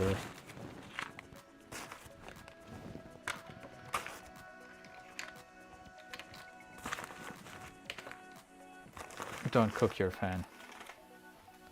That obviously not gonna end well, and it will likely end up that way sooner or later with these cheap fans. They are included in these kits to get you started, but they're usually not made for high temp.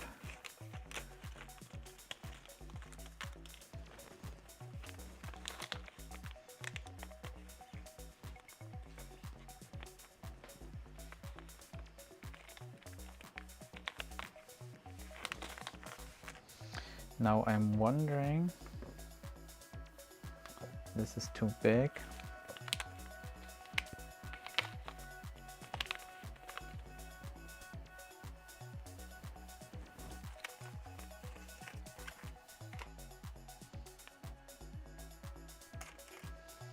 I'm wondering if we even have a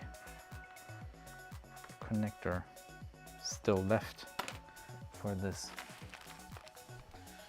And we may not.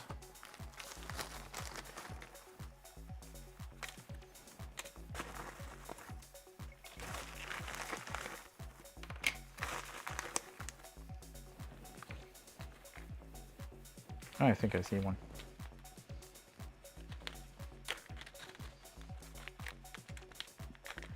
Yeah, we saved one. Can just reuse that.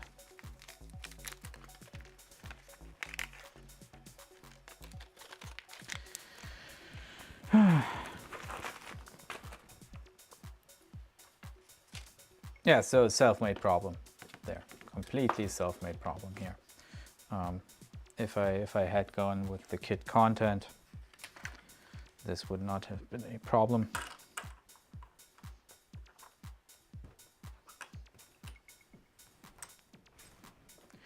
And by the way, yes, I do use a vise to depin the JSTs.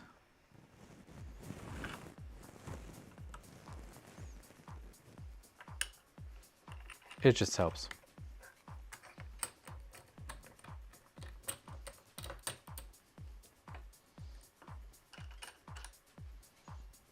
Let me grab this. You'll see why in a minute.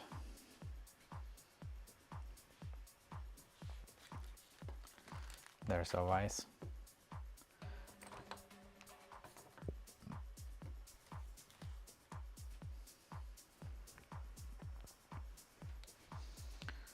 And here's our victim.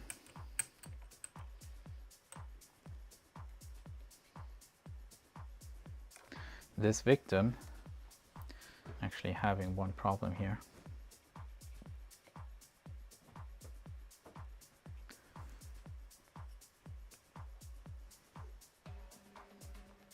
So we can actually grab that. Now we need to push that pin down. That is in here. There we go. Number 1, number 2 coming out as well.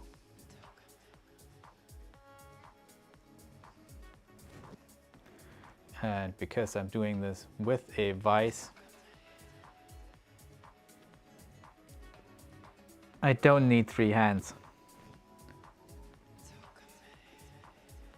Otherwise I kind of feel like I always need 3 hands to depin these.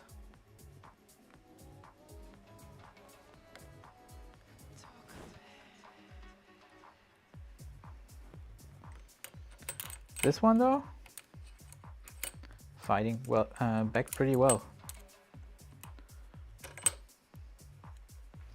That does not want to come out.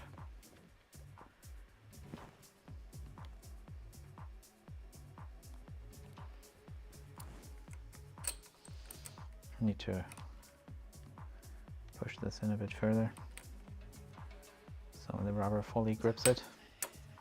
Obviously we don't want to crush it.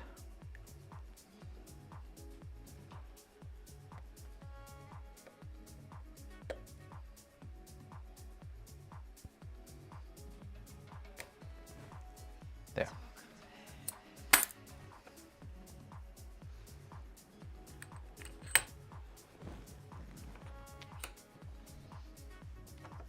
Go. And obviously I lose these.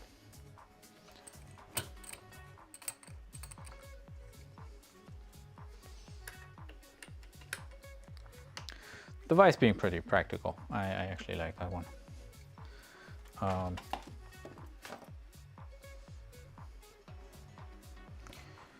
Now we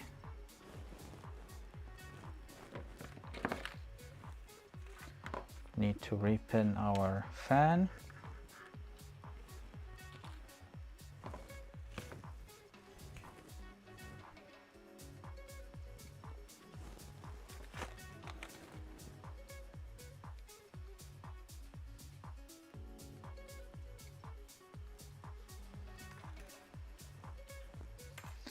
With these, and I am going to do this directly with the handy dandy magnification tool so I can actually see those pins properly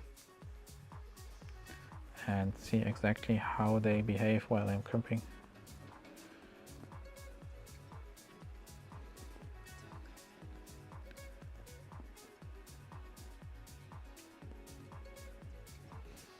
I'm sorry if that detracts a bit from your experience, since you're obviously then not seeing as much.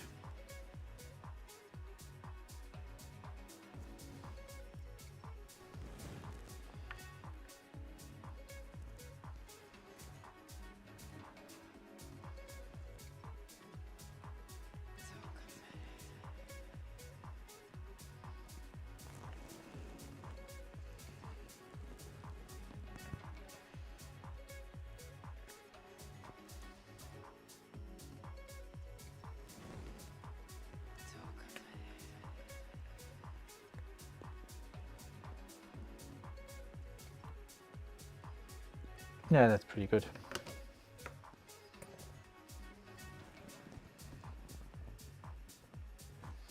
That's a depend one.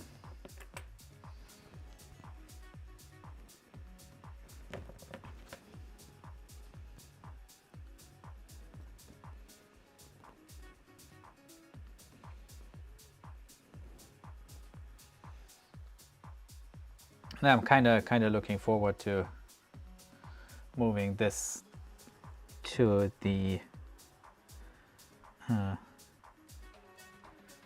Fly SHT.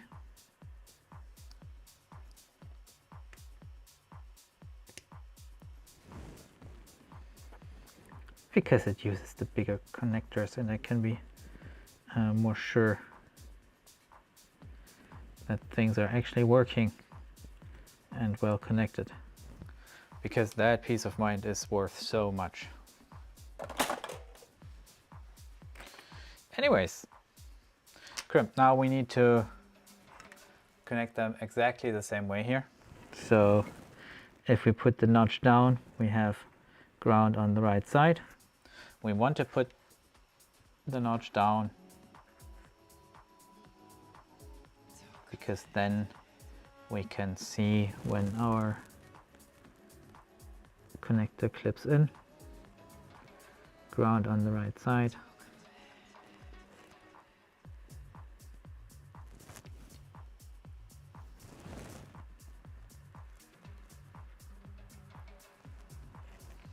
There we go. And that's it. We fully need to fully seat those still.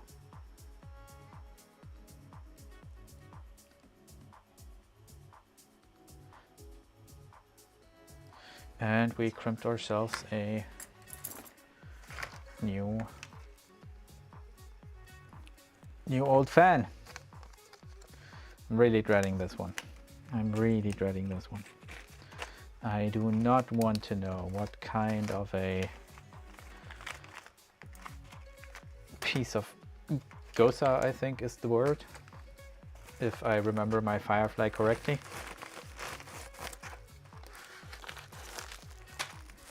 Was in that Fanzor kit. Well, maybe they surprised me. Maybe they surprised me, but I would definitely love to use my Sunan fan. I have Sunan on the salad fork. And by the way, the salad fork were not going to build completely stock because that would mean wire harness instead of toolhead board. And I'm done with wire harness. I don't wanna. I don't wanna. I can deal with what we have here with the Fysetc kit, but no. Did I mention that we're getting a K3? Yes, I did. Did I mention that we're going to have that run 48 and 24 volt against a Slice Magnum Plus Hotend? Yes, I did. Good. Because that's going to be fun. That is going to be the first printer, again, that I'm building with a high quality kit. Just because it was exactly the same price or cheaper as the China kit. So, dear Chinese people, something to ponder here. How could it be? Although I do have to state that even though my excitement is high, my fear for those import taxes and duties is soon going to dwarf that.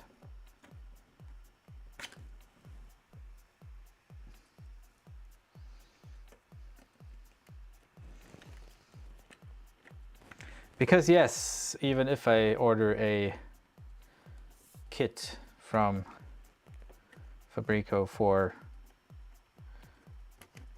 you can look that up yourself. There is definitely at least another 20% in that needs to be paid on my end when I receive the goods. And yes, that sucks. It sucks hard, and I would like not to pay it, but there are these things called borders, I think. Borders is the term they use, that try to keep people where they are and try to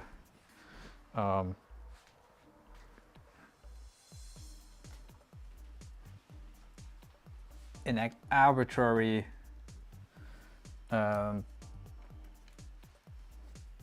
restrictions for people, which, to be honest, I don't get. I don't get it at all. Somebody needs to explain to me how that could be. Why a person, a flesh and blood human from Mexico should not be allowed to move 300 kilometers further north. It is a concept that is completely foreign to me, to be very frank.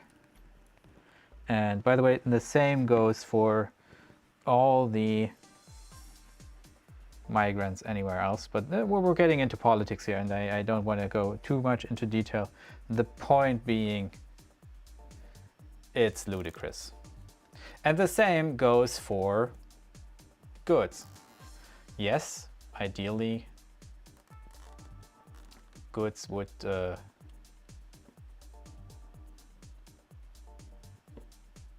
wow, is that the lag? Oh fuck. Ideally, all goods would adhere to the same rules and regulations, so people don't just steal stuff, build their own, and claim the profits. That would be a very nice concept.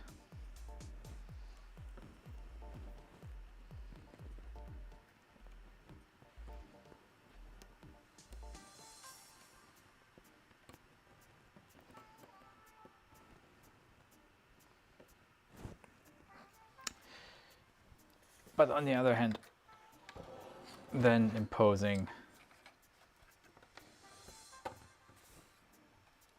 import duties on it, I don't know. I don't know. It's a world economy, not a US economy, not a German economy. If the world economy doesn't work, and it seems to have a few problems doing so at the moment, then nobody gets any money. So it's a problem we need to solve anyways, together and not apart. That's just my 2 cents.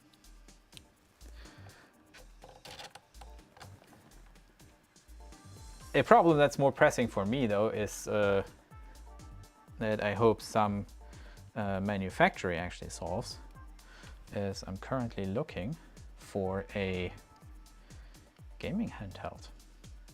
And for some reason, every single manufacturer that currently has a candidate doesn't have one or a few things that I want to see in my gaming handheld.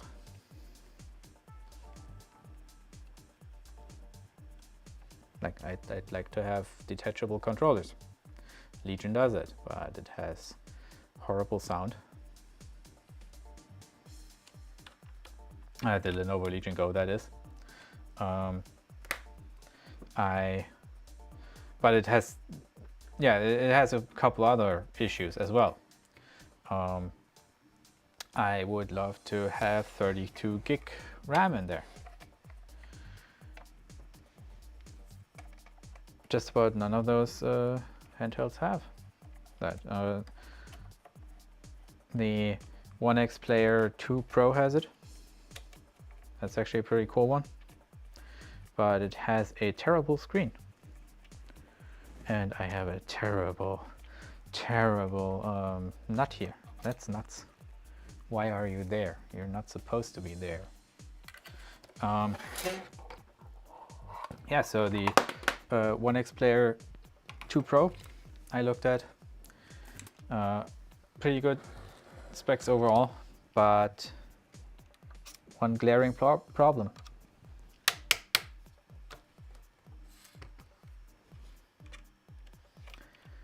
Or not glaring problem, actually. Because the screen is shit.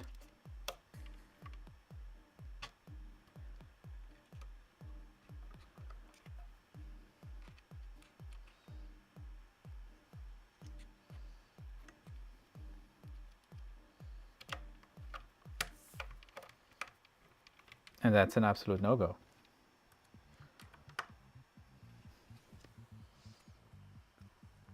So yeah, also it doesn't have variable refresh rate because, well, that's actually reasonably important, even though most of the handhelds are not doing it at a lower frame rate. Variable refresh rate can actually give you a much smoother experience due to the fact that with VSync makes your handheld wait for the next frame to be displayed. If your handheld waits for the next frame to be displayed, you have an arbitrary additional latency in between your input being registered by your game and the output actually going to the screen. That can feel pretty shitty.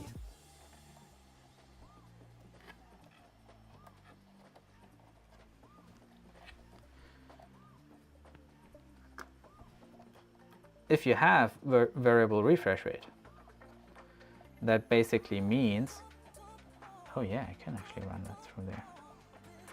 That actually means that instead of this ludicrous idea of your game waiting for the screen will actually display the frame as soon as the game's finished rendering it. Within reason, there are a couple of restrictions there because of the base refresh rate of the screen. But the gist of it is, the core of it is, let's say, that because now your screen is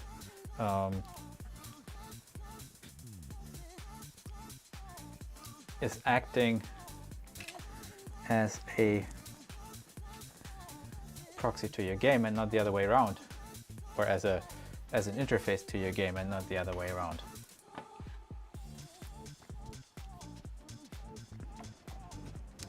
You are actually getting a more precise feeling for your input. And even if your frame rate varies a lot, because your device might need a couple seconds extra, the input still, to render that frame, the input will still feel somewhat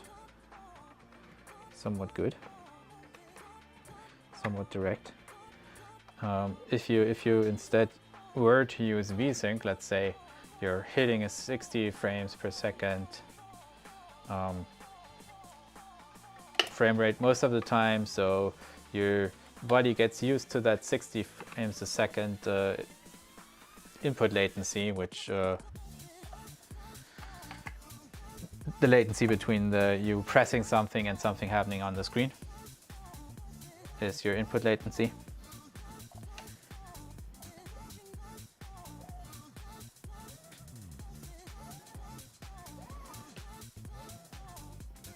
So imagine your body more or less getting used to that that input latency, and now all of a sudden, for well, some reason, the GPU or the CPU cannot finish your frame in time to hit that 60. Now it will automatically drop down to the next lower sync rate, which in many cases is 30. Now 30 frames per second means that now instead of a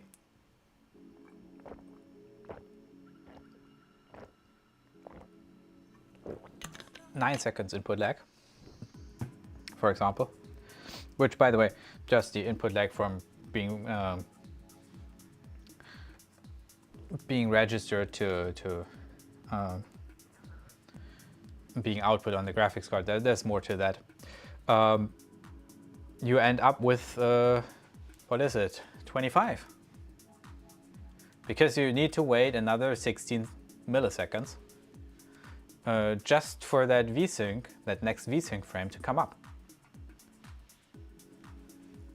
If you have a higher refresh rate screen, you might get one sooner, but worst case, you get another 16 milliseconds, so more than double what you had before. And that sucks. That objectively is not a good experience.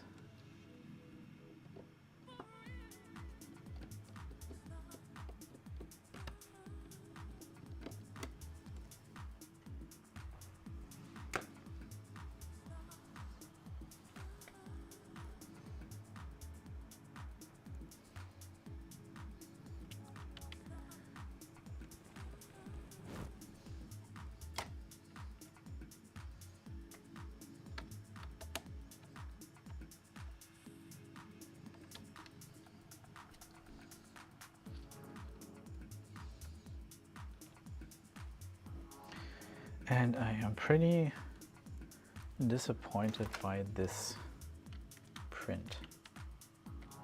This was supposed to be compatible with our ECAS fitting here.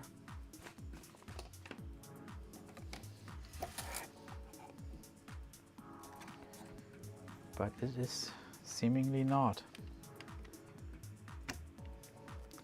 So we will need to take more off of it. Or, wait.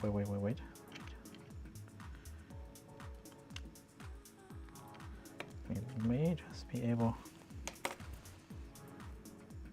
to give our ECAS fitting a bit more space. Oh, look at that. That did the trick.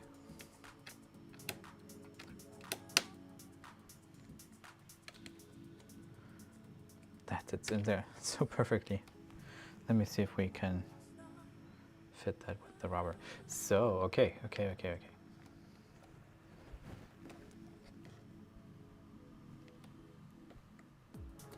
So we are not supposed to fit that with the rubber, it seems, because it is too high. Always use a rubber, but not in this case. ECAS fitting going in there, sitting very stable. I'm almost tempted to glue that in, to be honest. But now this works. And the trick here was, or rather the important thing was here, that this prints lying down. So it basically has to bridge here. Because it has to bridge there, that was not completely round and potentially even somewhat swollen. So that pushed the ECAS fitting more to the front, which made it then collide with our lever here. So by rounding that out a bit, the ECAS fitting moved a bit further to the back. And by moving a bit further to the back, we now have a perfectly well working lever. I'm still going to apply a bit of glue here.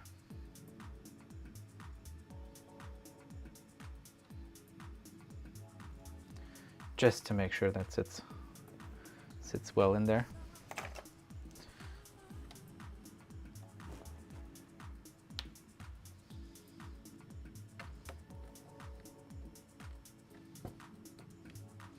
And does never ever come out again.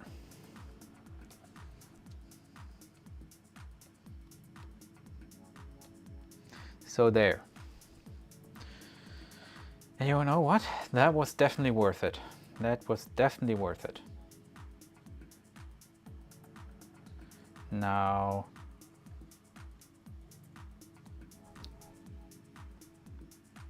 what's left here?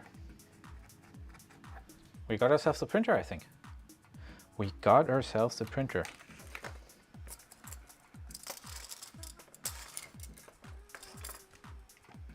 We did it.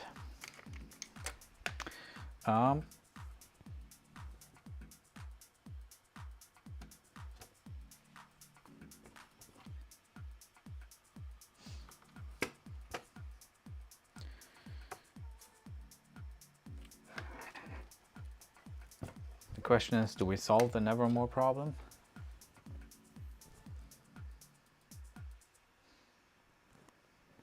No, the Nevermore needs a 300 to 500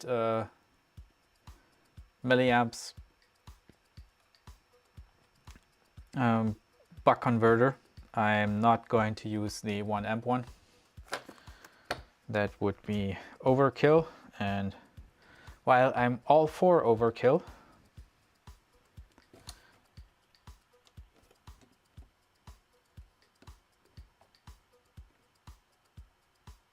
we should do software. And we still need to talk about the other handhelds, I guess, that I looked at. Because if we look at the Rogue Ally, again, it actually has a pretty small screen. And that pretty small screen, not for me. I want 8-inch or bigger. Also only 16 gigs of RAM, and I think 16 gigs of RAM is just... Consider this. You're buying a machine, you're buying a computer in today's day and age that... Oh, we need to do a bunch of other things anyway, so this is just fine. You're buying a computer, right? This is a handheld, but it is a computer that uses, that you want to have use 6 gigabytes of RAM for graphics, because that is what it takes today. 6 gigabytes of your 16 go down, I don't want to say the toilet, but a different path. And will join your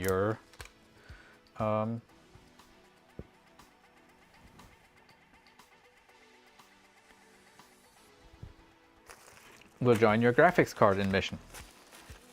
That leaves you with 10. Now, off that 10, you're completely used to, I don't know, having a browser run in the background.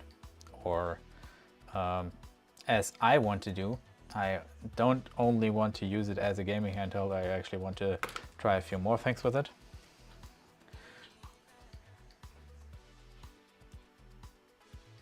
You have an operating system there, especially with the Windows ones. Windows got way better recently, but it is still a frickin' pig when it comes to memory management and memory use. So, by the way, move this down and sit down, actually, for the next part. Hello, Enek. Hello, Enek.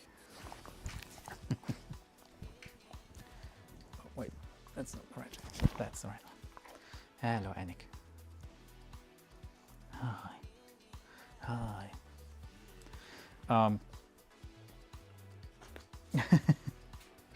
Let go. Oh, no.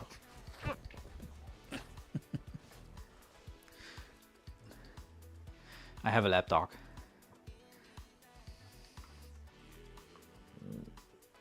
It's good. Fine. Fine. Platz. Fine. My lap dog. Ooh. Und jetzt.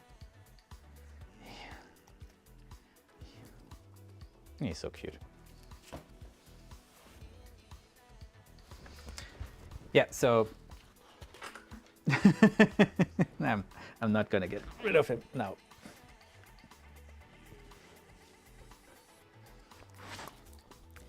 I'm just not gonna get rid of him now. Wait.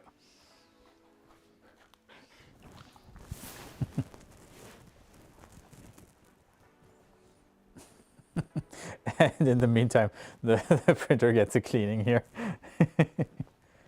That printer gets a cleaning. Yeah, that printer needed a cleaning. Yeah. That dog is so funny. It is so damn funny. Anyways, where were we? 10 gigs just isn't enough. If you from your 16 gigs, which sounds like for a gaming handheld might still do it, you have to give up 6 because you have an integrated graphics card and not a dedicated one that, by the way, would bring another 6 gigabytes to the table. If you're exact, then yeah, there's just a bit of a discrepancy here. Anyways, what we're going to do now, and I just noticed I was a bit quick to close up the back. We're going to do LAN.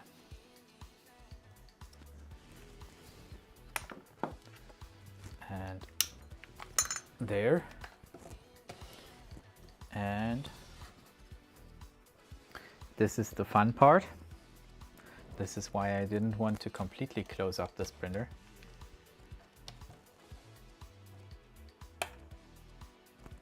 Let's move you to this one again.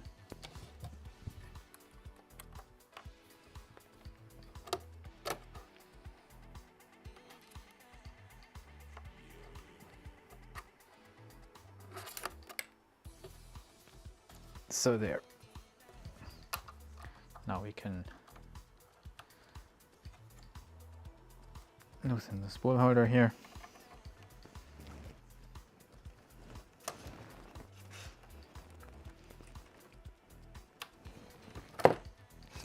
Loosen the bottom edge, and that will give us access to this again. I think what I want to do now is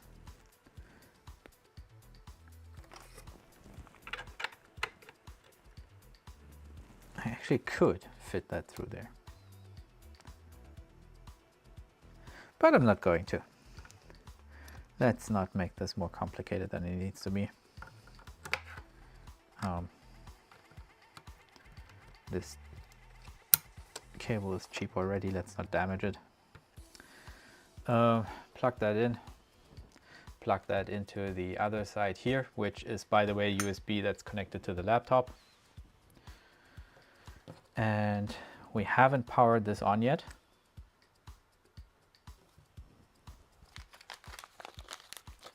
I'm going to first remove the screws. No, that's wrong.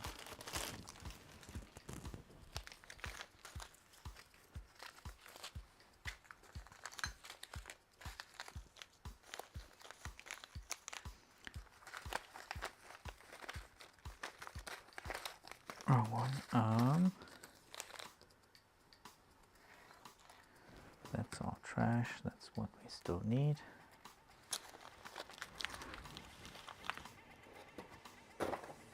Let's put these with the Nevermore and the backplate. That's something we can keep. And we'll need to now find the SD card. Now the challenge here will be that this printer is going to use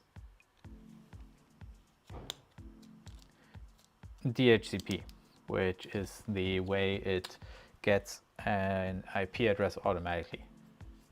By plugging this into my laptop, and yes, I will have to plug this into my laptop and hope that I'm not getting Chinese malware. Yeah, I can actually do that through that.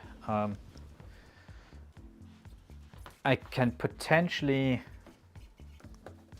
get access to the configuration, which will allow me to assign this printer an IP address. The reason why that's important is because this printer is not supposed to live on my network. It is directly connected only and only to the laptop. So we can basically work on it, configure it, play with it, test it. That's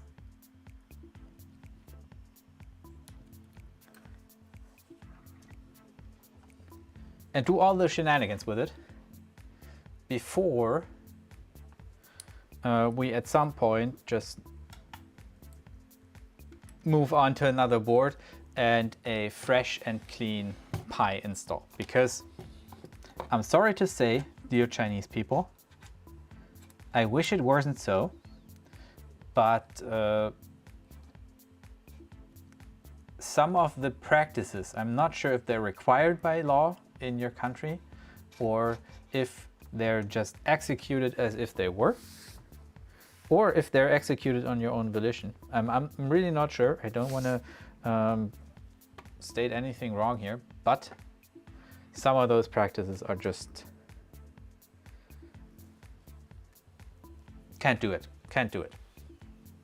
Operating systems have to come directly from me or directly from a vendor I trust. And in terms of operating systems and system software, along the same lines, I gotta tell you, I don't trust you. It's nothing personal.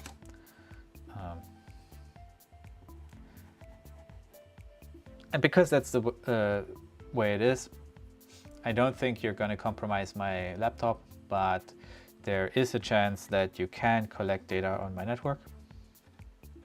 And that's a no-go. That's a non-starter. So we are just going to have this printer isolated.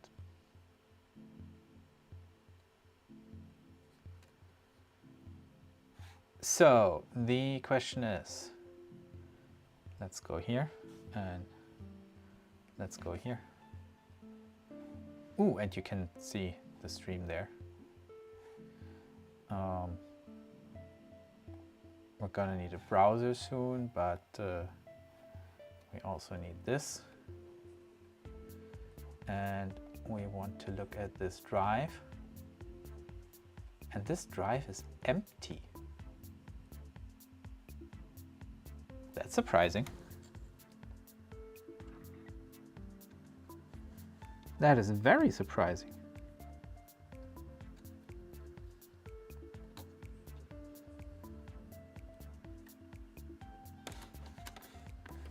Why is the drive empty?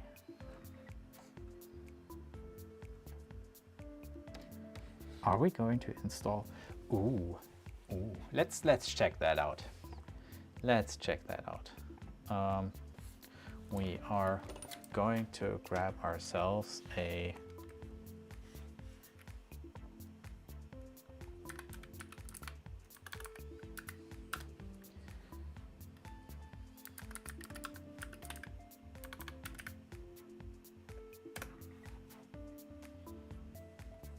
website here.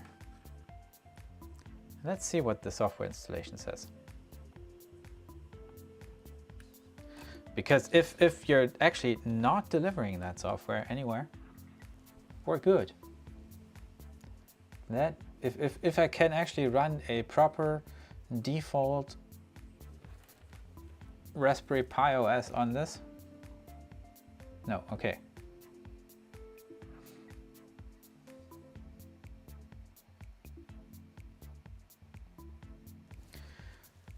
Okay, so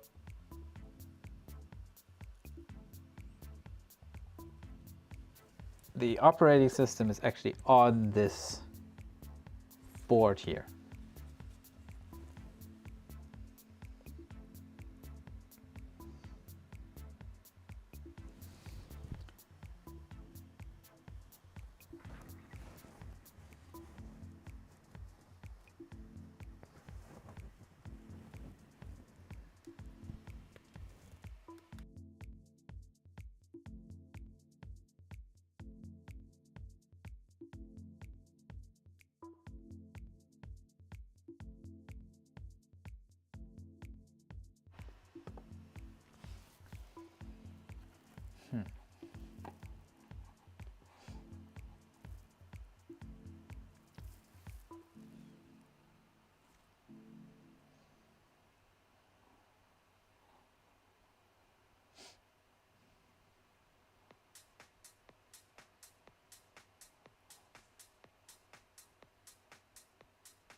Okay, so this basically tells us that Fysetc already did all the things for us and that we don't need to do them until, unless we want to reinstall the whole firmware, which is what we don't want to do. That's fine. The MCU firmware we want to update, but the steps they tell us here might not be the steps we want to use. Our main problem now is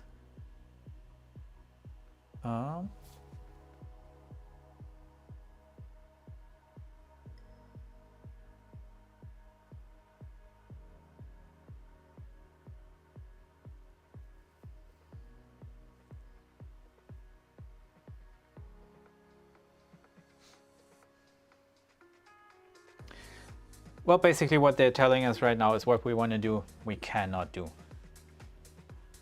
So we need DHCP. All right. No big deal, no big deal.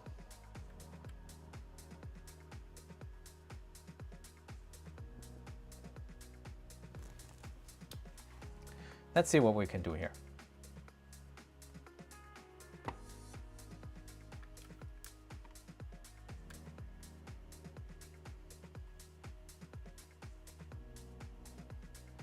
Let's see if that kills the stream.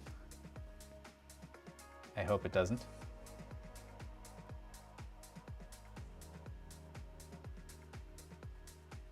And I'm seeing an immense lack of Stream versus reality.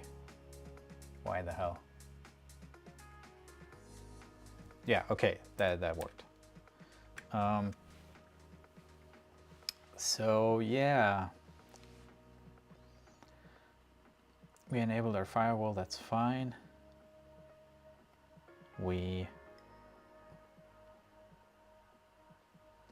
I need to check if the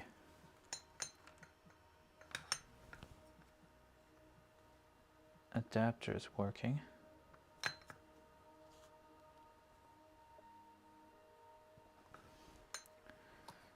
But I think this will not show us what we want unless we turn on the printer.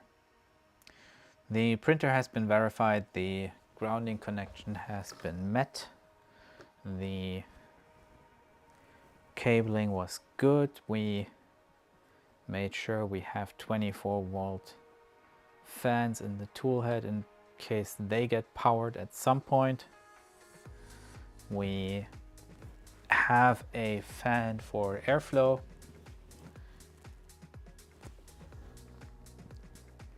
I guess we can plug it in.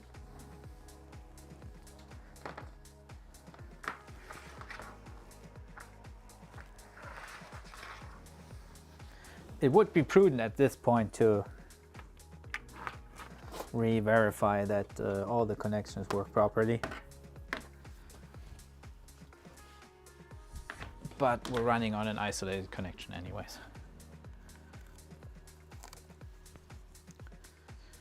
So this should actually, at the very least, not impact the network.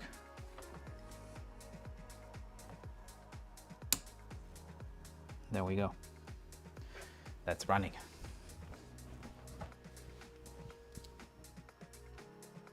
And it's not burning. And it's showing lights. And the breaker hasn't tripped.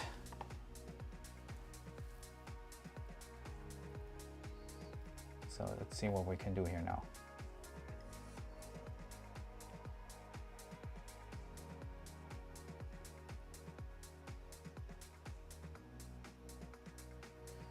This will self-assign an IP. Oh, that's actually a good idea. So how networking usually works is you can assign your devices an IP and they will run with that. You can have a DHCP server assign IP and your computer will run with that. Or at some point, your computer will use a self-assigned IP that is in the range 169 dot something. Now remember that Fysetc wrote in their description that they basically want to have a DHCP. Now we have none.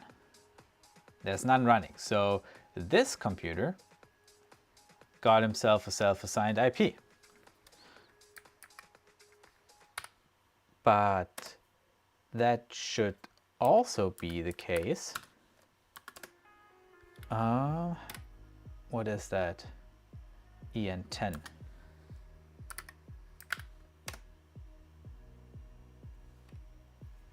Oh.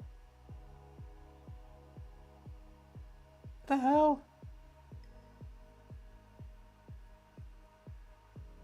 Oh, I am an idiot. Now I've not done that on a Mac yet, so I'm a bit... Oh yeah, oh yeah.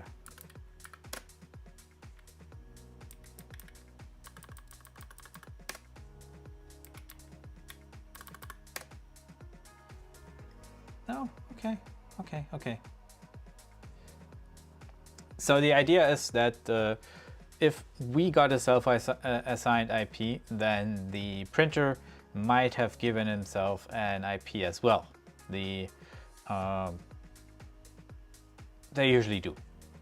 the way to find that other IP is by either going through the IP range, which is hopeless because it's a like 265 by 265 makes it a 65,536 IPs large range. Well, actually, one less, but well, two less actually. But the point is, two less? A couple more. But it's still huge, which means it would be a pain in the ass to scan.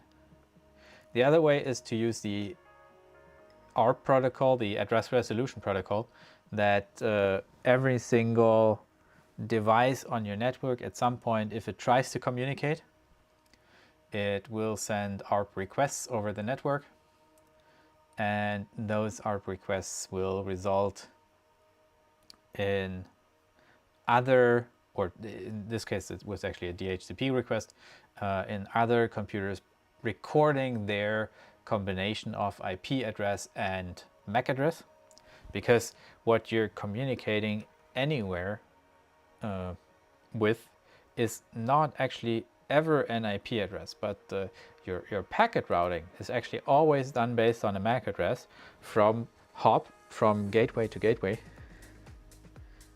So every single computer will have one, every single computer needs to have one, and every single computer has one.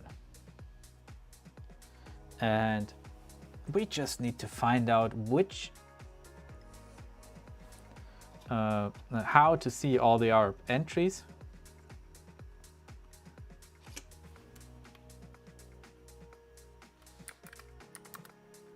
Maybe that way.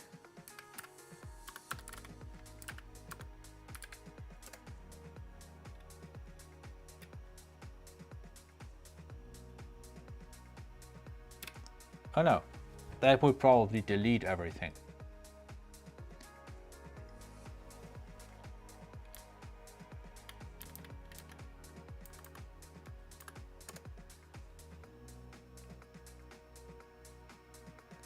And you can see there's only one entry in there. So that sucks. What else can we do here?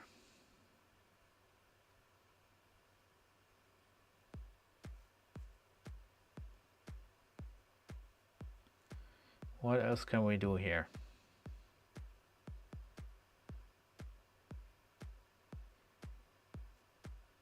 Well, what we can do obviously is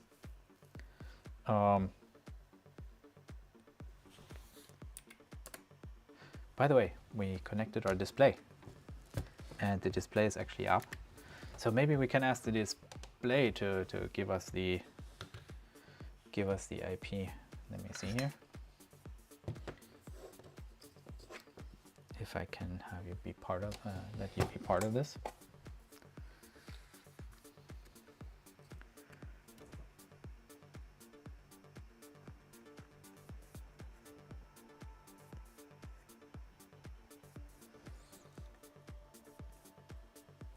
There you go.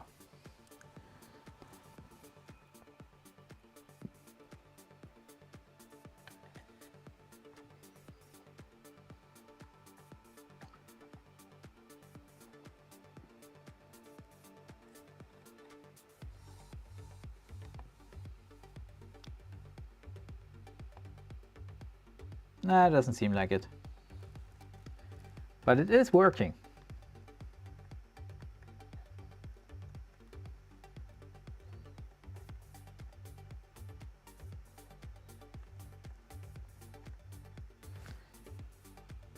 It is working. So how else can we do this?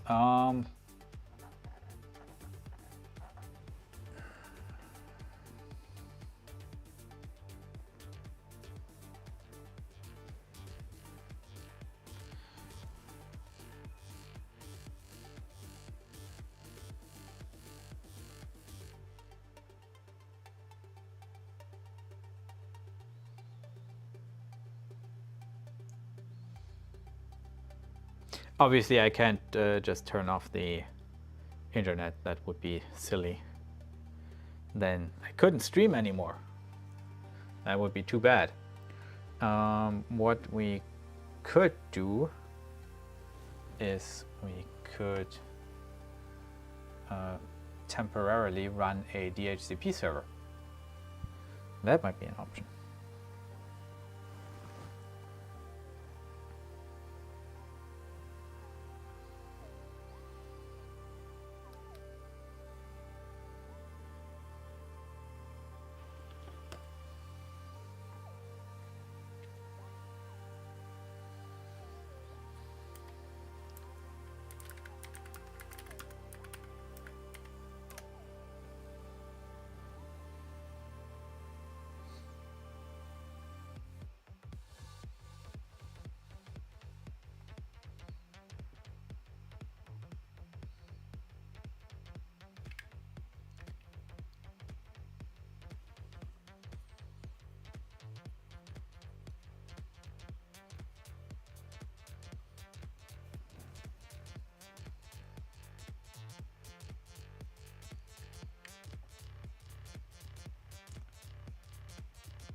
Nah, that doesn't sound right.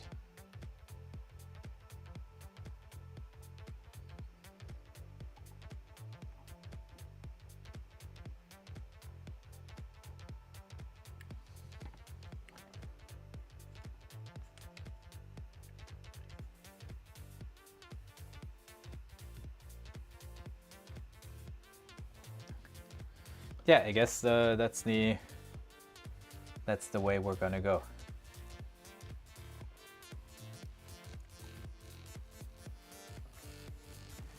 That will, for a very short time, share our internet connection.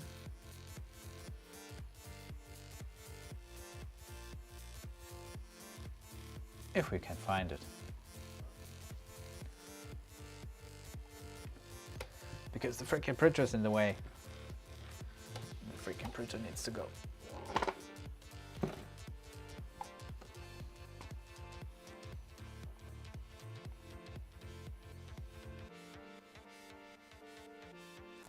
Ooh.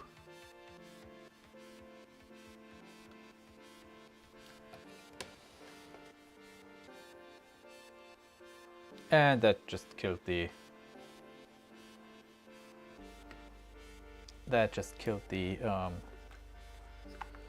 phone, I think.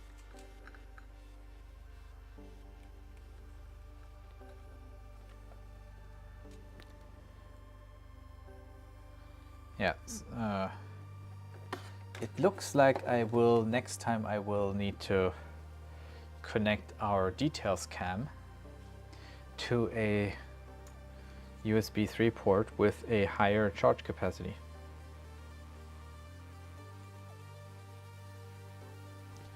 Because it is empty, even though it was plugged in. And I get it, it is streaming 2K video, so no surprise there.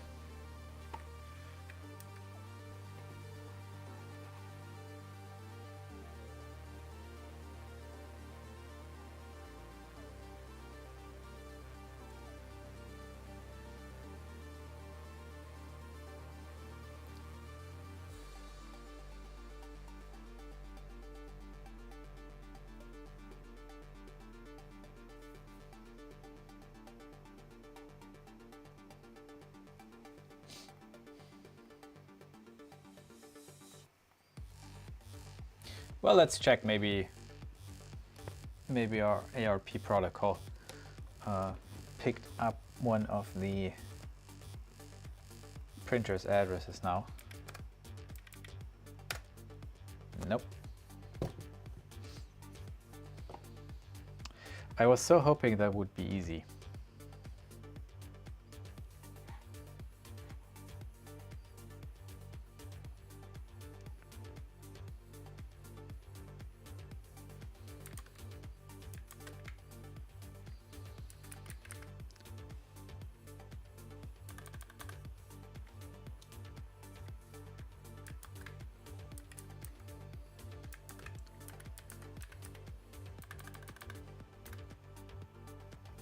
But it isn't.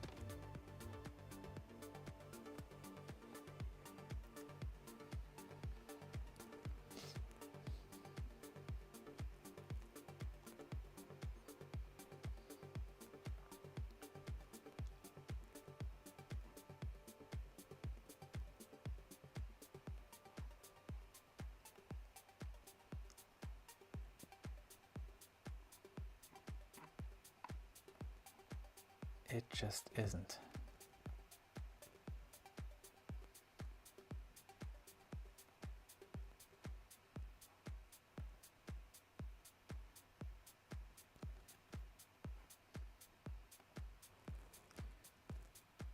Yeah, so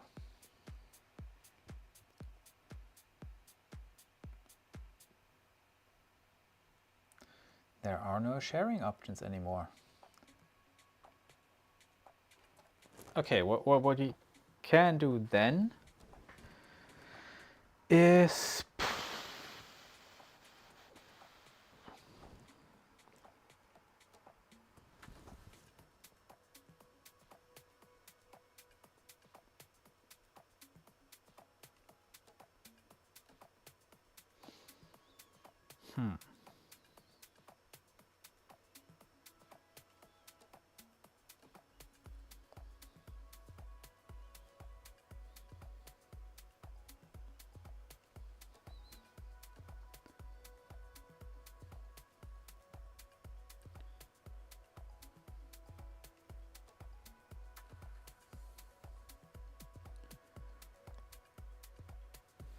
well, if you're not telling me your IP address, and if you're not getting any,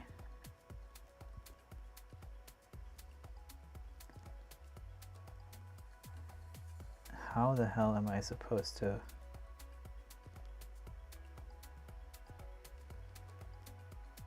know where you are? And yes, this would be way easier on Clipper screen, because on Clipper screen I could actually do all the things that would be necessary.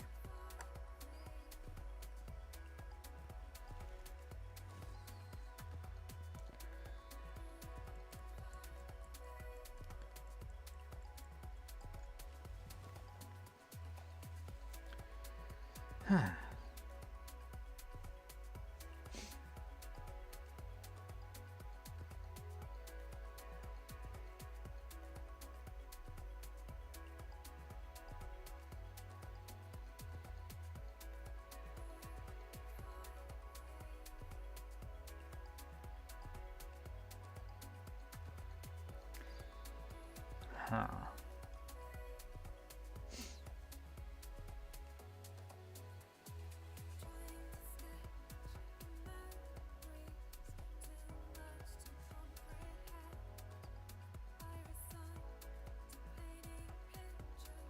And you know what? I also just noticed that I actually put in the frickin' Hotend fan the wrong way.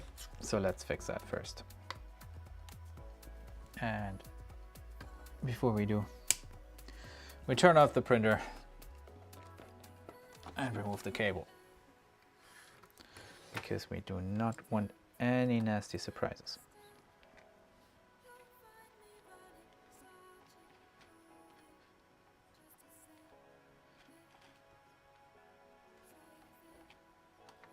That would have been somewhat awkward if we had tried to run that.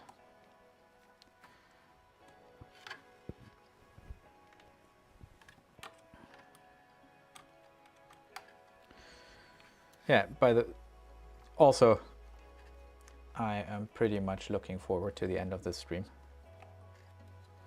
and to having this thing run. Not just because I want to see it run and do things, but also because I do want to have some donuts, and I actually ordered some before the stream. They were waiting for me in the kitchen.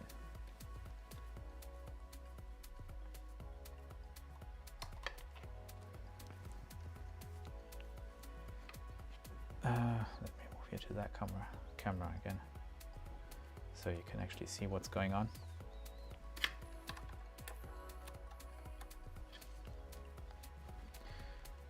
There's so much room for improvement here. Well, improvement not so much, because the printer's good, don't get me wrong, but it would definitely be cool if the tool head could be completely removed by just removing a few screws without, for example, having to take off the toolhead board. Because, and this is maybe the design goal that could have been set here. It doesn't need to be, but it could have been set here to say that to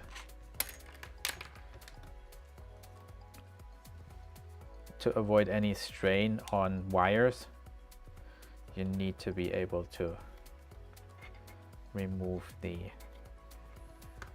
toolhead board, because now I have this toolhead board here and wires, and yes, I'm kind of doing this wrong, because I should be taking off that umbilical and putting the toolhead on my desk, and at that point it might not be as bad. Still, being able to leave the toolhead board and the wiring to that toolhead board in place would make things a lot easier here.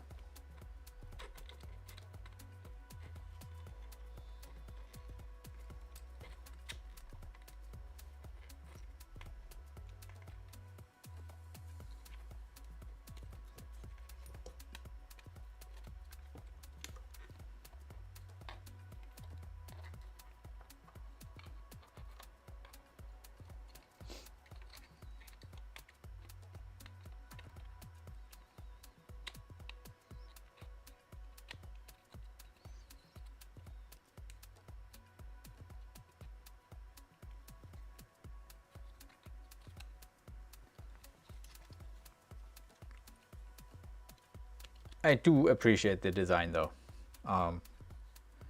There are a lot of really good decisions in here.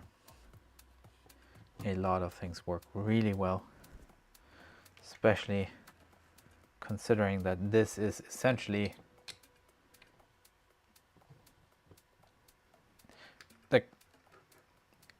the reason why Vorons are competitive in the market, even though they are overbuilt, is because many companies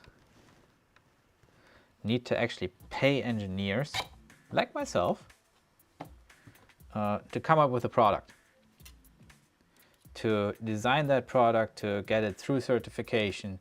That takes years and years of development and many hundred thousands to millions of dollars in investment to make that happen. And I think what people don't realize is that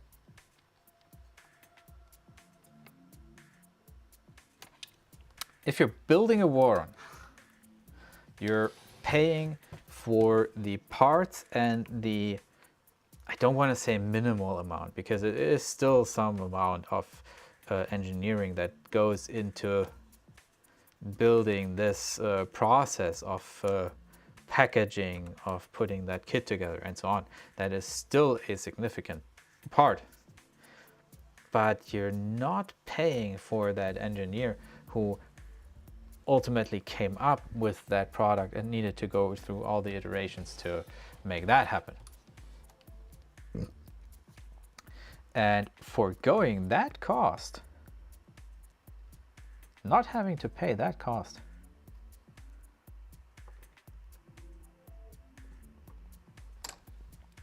likely makes this printer and all the other Voron printers cheaper, because they were designed by a community, just because they were designed by a community for free, and that community put in hundreds of thousands. That's the thing. That community put in hundreds of thousands of hours of testing, of iteration, of design and engineering, that if you wanted to do this as a company, if you wanted to design a 3D printer as a company, then write the software, right? You would need to write some kind of software like Clipper, which, by the way, also huge piece of software. And then you would need to do the packaging and the marketing and the distribution and all that on top. I think you would pay considerably a considerable amount extra just for that. And you can see that on the VZBot, for example, or the Radric. They're still open source designs, but somebody got paid to design them. And I'm guessing that somebody, or the team behind them,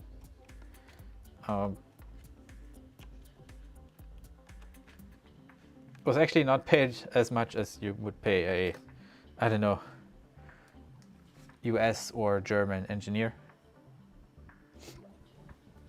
So even those are still considerably cheaper than if you would run a, let's say, bamboo design from scratch. That printer was probably really, really expensive to develop. I don't think you can imagine how much that cost. I can't.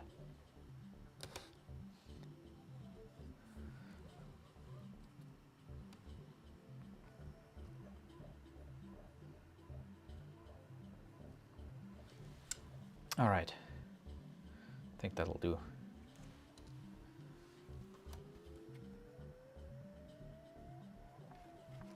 And it's reasonably clean. Now it should work. Nothing is blocked, nothing is interfering, nothing is on the rails. The wiring is reasonably clean. This needs to go into some kind of wire wrap, so you can do that next time.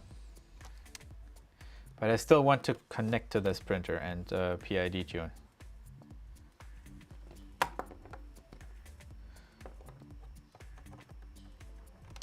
So let's plug it in. Hands off the high voltage stuff.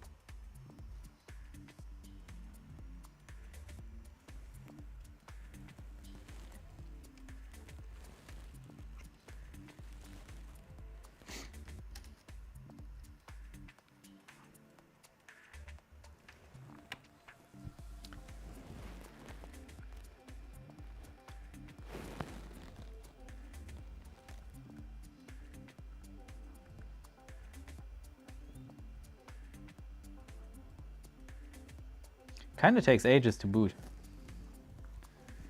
Makes me worry. Makes me concerned, but I don't need to be, because it still came up no problems.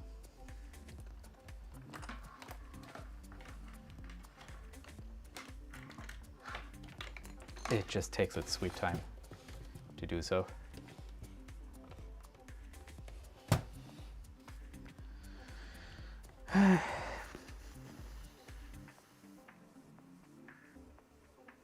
Now the question is, and this is actually something we can test here.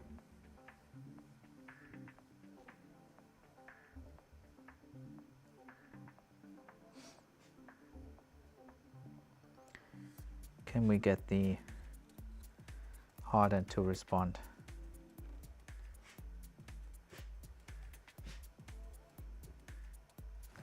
The bet says 24.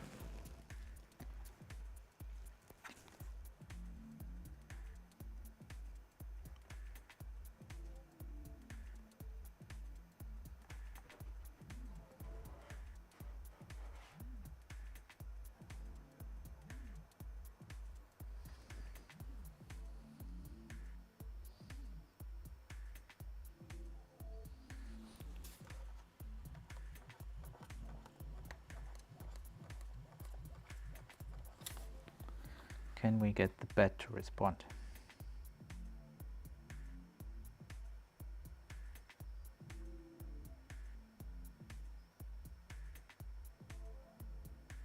Probably not, because it's so much thermal mass.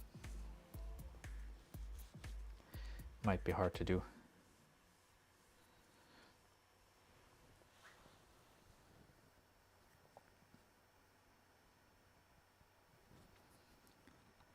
But I was kind of hoping we could at least get the nozzle to respond.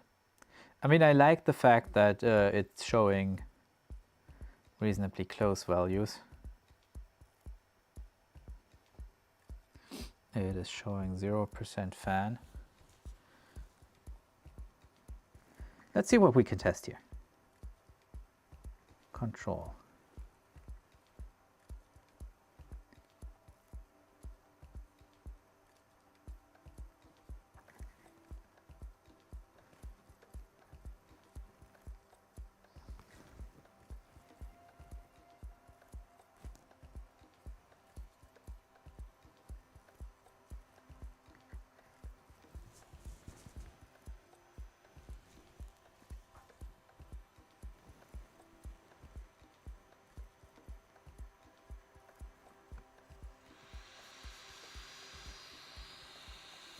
Both working.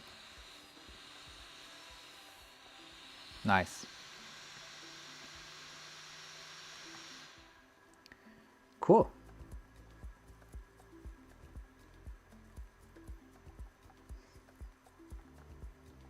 So those fans are working.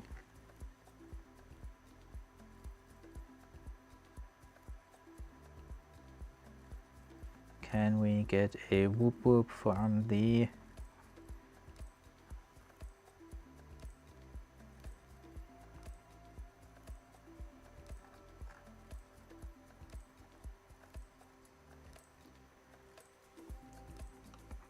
Hotend? We got a whoop whoop from the Hotend fan. Nice.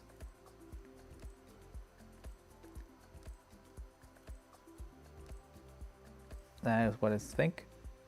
S40. Yeah. Potentially. And yes, we're going to do this completely on the printer now.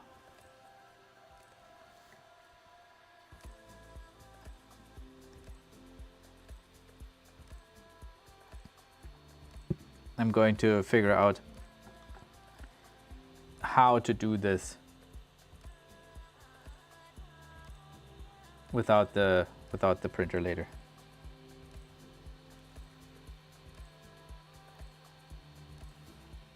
Without the or with the Ethernet later. And let's put that to 40 as well.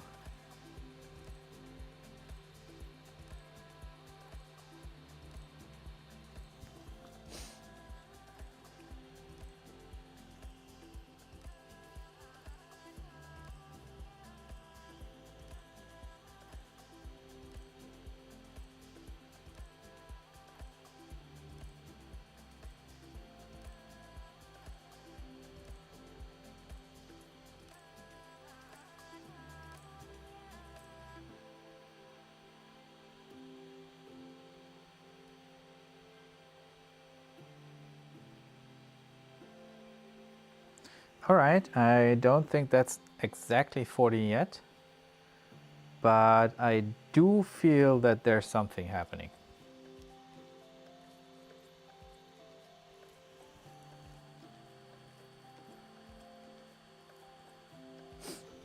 Let's try something else here.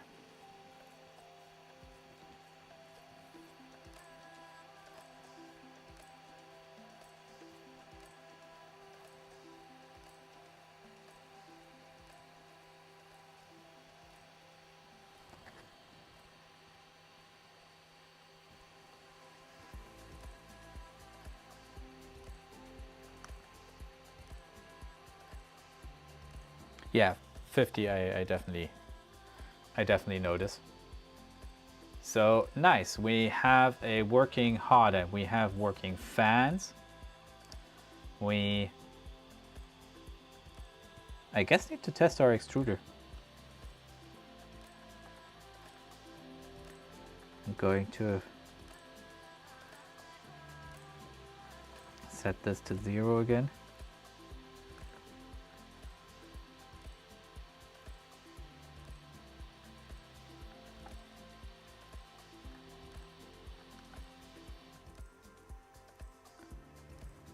Cool.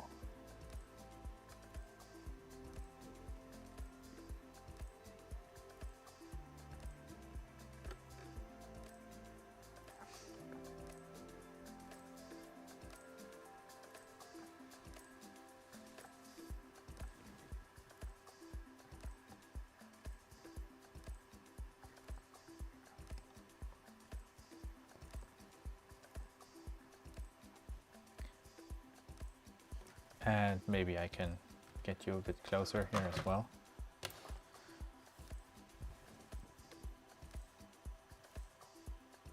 Oh, that worked a bit too well. Wow.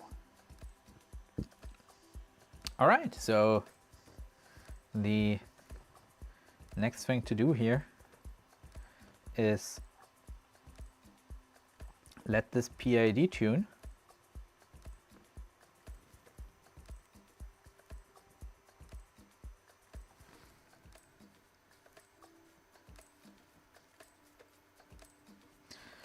And we're going to PID tune the hot bed first.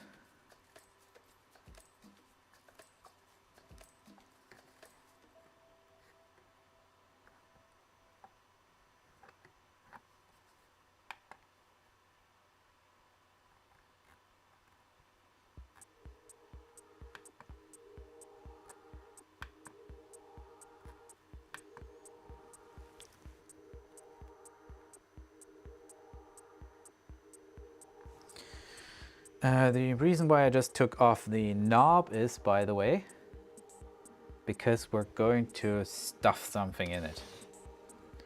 I don't like the amount of play it has, so any little piece of plastic will give us just a tiny bit of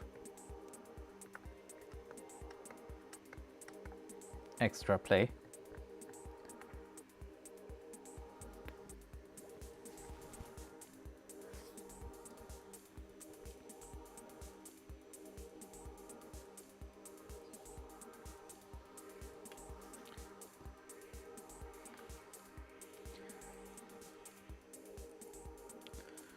The challenge will be to keep it in there.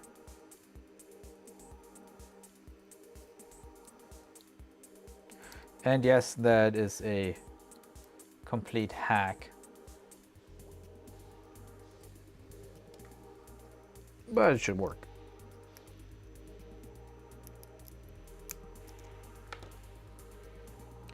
At least for now.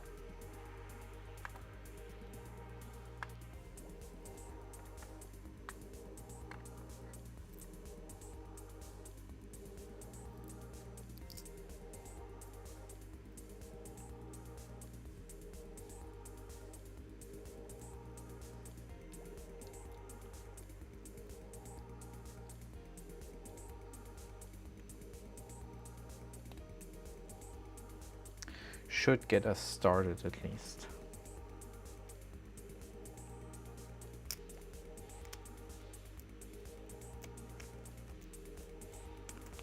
It's one of those we are going to deal with it later things.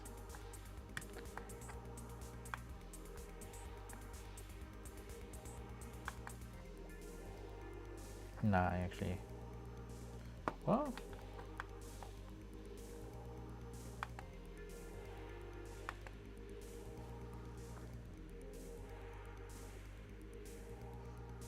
Anyways, our bed is PID tuning. The reason why our bed is PID tuning is because we need the bed to be PID tuned and then set to a specific temperature for us to be able to PID tune our hot end. And once we've PID tuned our hot end, we can push some plastic through it. And once we have the plastic through the hot end, we're good.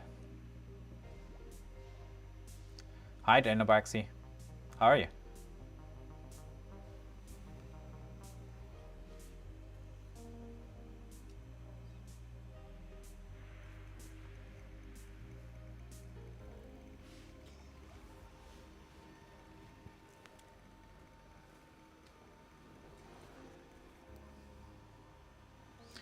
What's shaking?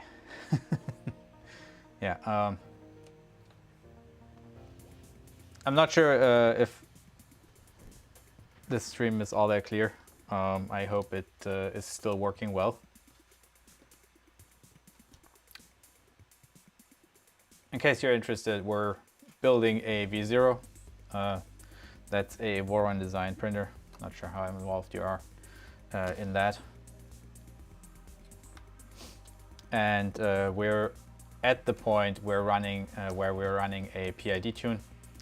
The major challenge for me is that I can't actually connect this printer to the network, and it is not assigning itself an IP, so we're dealing with it in terms of this tiny little display down there. Let me see if I can get that. Oh, look at that. There you go. Yeah. I am from Europe. Germany, to be exact. How about you?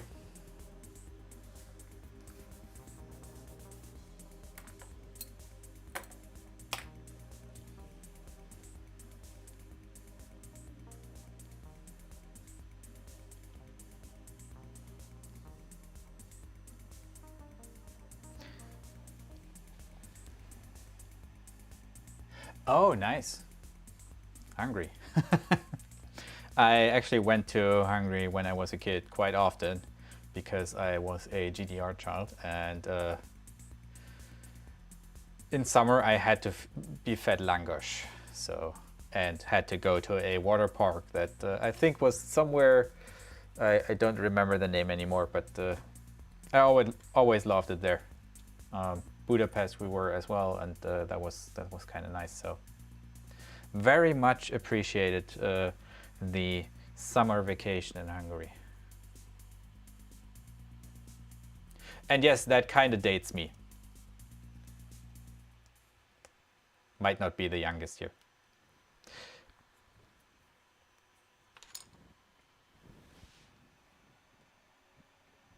And by the way, just if I'm not answering for some time, yeah, it is. It is definitely the best food in Hungary.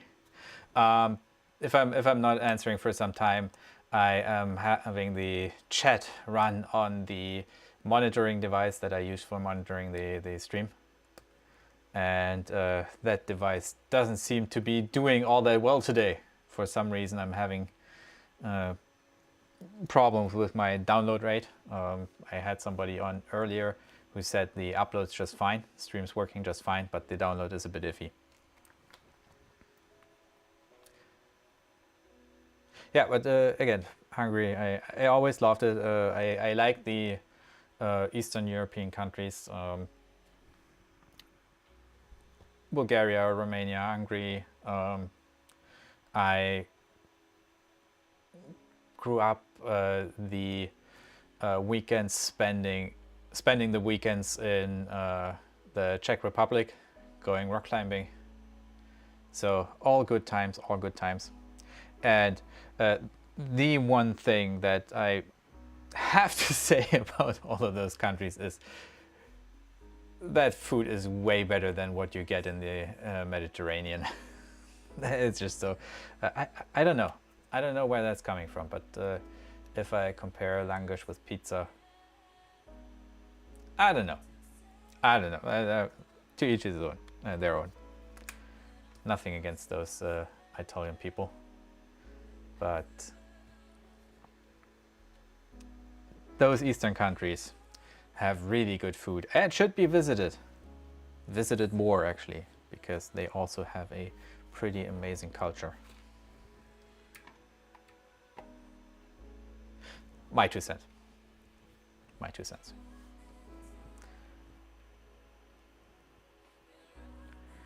And I think our PID tune is done. So now we need to put the printer in. We need to raise the temperature of the bed. Oh no, it's actually... Yeah, it was just waiting. Damn.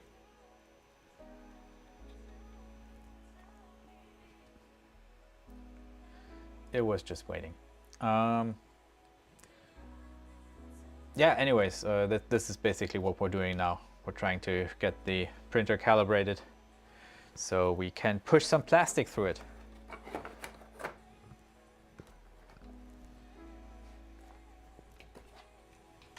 And the first bit of plastic we are going to push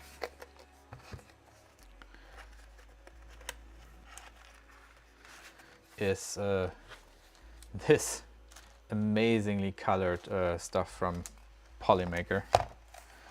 I'm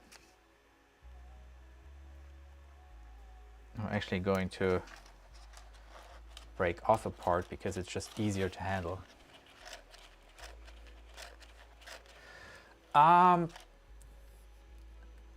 So this printer is self-built.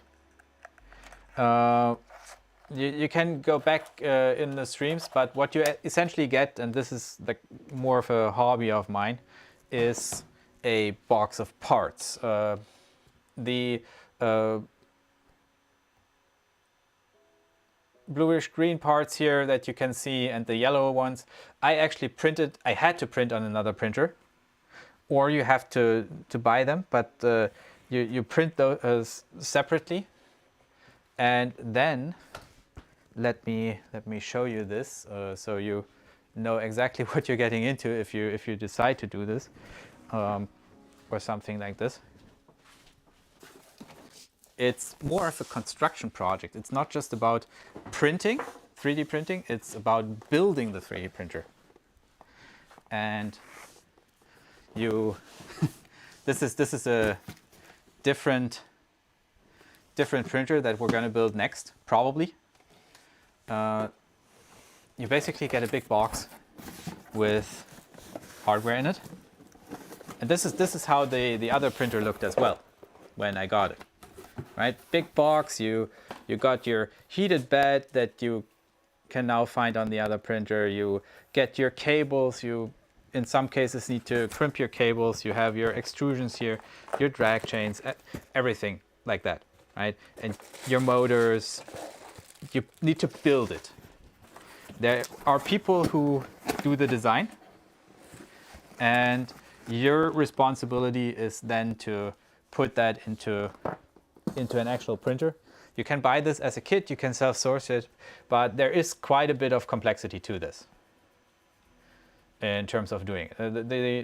The manual I can show you here is it's pretty reasonable to follow, but I would say is not for the faint of heart. It is for people who like engineering, who want to do engineering.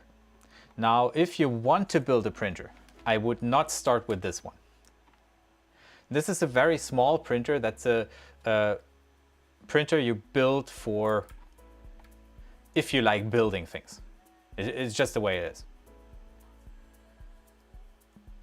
The easier printer to build is a Voron Trident, where this is a Voron 0.2. It has a small, let me actually show you this. This is a really small printer. If you look at that edit, here's my hand. I have small hands. This is the heated bed. That's actually pretty warm right now, and my hand basically covers it. You can see if we go to this page, you can see the measurement markings on the bottom. So it's what is it, 23-ish centimeters wide.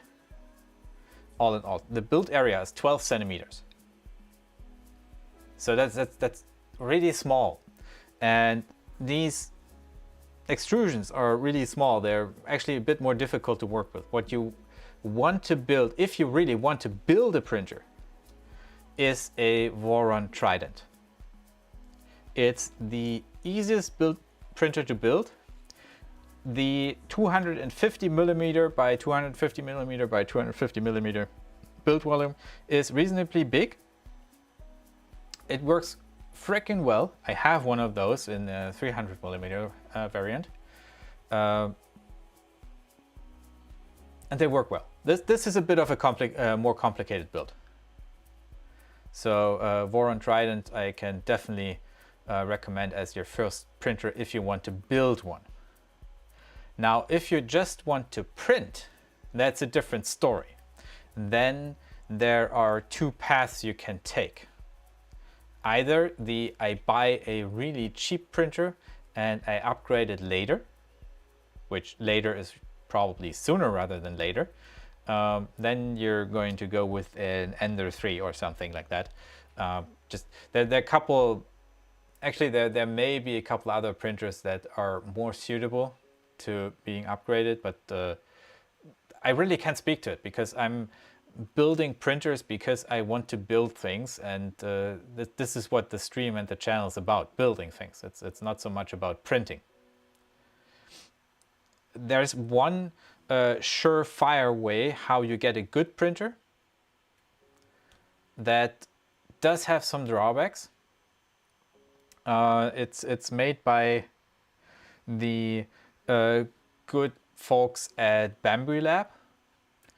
They have the currently de facto most, let's say, Apple-like product on the market, where you just say, I want to print this, I want to print it in multicolor, it goes and prints it, and then you take it off the printer and it's done and it's good and it's fast and does everything you want. Downsides, of course, they need custom. So 3D printing still is reasonably close to its infancy state at the moment. And that means that even those printers that are have a really well designed customer experience, they still have things that break. You still need to maintain them really well for them to work well over time. And with a printer like the Bamboo, you need custom parts. You need the Bamboo parts. There's just no way of getting around that. So if something breaks, you're ordering from them. And yeah. Like I said, if you want to build printers as a beginner, build a Voron Trident. It is one of the best printers you can build, but it is comparatively easy to build as well, as long as you're comfortable with doing things like mains wiring. If you want to print, get yourself a Bamboo Lab printer, not the X1C. I think the P1S is the one you need to get, and then you can customize it and move from there. It's the basic recommendation, I would say.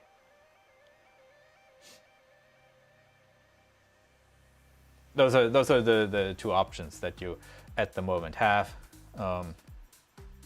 I'm more of a building your printer kind of guy because, again, if something fails on one of these, they have standard parts. I'm not overpaying for replacements. I know that this printer, because I'm supporting it myself, is going to be supported as long as I support it. You don't know that with a Bamboo printer. There are a couple of other drawbacks, but in general, those Bamboo printers are freaking solid. And if you just want to print, if you don't want to fiddle, if you don't want to build your printer yourself, check those out. Look, I can't tell you more about those because I really have no experience with them. This is grapevine. This is basically experience of others. This printer is definitely not for the faint of heart. It's not an easy build, or not as easy as a Voron Trident. And the Voron Trident is just the, if you ask me, it's the most versatile design. It's the most versatile printer you can build at the moment. And if you're into building, that's the one I would do. I can't tell you. I don't know if the Ender 2s or Ender 3s are any good. I know they are really cheap. And the truth of the matter is, if you just want to print something real quick, well, not quick because they're probably reasonably slow, but if you just want to print something every now and again, they might do the job. But you will be buying cheap now and upgrading to more expensive parts later. That's definitely true for all the Enders.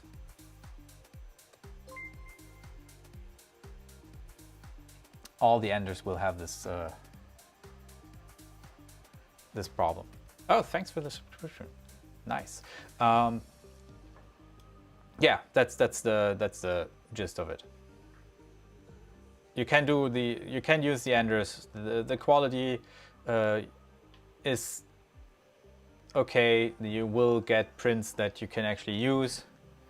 You will have to do your tuning, just with any other printer as well, except for maybe those Bambu Labs printers. Yeah, there's just no getting around that, to be honest. No getting around it. But that's the thing. That's why I like these, because you exactly know what you're getting into, and these printers have a very, very high ceiling. Especially with the Voron Trident. You build it as soon as you're done building it and you have it working, you can... Yeah, I just started this, and I only started it because colleagues of mine asked me to. Because I was always telling them, hey, I'm doing this, and they said, hey, yeah, just stream it, we want to watch, and then they go and watch now or later, and those are basically the people who subscribe to me. I could get more, but I'm kind of taking it slow.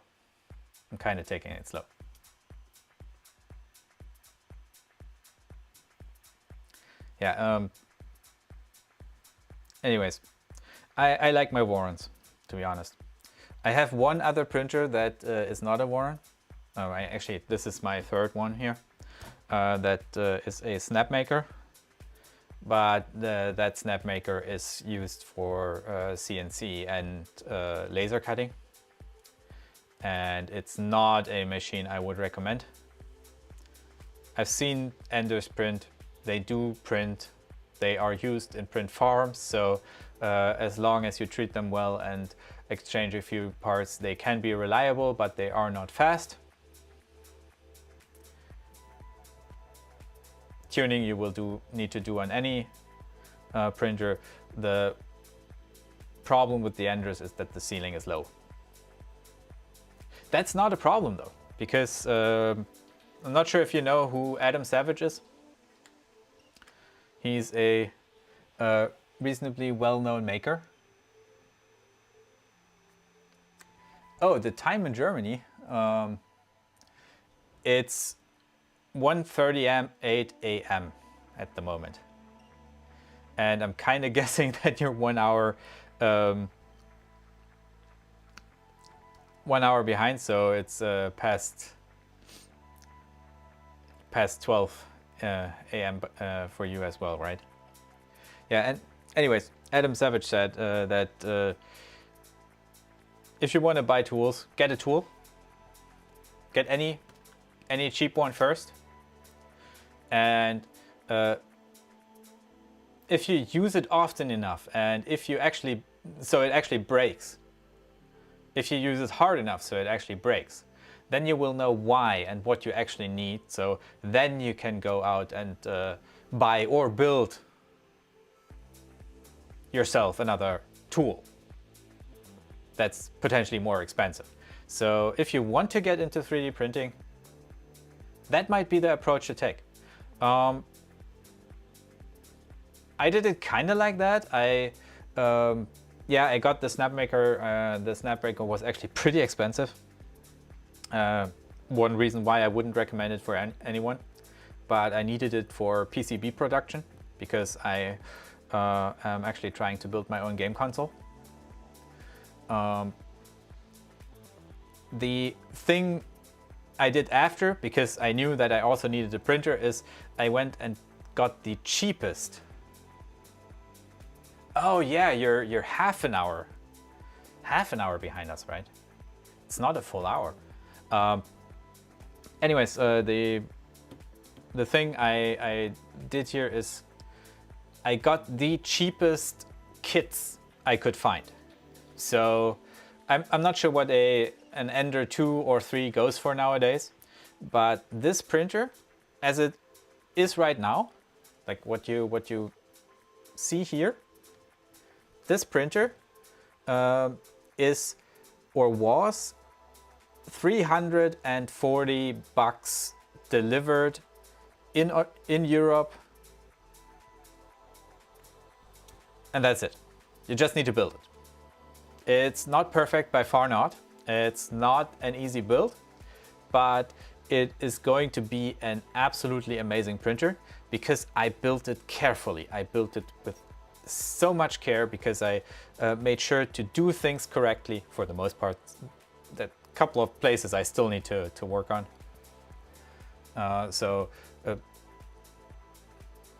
The other printer as well, right? I got the cheapest thing I could get. It was still a Voron, so Vorons are not cheap printers. But from all the Vorons, I think I got the absolute best prices. Well, best prices is depending on what you get in the end, but I got the cheapest ones, and then I upgraded them where I needed to, where the things were that I didn't like that should work better. So my Voron Trident, for example, didn't have a proper can tool head, so I upgraded that. This one needs some upgrades as well. So that's kind of where the journey is going for me. Oh, okay. So then you're basically in the same time zone.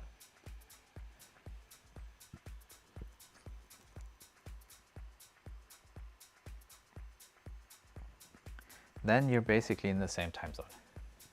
So I'm hoping that this PID tune will finish soon.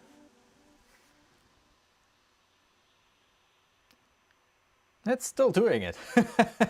This is taking forever, but that's actually normal because the thing that's currently happening is this heated bed here. It has a thermistor underneath that is measuring its temperature. And then it's trying to calibrate the thermistor versus the heating element, so it can better pinpoint the temperatures when it tries to reach them. Like if you wait a sec, this is a perfect example for an explanator interlude. So let's put this out. And this is from last time, so we may need to remove that.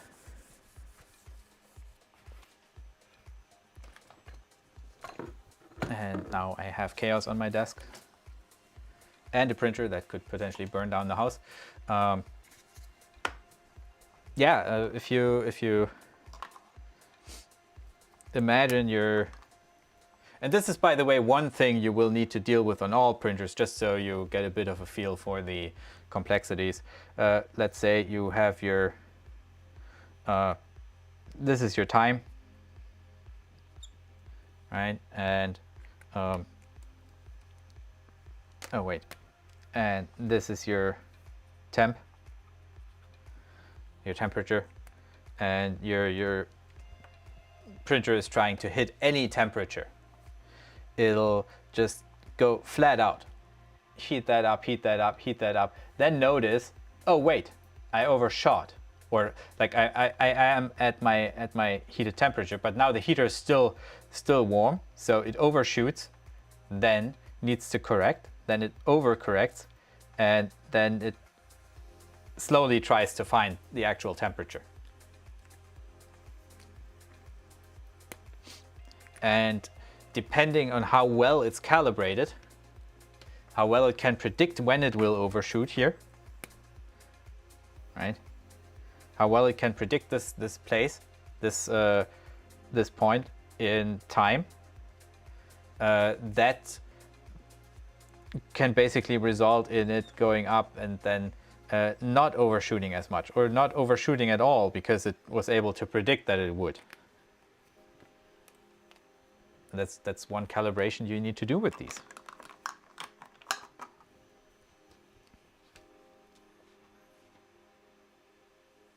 Again, this is like 3D printing is still very much in its, I wouldn't say infancy, but there's still quite a few complexities to it that make it not just put your printer in a room and start a print. The Bamboo Lab printers are very close to that, very close to what you'd want to in such a printer. But any other printer I have seen so far, the Creality K1s work reasonably well as well. The GD Tax are set to work well as well. But to be honest, most of them, I'm not sure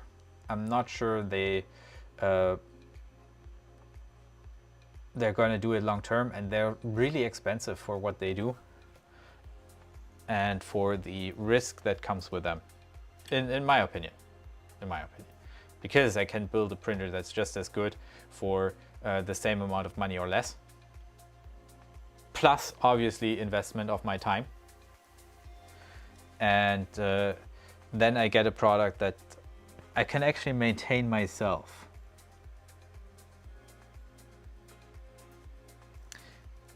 Yeah,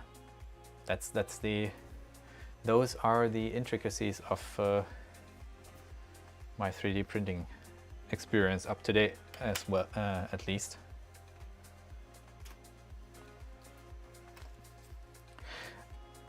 But to be honest, the most important thing with 3D printing, with building 3D printers, is have fun. It's a hobby.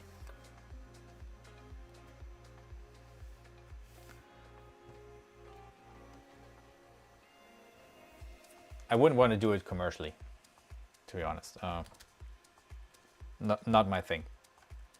I'm not even trying to be a commercial YouTuber or like a full-time YouTuber. I have a day job, and my day job is actually amazing. So yeah.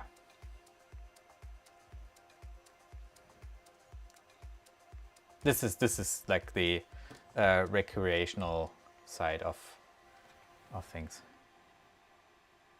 I'm a game developer. That's basically where the desire to build my own game console is coming from.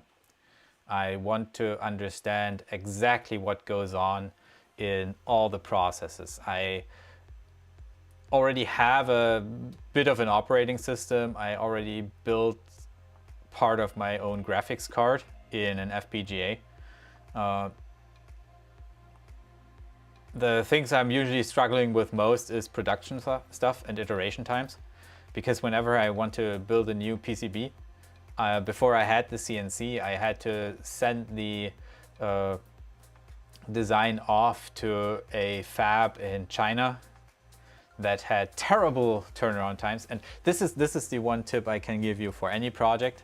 The one thing that will kill any project of yours is if you have wait times.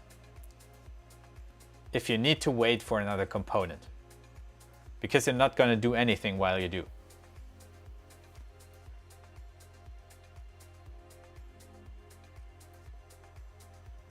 So yeah, game developer, to answer your question. And I'm getting pretty close to getting back to that. That's also something that people asked me to stream about. So yeah, starting with this, to be perfectly frank, this is a, I would say, calibration build. This is the first build I'm doing, and it's the I guess first attempt of mine to do the streaming thing properly, because if I'm doing it at all, I should do it properly.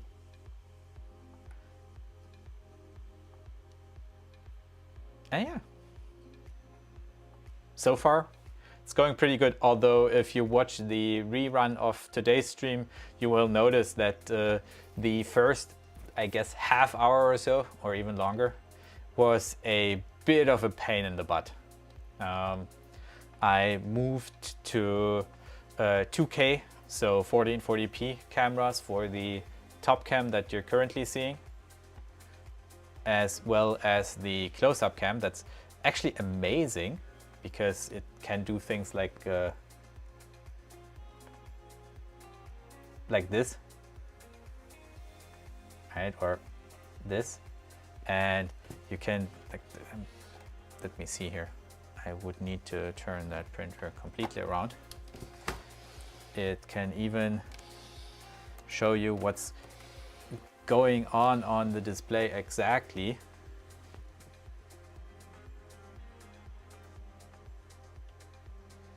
By zooming all the way in there.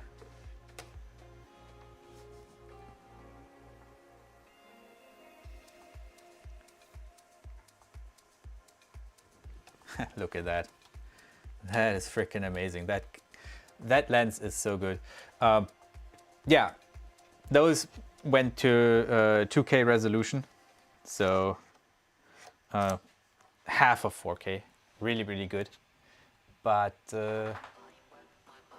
yeah, things did not go my way in the beginning. I'm kind of hoping that stream quality is good now. There may have been a hiccup with my internet service provider that may have resulted in the frame rates not being good, or frames dropping at the beginning of the stream. So yeah, that happened. Anyways, anything else I can do for you? Any other questions? Because we're probably going to be here for a moment still, since I want to PID tune this and then the Hotend, so I can push some plastic through it and then be done, because that's the goal here. But yeah, if you have anything else you want to chat about in the meantime, sure. I will be around till we push some plastic here.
All right. So, by the way, I just decided to put on the back panel for now. I know that I will need to take that off again, but it just looks so much better with it on. It looks so much better with that panel on. we're still sitting here anyways, I will need to do some hackery things to get an actual connection to that system. I will need to prepare some stuff for next stream, because we're definitely going to do that on the stream, the connecting part itself. But there are a couple of things on my network that obviously I'm not gonna stream. Look at that, it's at 60. Let's see if it cools down.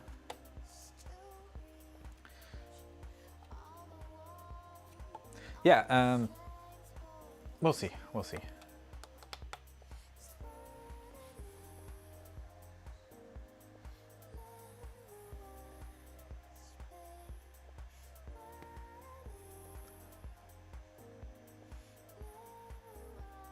Just gonna reload here real quick. The major life-altering question, yes, okay.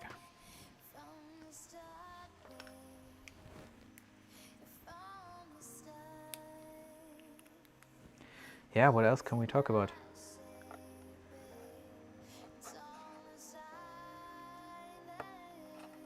Oh yeah, if anyone is interested in playing some really good VR and having a really good, like, immersive experience in something they already know, I am enjoying myself playing 11 on the Meta Quest 3 right now.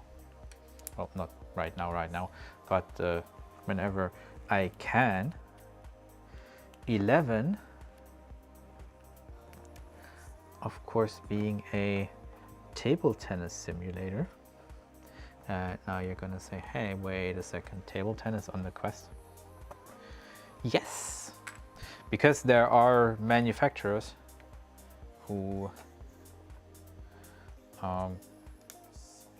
produce paddles that are very close to what you would find in an actual table tennis, when playing actual table tennis, and that adds so much to the experience.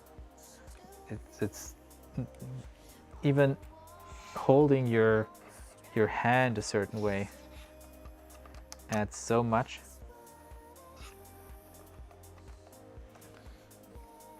It feels so good. The developers of that game did such a good job making that feel good. It's definitely, and it's really short. It's like Beat Saber. It's something I play to get myself a quick little workout.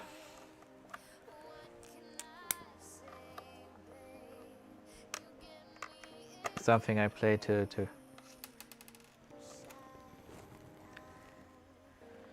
get a quick little experience in. Definitely recommend it. Especially since I need people to join that game that I can actually beat. So yeah,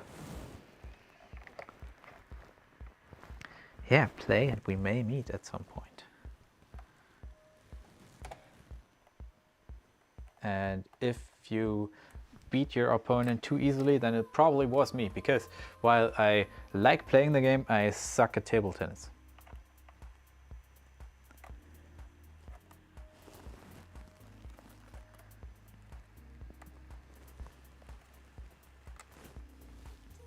Just the way it is. It is just the way it is. Oh, I like that. I like that a lot. This is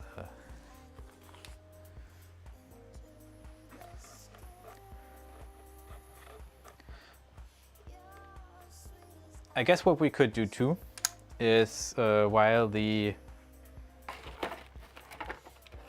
Hotend is then PID tuning, we could actually build our TopHat. I think we're going to do that.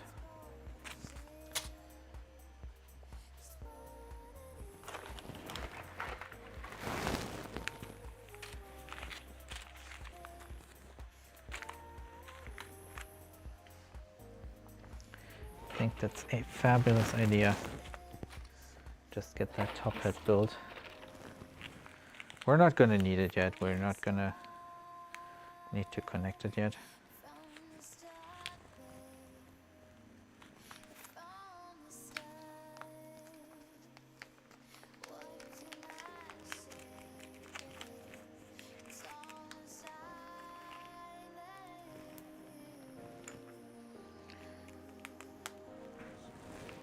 But it's nice to reduce the part count.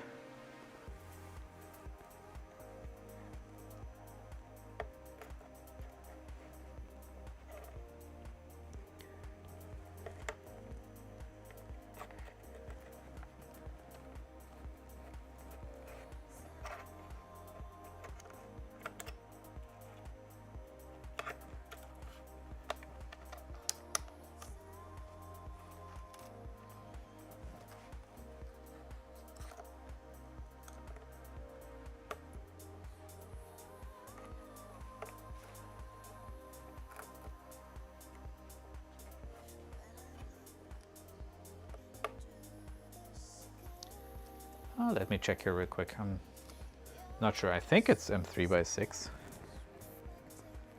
but it could be M3x8s. No, actually it must be M3x8s because these are freaking short. Let's see here.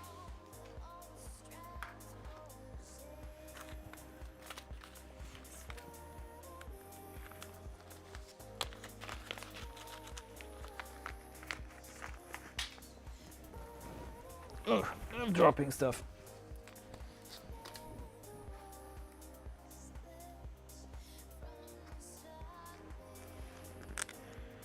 And again, if you're still watching, I know, or if anybody else stumbles upon the stream, Saturdays,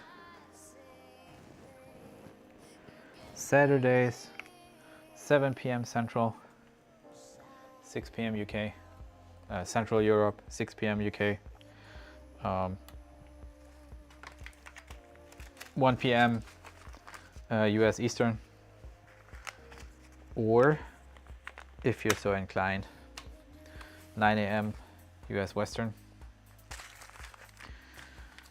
We're building things. We're building things. 3D printers, mostly, for now. But even there are some insanely interesting builds coming up that I'm very much looking forward to. Things like the Annex K3, things like the salad fork, the tool changer, the Dex tool changer mod that I've been preparing for a while. That one I'm very much looking forward to. Cool. Yeah, so there's a lot of stuff coming up.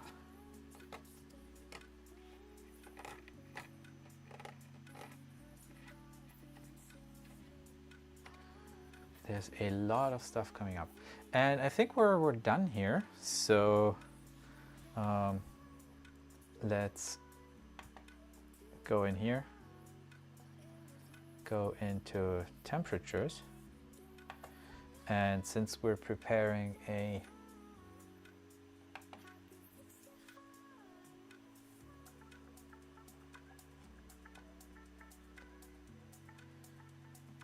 the printer for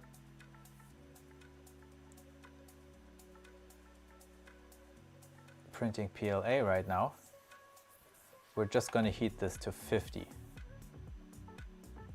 And as soon as it reaches 50, so it heats our nozzle from the bottom, and we're actually going to move the bed closer to the nozzle as well.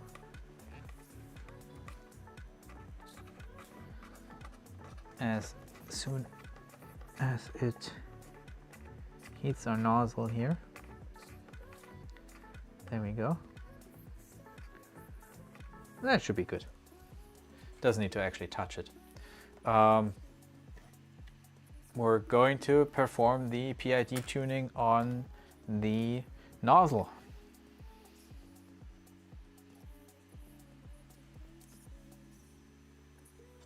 And this, by the way, seems to work really well.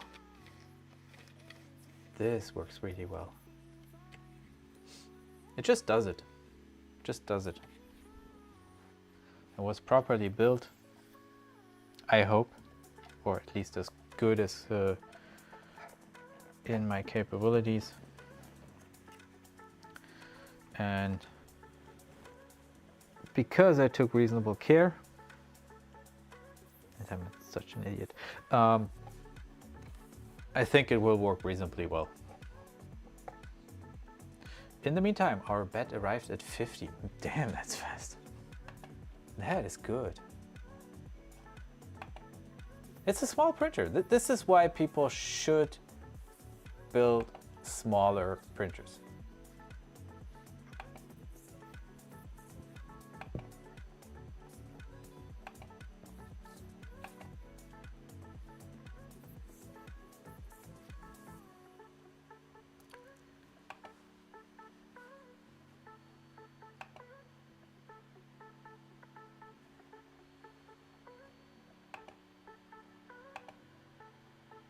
This is why people should build smaller printers. By the way, I'm not gonna home this because I don't know if sensorless is set up properly on it. And I don't want to risk it. I just don't. If there were clicky switches in here, I would. But the way it is, I'm not gonna. But as promised, I'm not going to bore you with the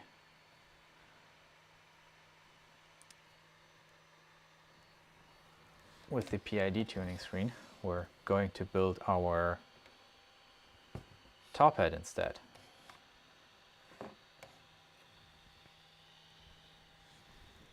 And for that TopHat, we need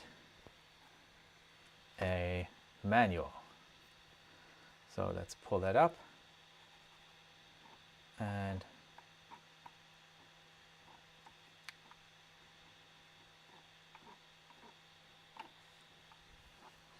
let's get that TopHat assembled and added to the printer.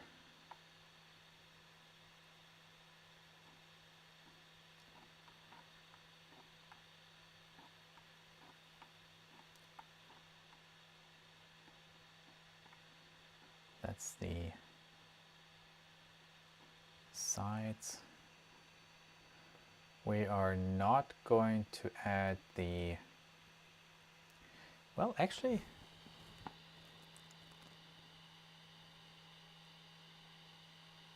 that stuff we could already do. That is really not a problem. We need to untangle our printer this way.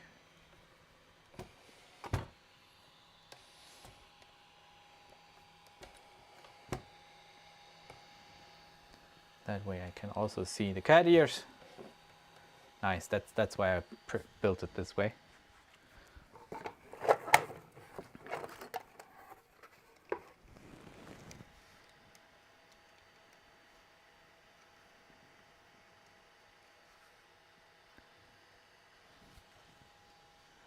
I'm quickly going to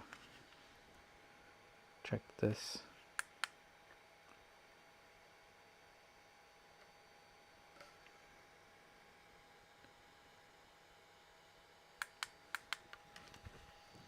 And I am very quickly going to mark which is plus and which is minus on this. I'm currently handling the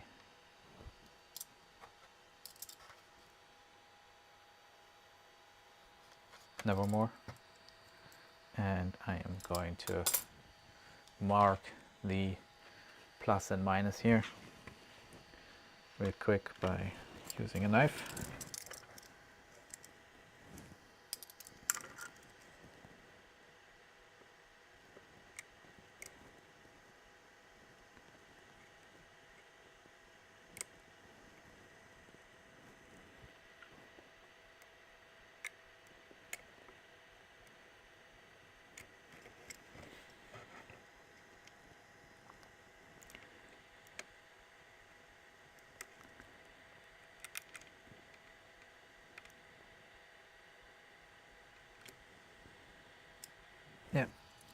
There we go.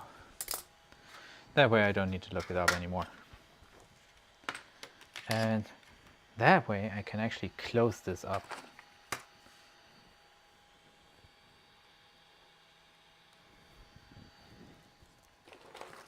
Again, reducing the amount of parts that are flying around here.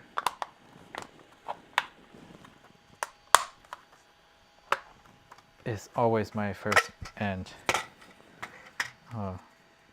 most important concern, because it makes working easier. And this is such a, I don't want to say messy, but involved printer to already build on this small surface.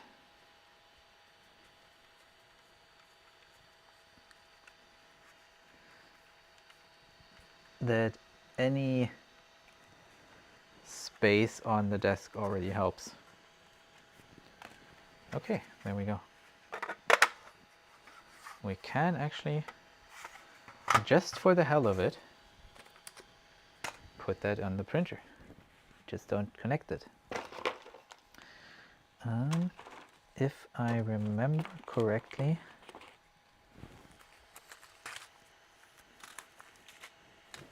I need an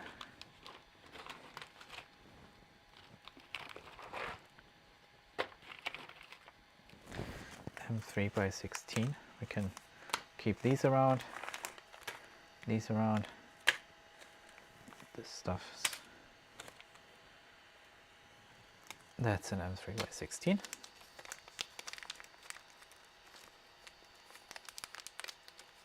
And just for the hell of it, we can, how can I best show you this? That's really no good angle, because I can't tilt this printer, or they don't want to tilt this printer while it's running. Not that it's going to damage the heated bed cables, if you catch my drift here. But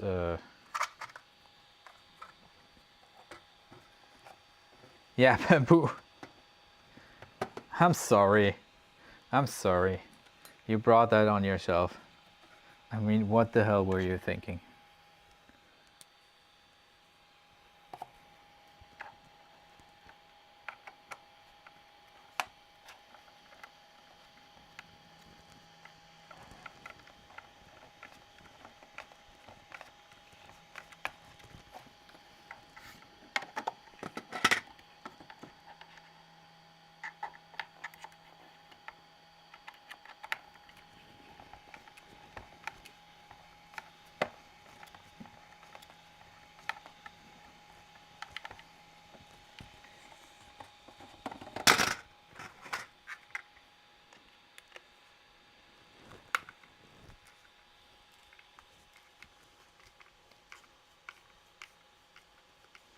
Need to clean up this heatset insert a bit, because we kind of forced that in there.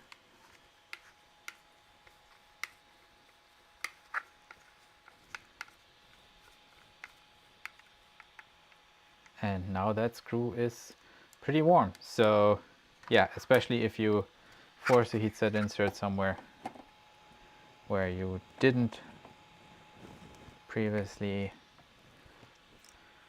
increase the diameter of the hole, don't screw it in too fast, and especially don't use a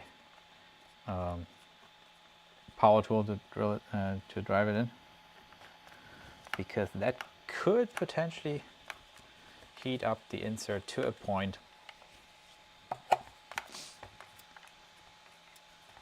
where you rotate it, pull it out, or do damage to your printed part. I imagine. But what do I know? What do I know? Right, game developer. No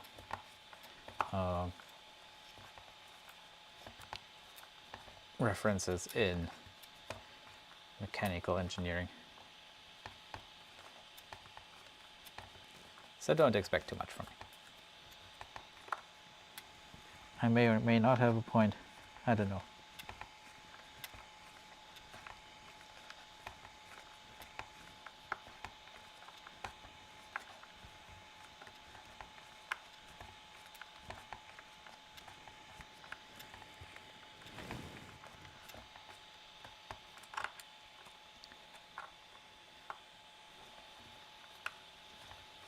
The M3x16, by the way, seems to be exactly the right length. It's doing exactly what it's supposed to.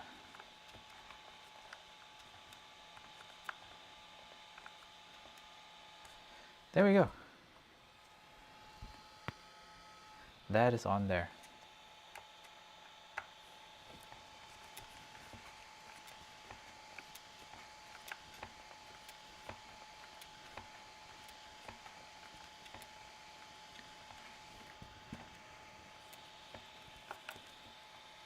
Yeah, I like that. It's on here. It's almost straight.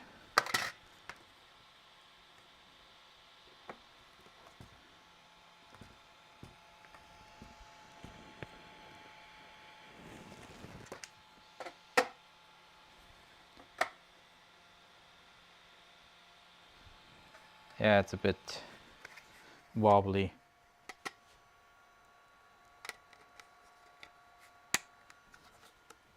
I think our PID tune is done. So I'm going to fill this up with some good old charcoal that is made specifically or selected specifically for the Nevermore. I think also courtesy of Replimate Labs, or Replimat is actually the name, I think. I think they tried to be cute and tried to do this replication automat thing. Oh, which, yeah, it works. The important thing is they have good stuff.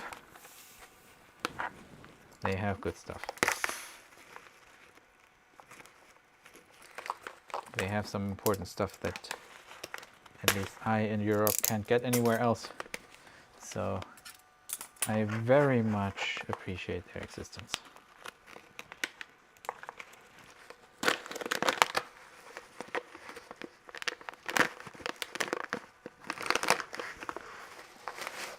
One being proper charcoal. And I've never done this because my other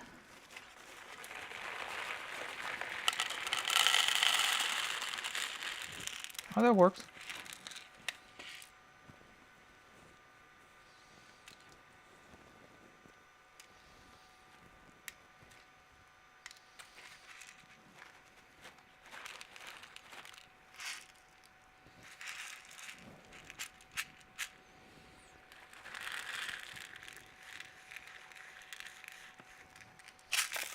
Oh, don't do that.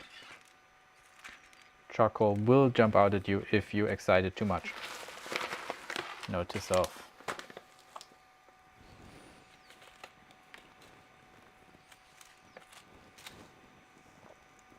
And with excite, I mean shake. Because what is more exciting than being shaken?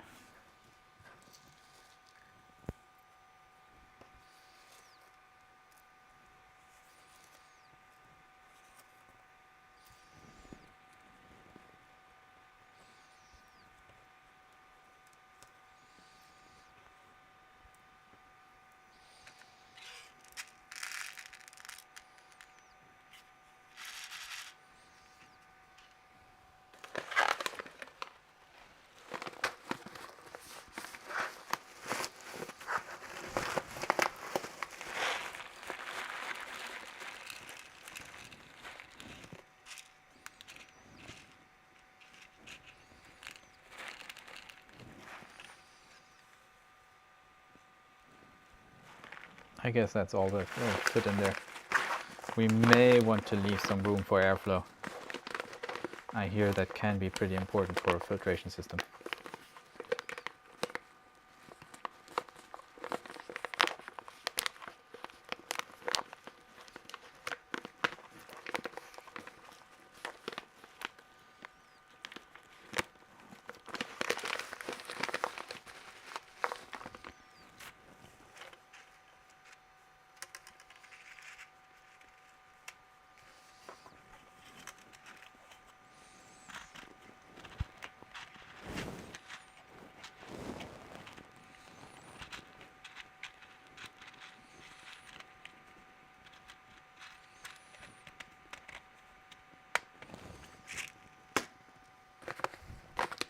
There we go.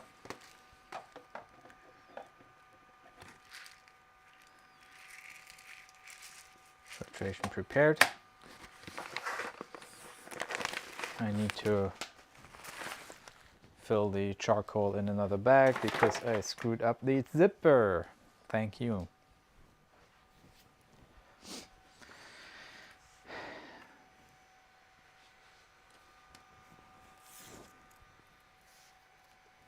All right, the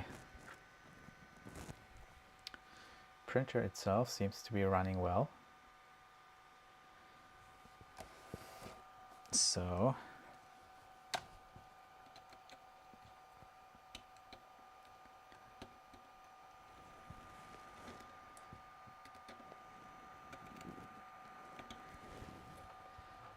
let's drive down the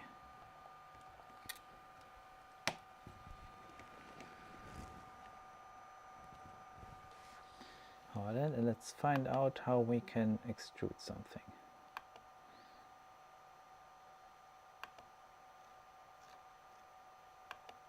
The bed we currently don't need, but the Hotend we want it.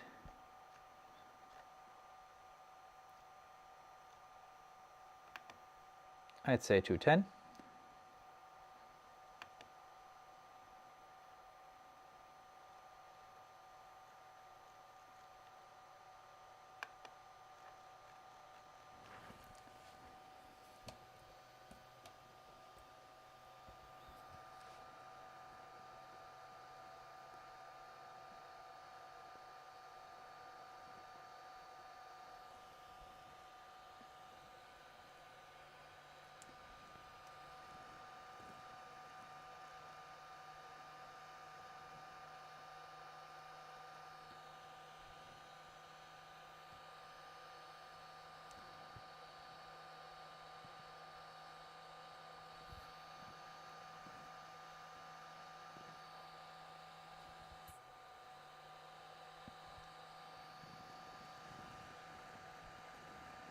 And I think the preheat PLA just crashed the printer.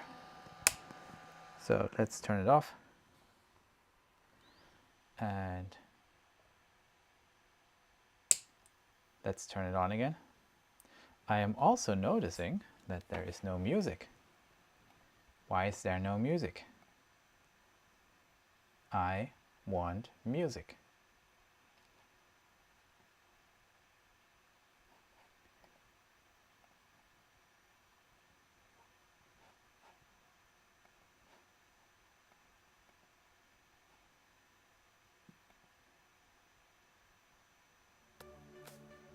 There we go.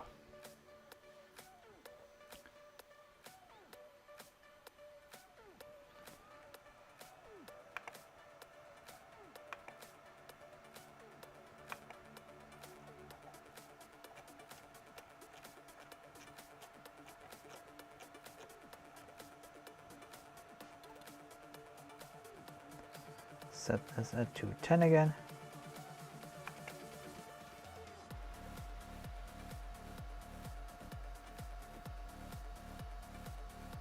Let's see what happens. We might have the first case of a problem here. Nobody ever said that these kits were particularly good.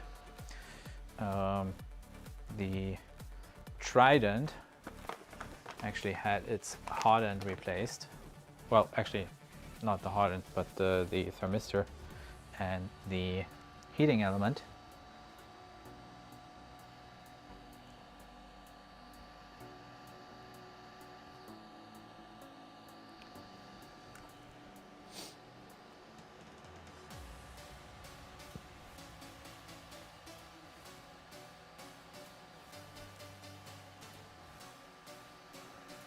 So these might not be good.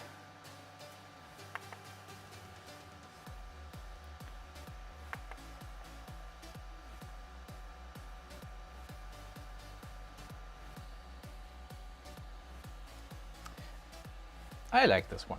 I like this printer. This is a cutie.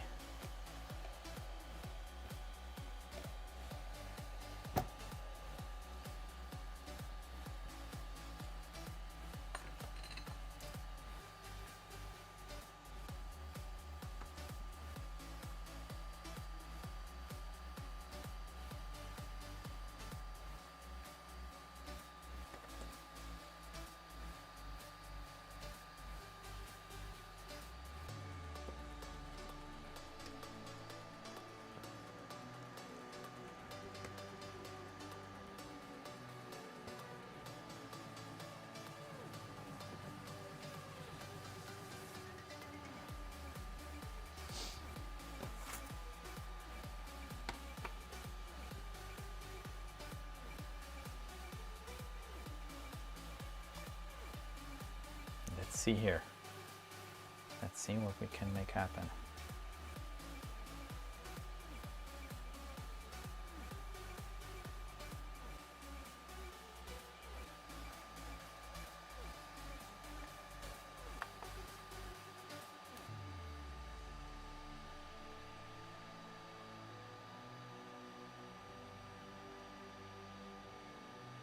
Yes. Yes, look at that. First go without even trying. Are you kidding me? That is so freaking awesome.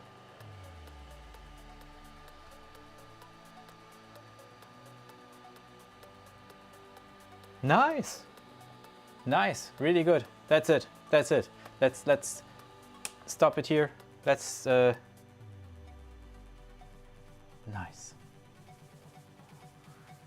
The first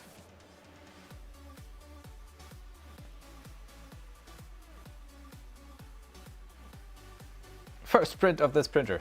It is sensational. It is filament. Yeah, there we go. I obviously printed this with just this piece, which is so going to bite me in the butt because I now need to unload that and then load a proper spool of filament. So that piece there is garbage, which sucks because I actually don't like wasting things. But in this case, I didn't want to handle a spool in the back. That might have not been the thing to do. Also, I mounted this while there is no panel yet. This basically leans against the panel. This comes off. There is some charcoal in there. So that's set up for filtration. We just need to find a way to have this thing run on 12 volts.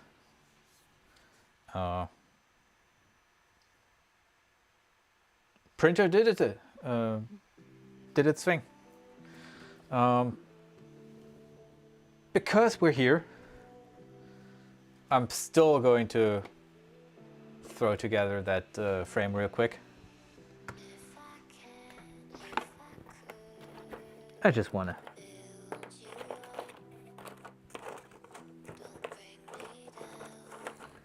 I just want to do it.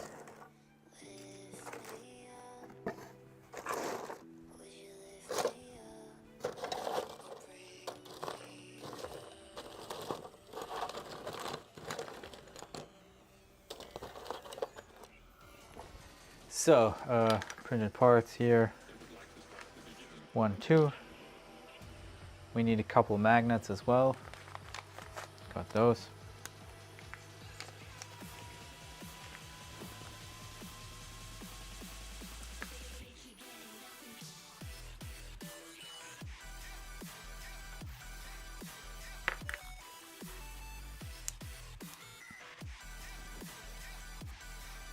So let's press those in.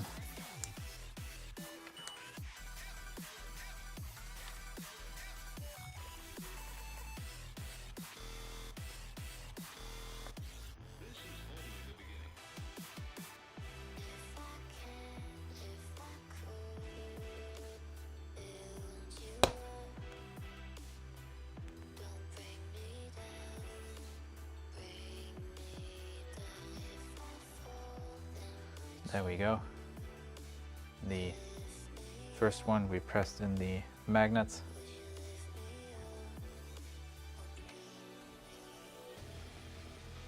I'm going to do the same with the second one. I am actually going to try to make all the magnets face the same way by adding them here. Then pushing them in their slot. Bang. And the second one. There we go.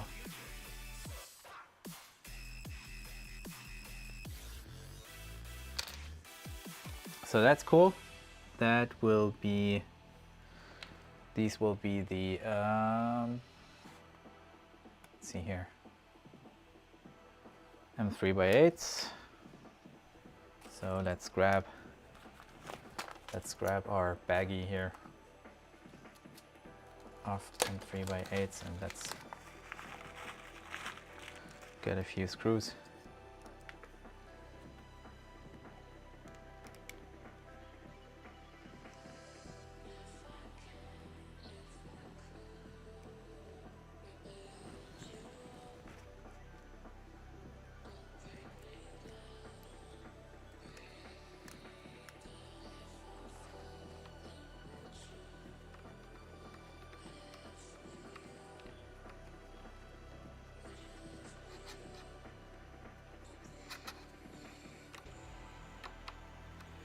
And the way I'm doing this is basically screwing in the first one right where it sits, then pulling that up slightly, and I'm not screwing it completely in. Then screw in the second one.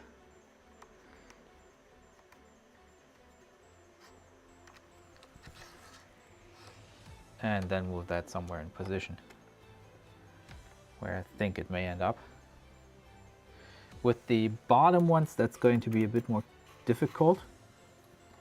So what I'm going to do there is grab myself something that can stop them from sliding down. Like my trusty screwdriver. Actually, probably better to do this with something I don't need when screwing those in. Bingo. That worked.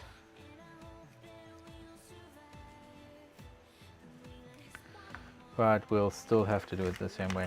Top screw first, then the bottom. It's gonna be a bit tricky, but we'll make it work.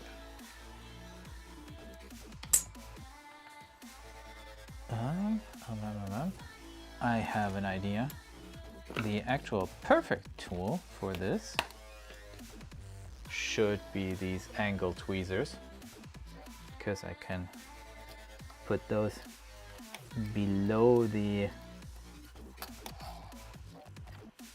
lower nut, and I can probably still screw in the upper nut first. Nice.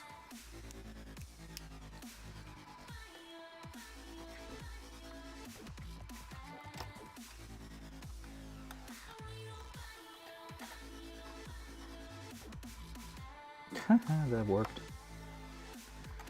That worked.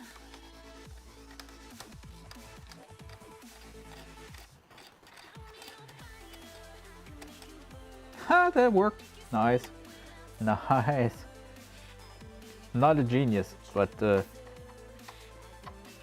actually came out pretty easy and pretty well. I hope I did that on the right side though. We're not going to do the side panels. We are not going to do the door.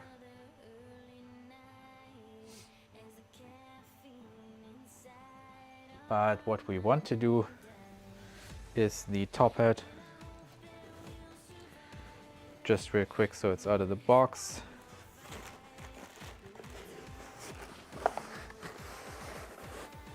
So we need 4 extrusions. These are all Bs. BBB, as we marked them in the beginning, and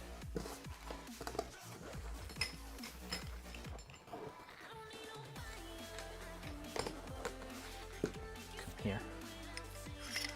Yep, 4 Bs, and now the shorter ones that are still left.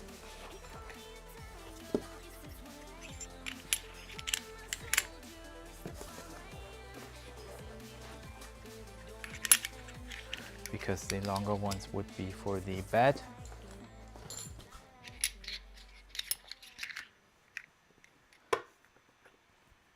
There we go. And now we need 3x10s in the long extrusions.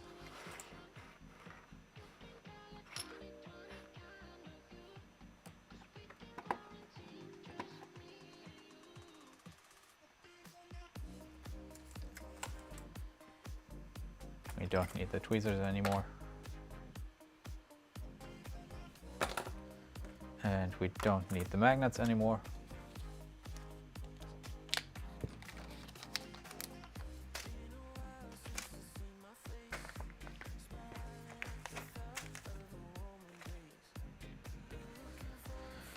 M3x10s.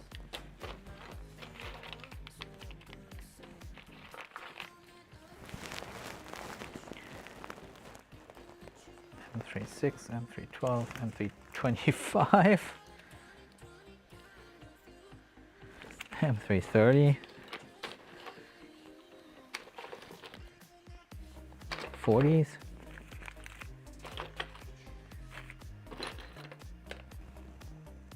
M310s. There we go. And this is a perfect example for screws that, again, need thread locker, not Wet n Wild thread locker, because they screw directly into the aluminum extrusion and they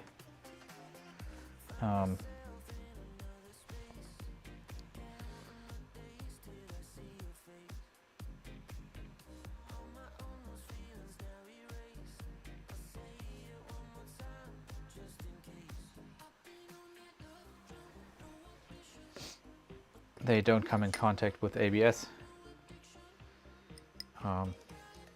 If you haven't heard that by now, the interaction that you get between ABS and a chemical part of the thread locker results in ABS getting brittle, so that is something you do not want, because brittle means printer no good, and printer no good means you build no printer.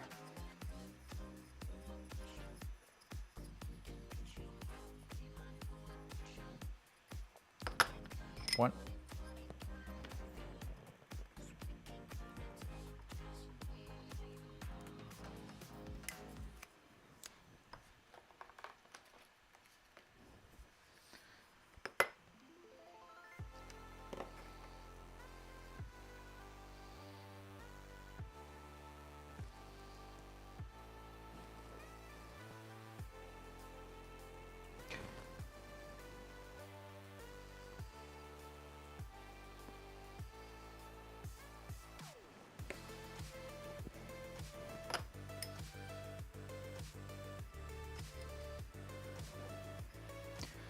being a bit, concentrating a bit here. So excuse me if I'm not talking too much, but I'm in the process of optimizing this a bit and it takes some concentration here. Also, I do need to have a paper towel somewhere. Oh wait, I saw some. The eyes, open the eyes. You might find something interesting.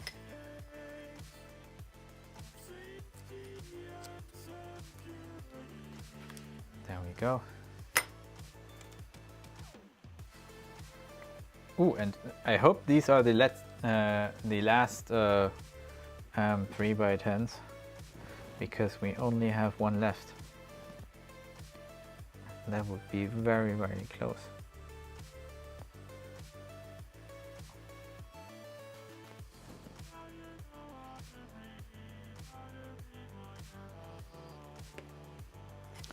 That would indeed be very close.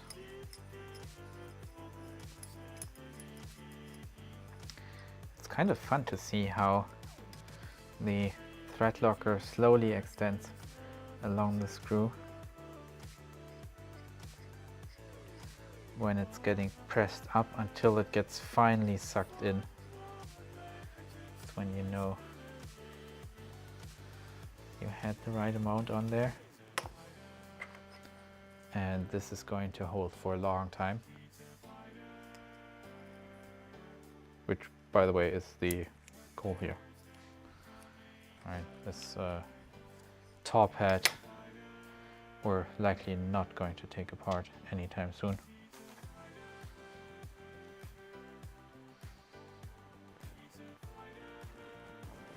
The thread locker we're applying to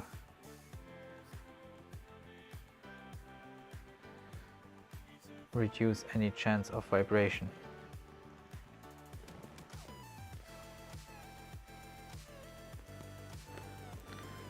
From these parts by them rattling loose.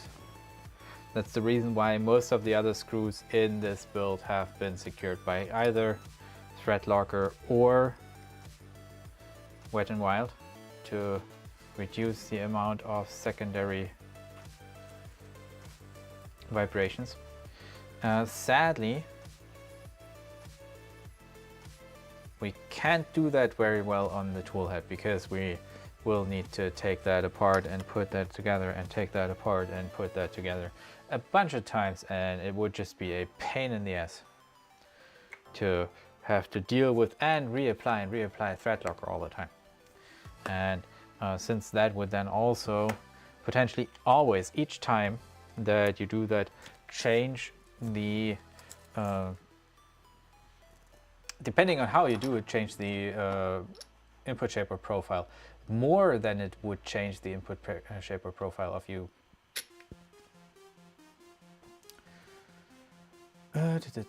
Yeah, that was kind of expected.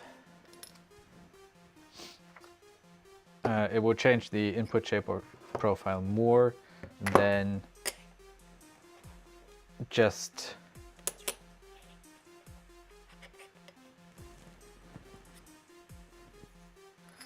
this side has the hole because we want to screw that in. Need to use the side with the hole.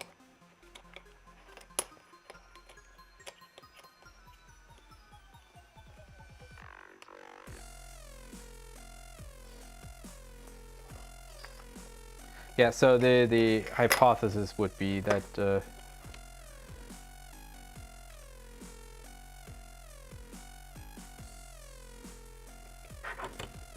if you use thread locker and your thread locker application varies between toolhead disassemblies and reassemblies, I would expect the input shaper results to behave significantly different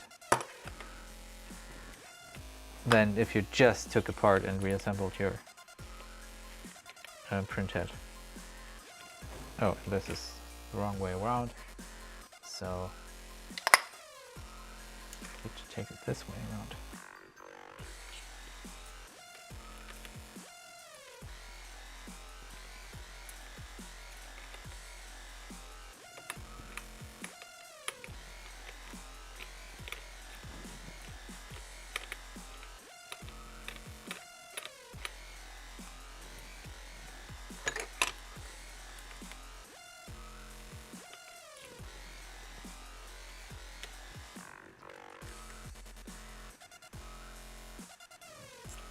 There we go.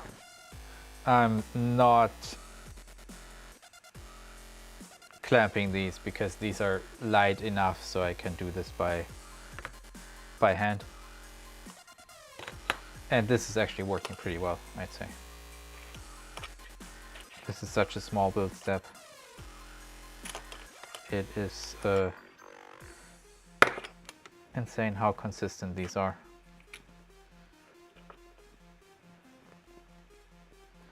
But of course, we still apply the same principles in squaring here. Because we can in this case. We don't have to, but we can. And I noticed that we're already at a almost 8-hour stream again. But at least we got where we wanted to go.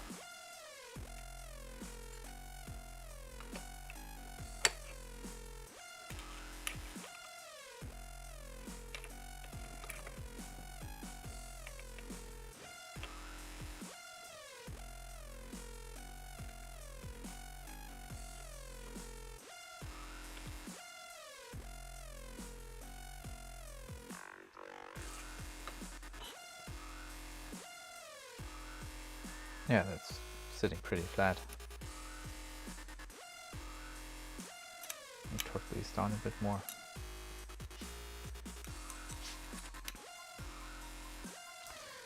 Yeah.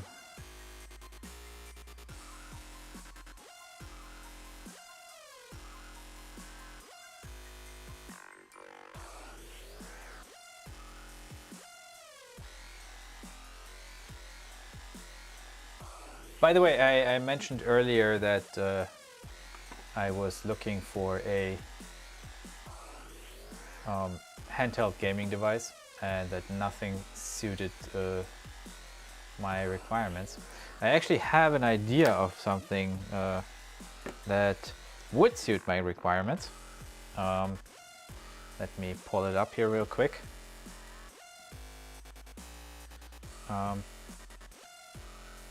It's this thing, this frickin' Inception thing might just do the trick. That is a C13 laptop slash actual tablet that's marketed as a Windows tablet.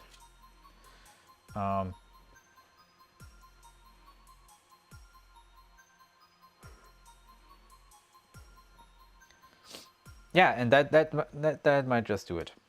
The thing is, there's no controller attachment to that, but, and this is something, maybe you want to see this.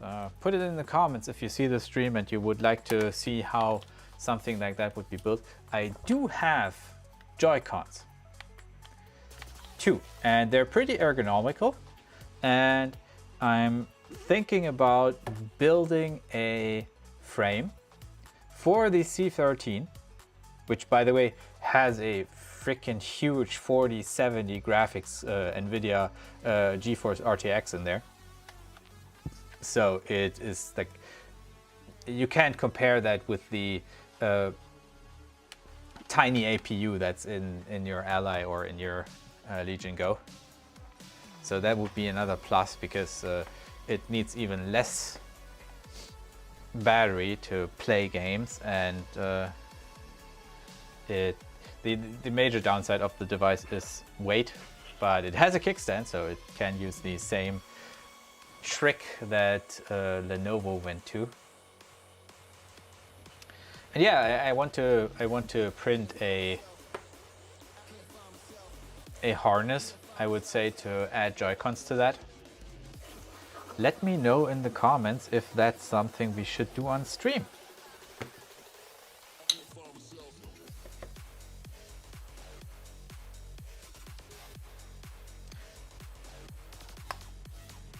Now here's an interesting conundrum.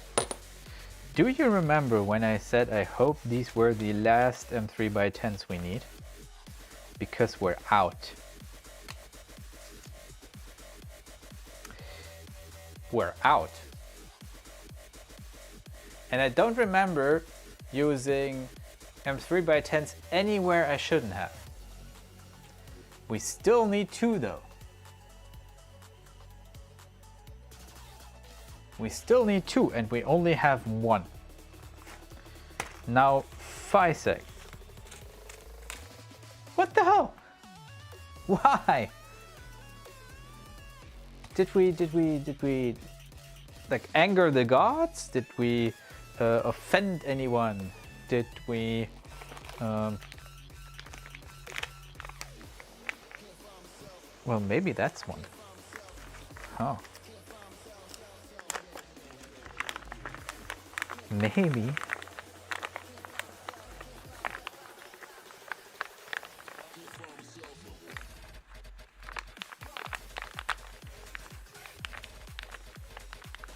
That would be amazing if they actually managed to put exactly however many you need in this kit. Although shit happens during streams and during builds especially, not just streams. Yes, that is an M3x10. Ah, you crazy people. Don't scare me like that. These especially we want to Loctite because these we're not going to tighten. And because we're not going to tighten these, but we need to Loctite them, and because they will sit in ABS and come in contact with ABS,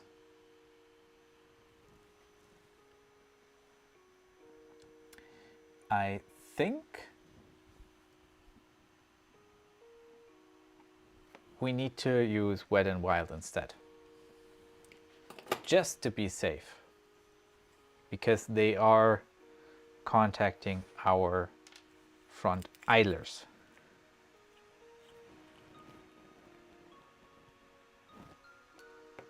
So it's time for another set of Wet and Wild screws. And who doesn't like a Wet and Wild screw?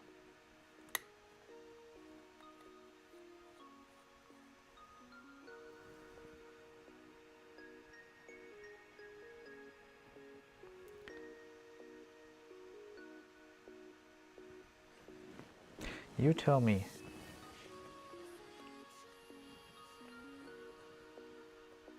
And kids, that is something you should definitely ask your parents. Who doesn't like a Wet and Wild screw?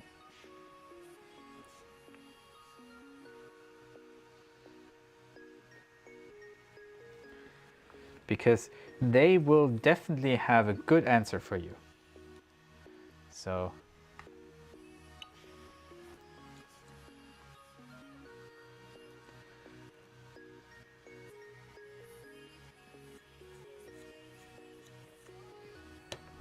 yes, yes.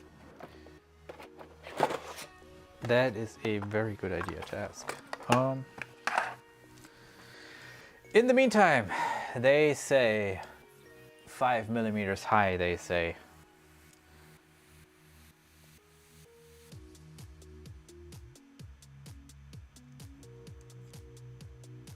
There we go. Now we just need to get these down to 5 millimeters, not mil. Mil and thou, you can ask that other guy about. He's probably already streaming and has been for a while.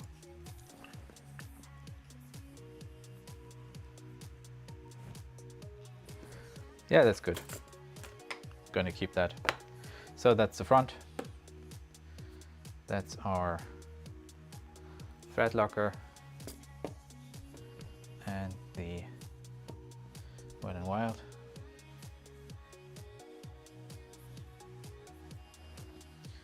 And now it's time to put it all together.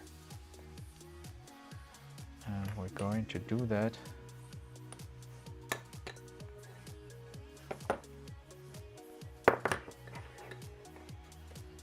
by this way.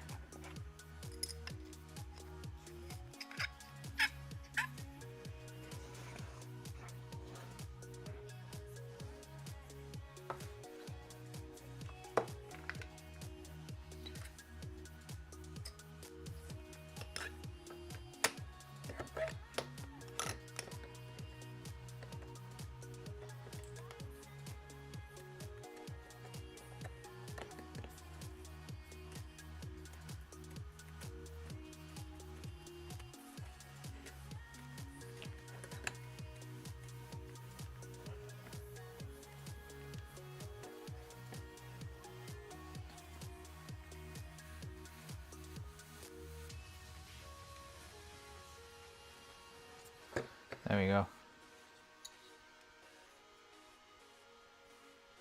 That's perfect.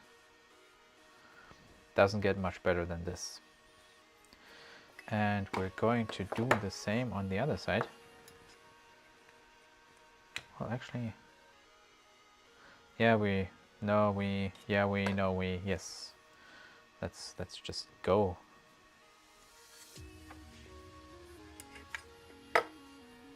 It's getting a bit tight here with Mr. Printer in the way.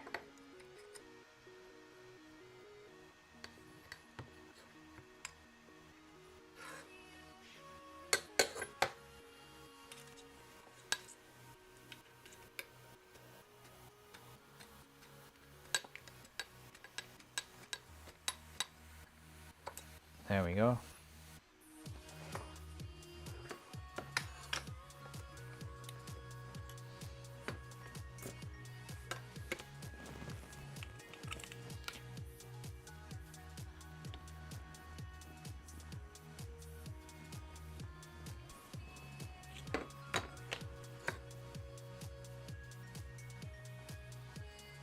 Oh, that's a bit rough. That I don't like.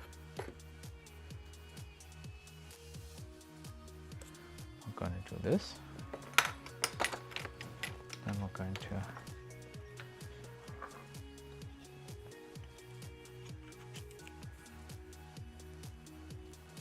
push both down and against this. And yes, that is better.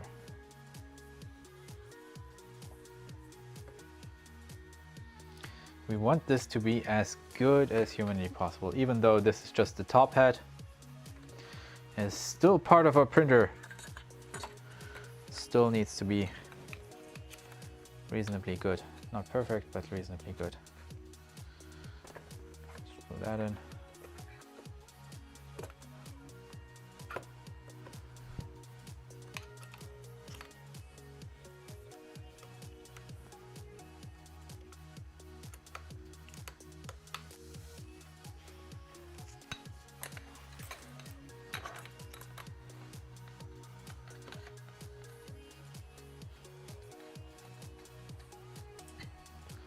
And let me move this to this side a bit.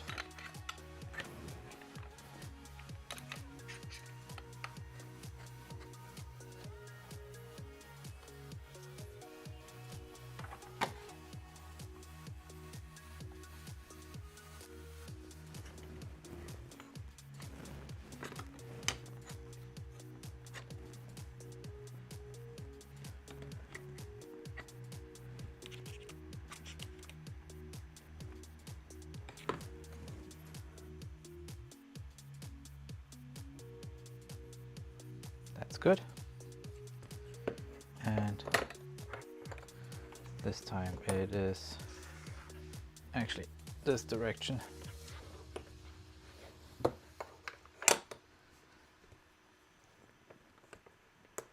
Push that down, push that down.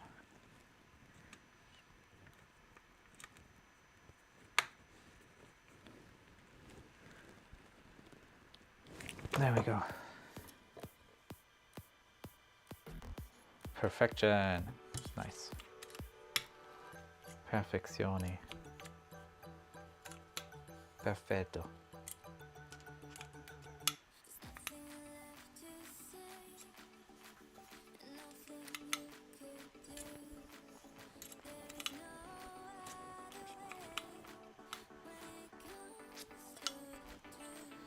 There we go. That's good. These are not going anywhere. One thing I noticed, by the way, in this whole build is the anodization on these is really fragile. Not that I care, but you might. So there, you heard it. You heard it here first. Anodization, super duper fragile. Anyways, moving on.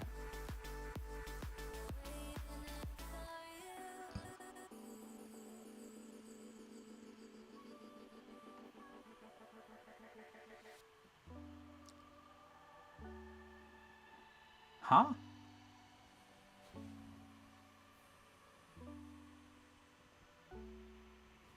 Oh, we were supposed to preload things? Oh, fuck. Oh, we missed that page. Damn it. And yes, they are of course correct, because front and side we... Yeah. Wow, that is stupid. That was stupid. So what we can do here is we can do these one by one. Just spread them apart. Take... That is nuts. Finally some nutty nuts again.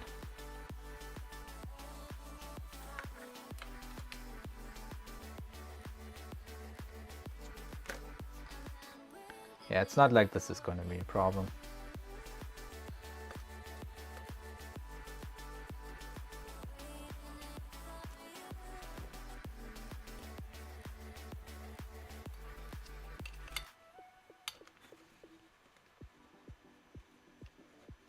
Just need to get it out far enough. I can use a screwdriver to slide these in. There.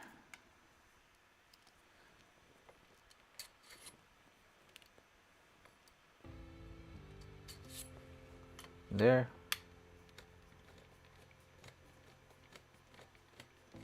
That's one already done. Now we want to square this again. So I'm gonna do this way and this way, and we need to push all of these down to the side.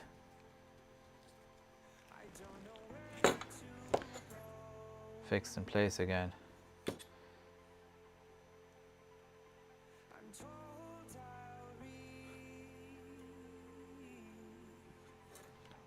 Good enough. It's actually pretty good. So we're going to do the next one.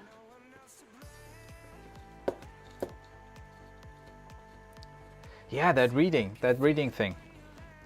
I am pretty sure you have noticed already. I'm not good at reading.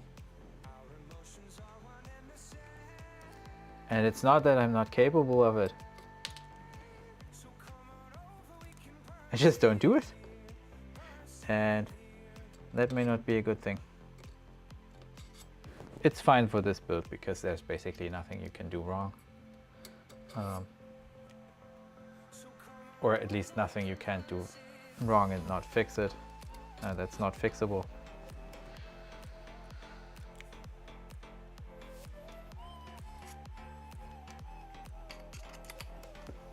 But yeah.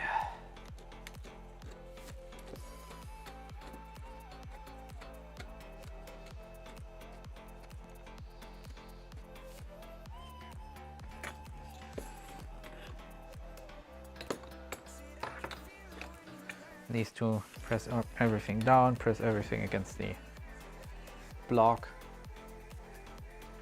and we're getting the same connection I thought as we previously did, but obviously I was wrong because there was a pretty big step in that. So let's do that again. Press down and against the block.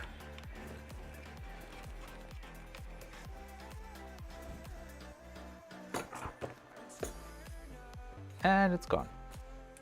I guess if you actually do it correctly, it works.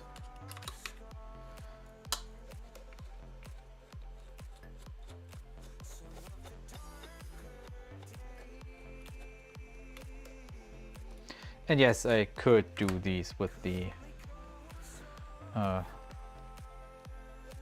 electric screwdriver, but for some reason on this project specifically, I just enjoy myself, so.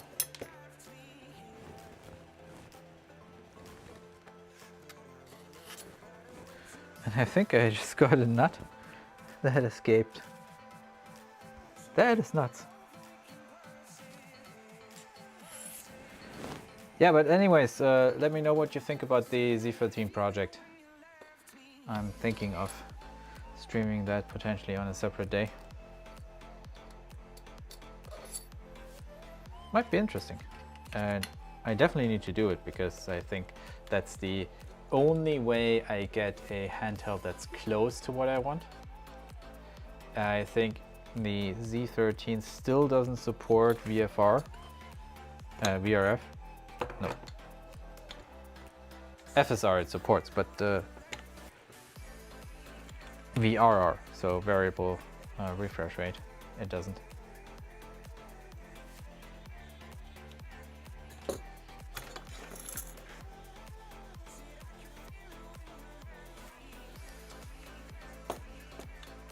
So getting that device, to play my games would have so much performance and such a good screen. I think that's the ticket. At least for now, until Lenovo or Asus catch on to doing things better.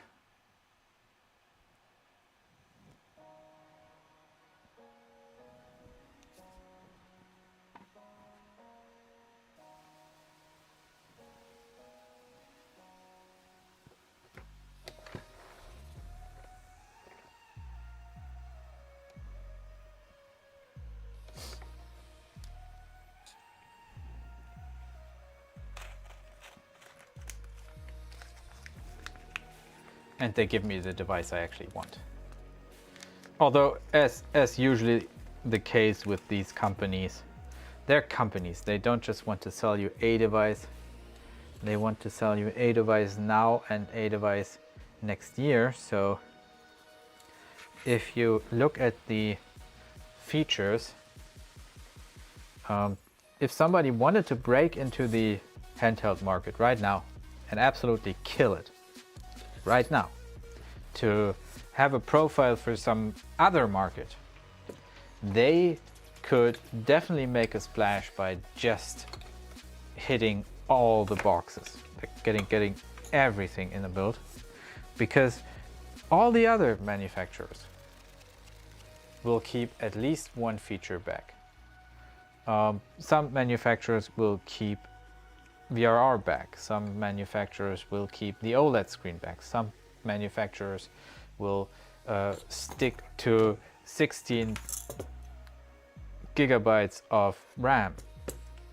That's just the way it is, because if they give you the perfect device this year, they're not gonna sell you the next device next year. I mean, like, that's how it works. And like, having somebody jump in this niche and just killing it would be so much appreciated. But yeah, not sure that's gonna happen. We're not gonna mount the top or the sides.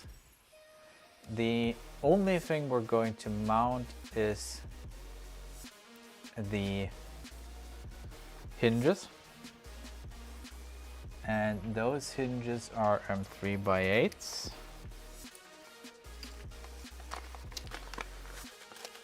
That's 4.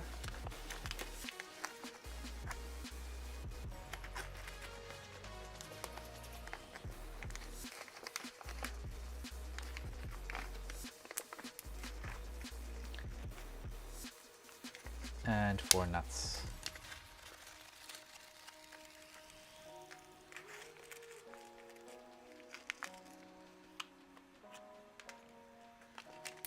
There we go. And we have that as the front. So this is going to be our back.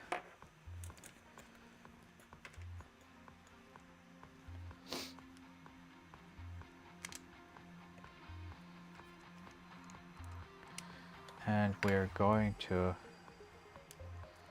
put on the nuts first, although this is another case for wet and wild, I guess. Although in this case I'm not gonna, because there's also going to be VHB tape in the future. No, not VHB tape, foam tape. And because there's also going to be foam tape in the future, that will actually dampen the vibrations. And I don't know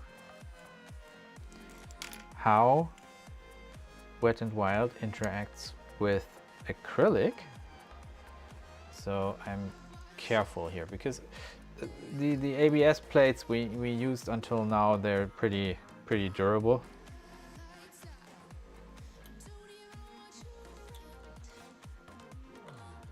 They're pretty hard to kill, I would guess, but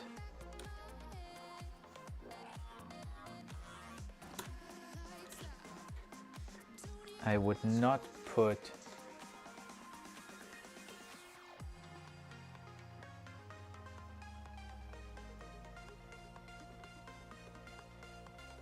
and they get measured against the back there, so we will need to at least place those as well.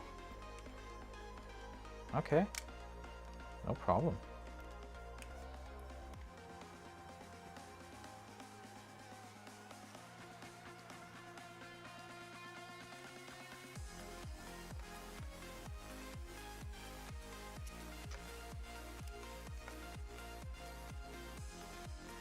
I'm actually tempted to put in the back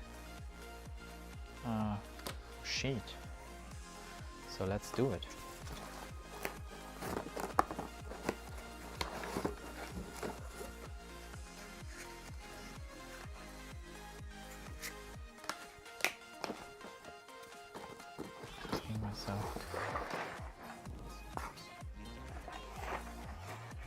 And my parts are trying to escape. Not gonna happen. Parts. Bad parts. Yeah, there we go.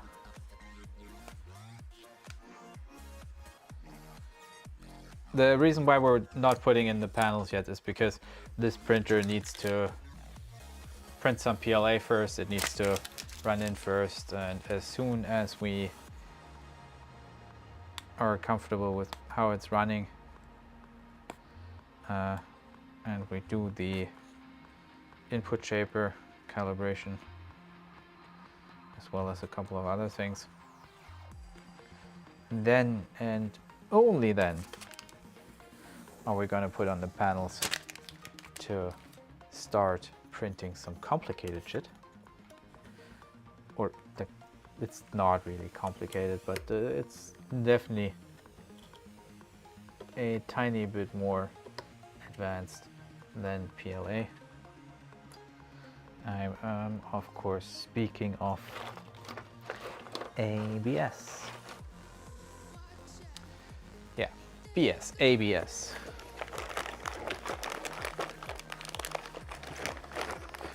Speaking of BS, if you find anything wrong, if I misunderstand anything, if I have any, if I make any mistakes. I'm definitely not an authority on the whole manufacturing topic. I am trying to get my hand wrapped around this just as much as the next guy.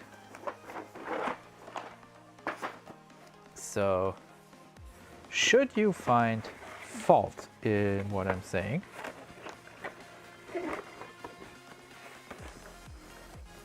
please tell me in the comments.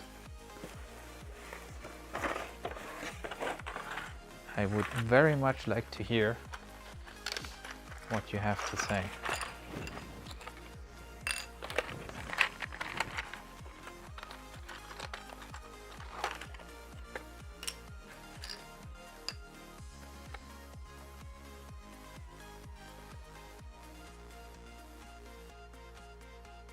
Huh.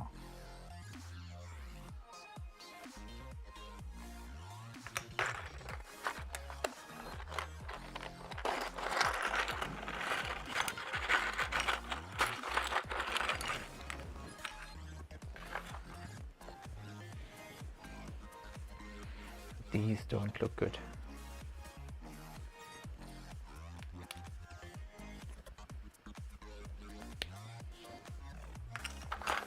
These did not print well. Oh.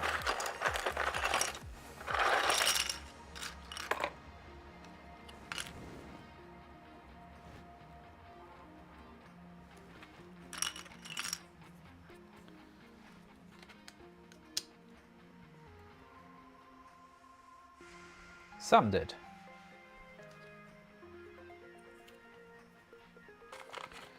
And I guess we need another 2 nuts. This is getting pretty nuts here.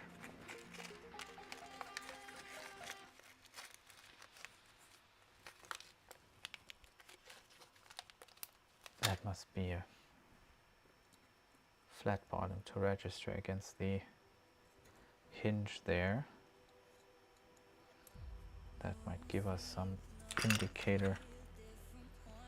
Yeah, this is the one.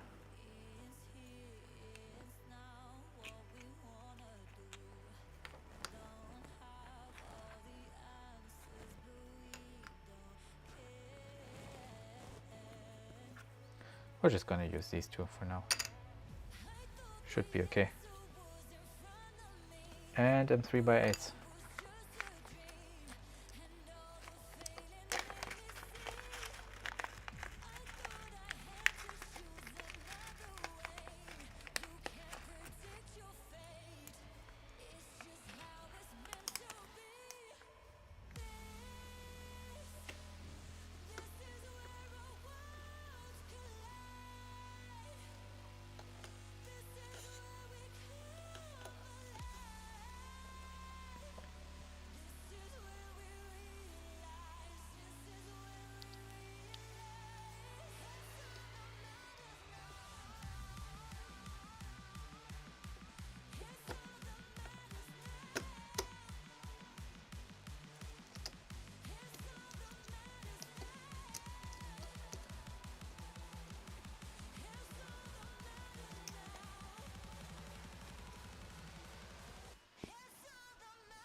There we go. That's sitting reasonably well.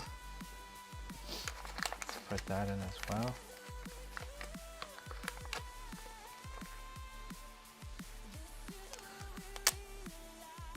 And that should then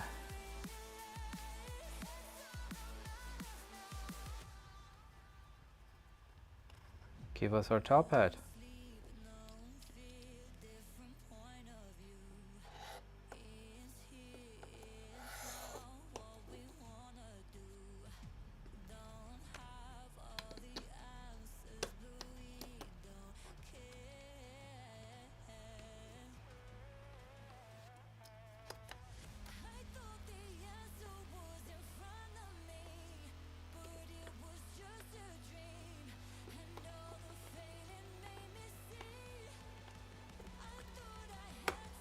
So there.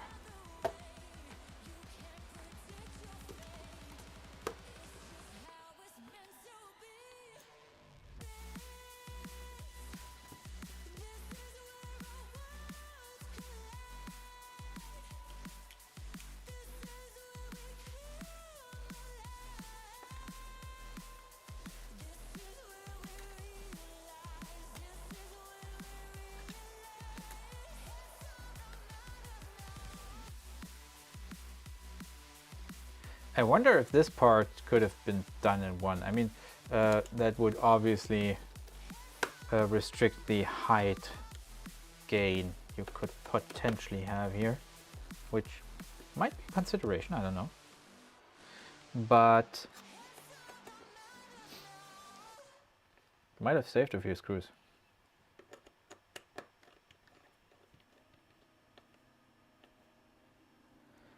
Anyways.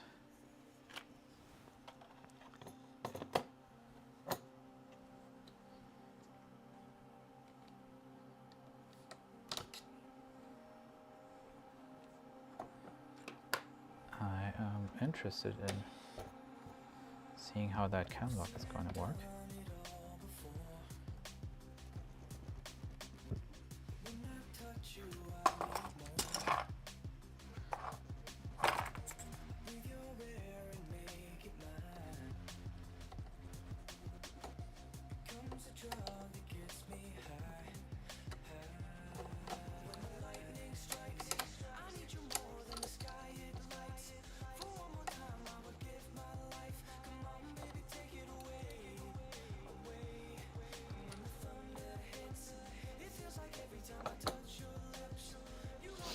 We'll see, we'll see.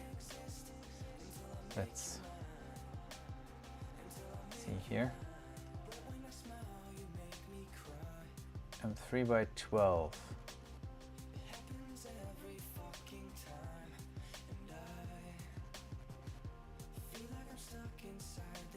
So we're basically screwing directly into plastic. So a bit of care must be taken.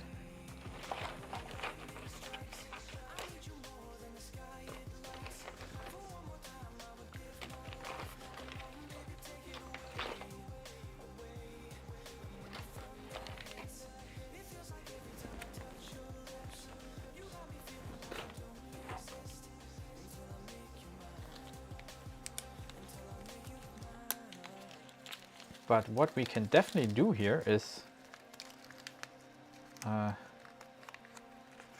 use Wet n Wild.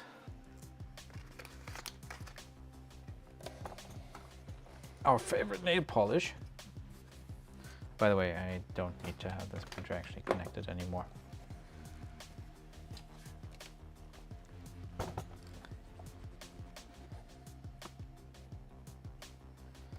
So there. It looks like the bottom hinges need to go up a bit.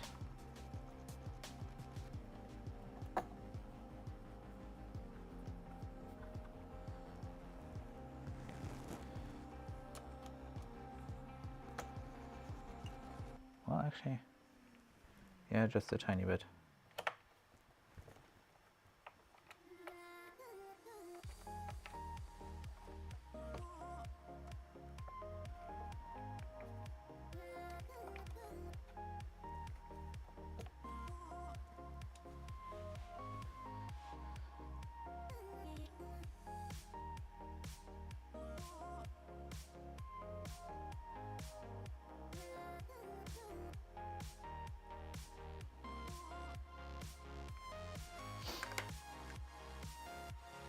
There we go.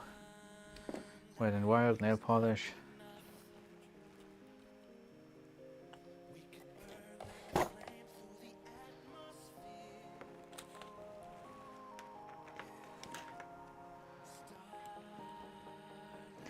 And the reason why we want to do this is because that way we can get the screw itself held in place.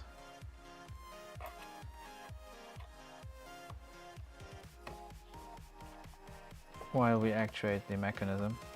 Although, thinking about it, I'm not sure if it's a good idea, to be honest. Because we may as well end with a sticky mechanism. We'll see, we'll see. I keep you updated. I will definitely keep you updated.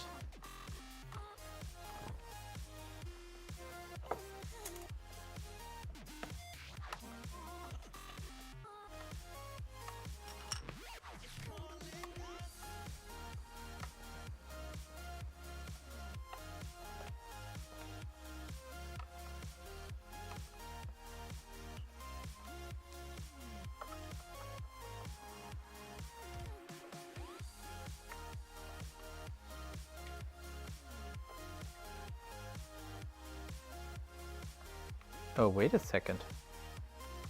The lower one, the lower hinges can't actually move lower. You need to loosen the up. You need to loosen the upper hinges. Yes, that does the trick. So in this step, it might be beneficial to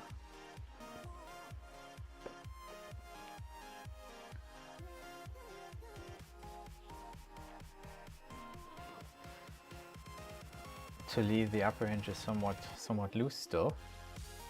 And yes, I'm doing the nail polish on the other side as well. I really am guessing that this might not be the best thing to do here, but just actuating the mechanism should resolve the issue. Also, this being somewhat sticky might actually help. Not sure about that. It's pure conjecture at that point, since I have no experience with this printer and its behavior at all.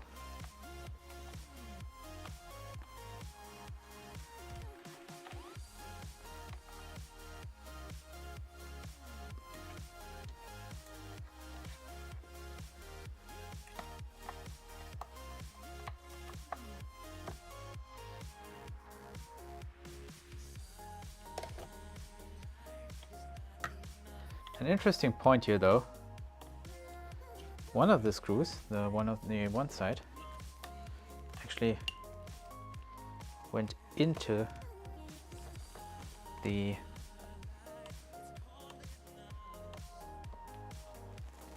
the other one's took though.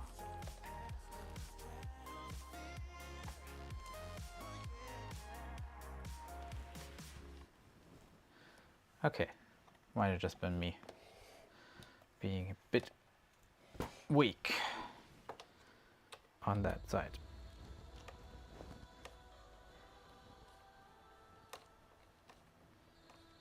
Against a probably sizable elephant's foot. Yeah, that's good. That fits.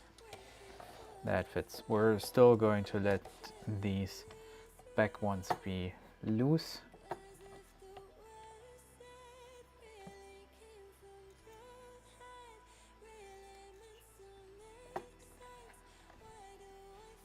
And I hope I get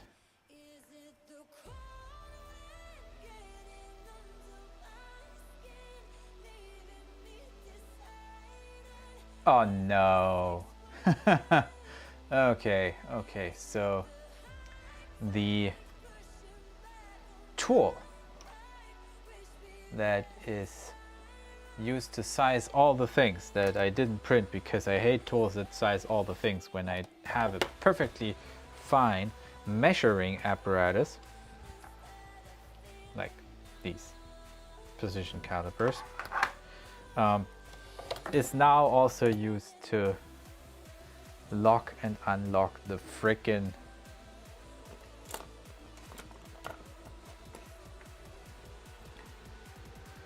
cams here.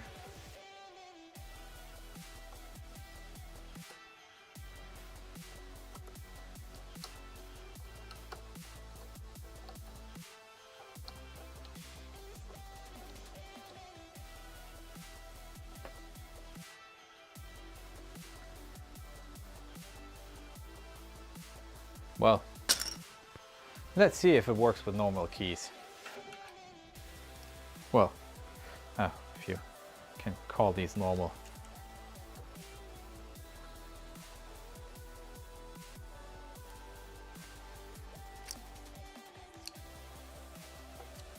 Nah, that's not gonna do it.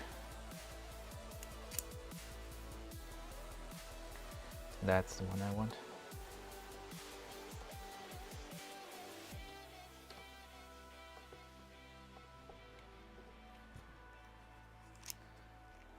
A bit wary of damaging something.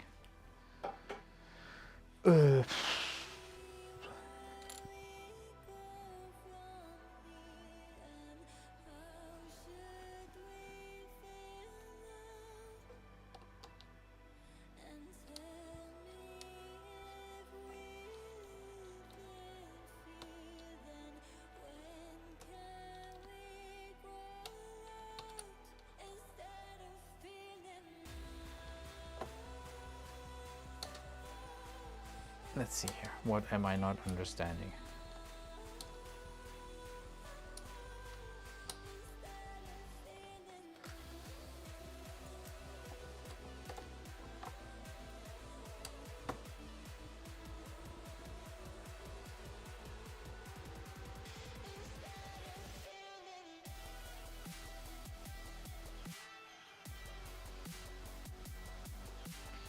So this way they're supposed to go in. Then we have a surface that we can pull around. Okay, okay. So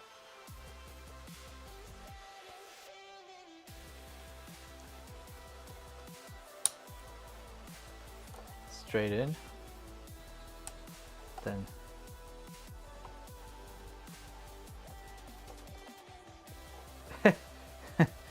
okay.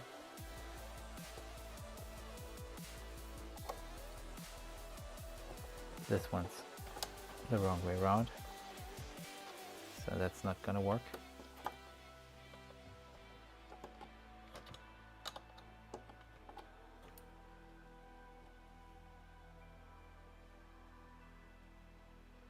Or is it? No, it's actually not. This is the right way around. This is the wrong way around. So the correct orientation is with the hex key printed pattern in the front, because the hex key pattern in the front is what actually drives this. Now the question is, where do I have such a huge hex key?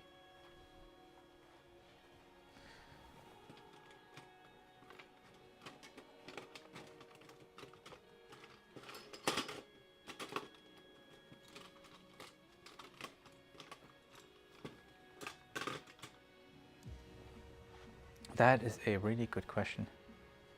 I should have one. I should have one. Oh yeah, yeah, I know.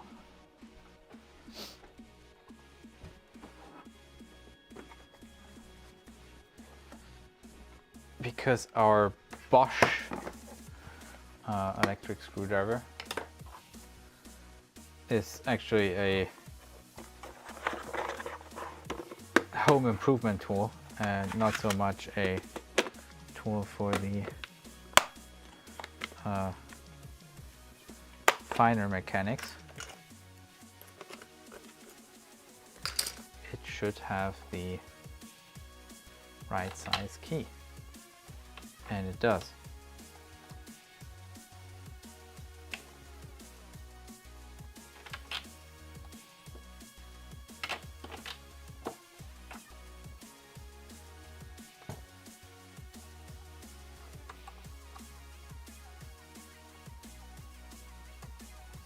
There we go. That is on there.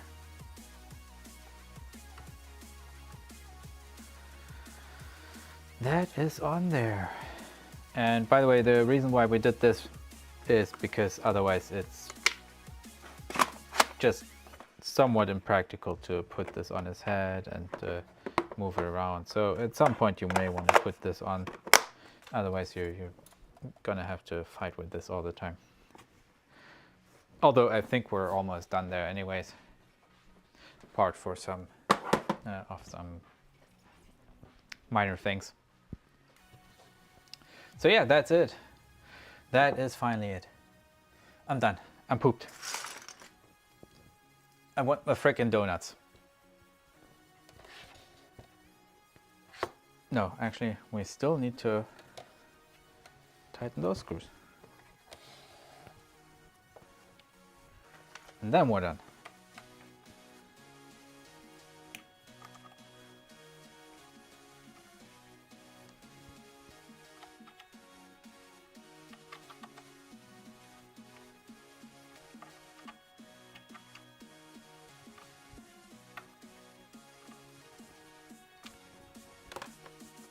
All right. Whew. Whew. This was a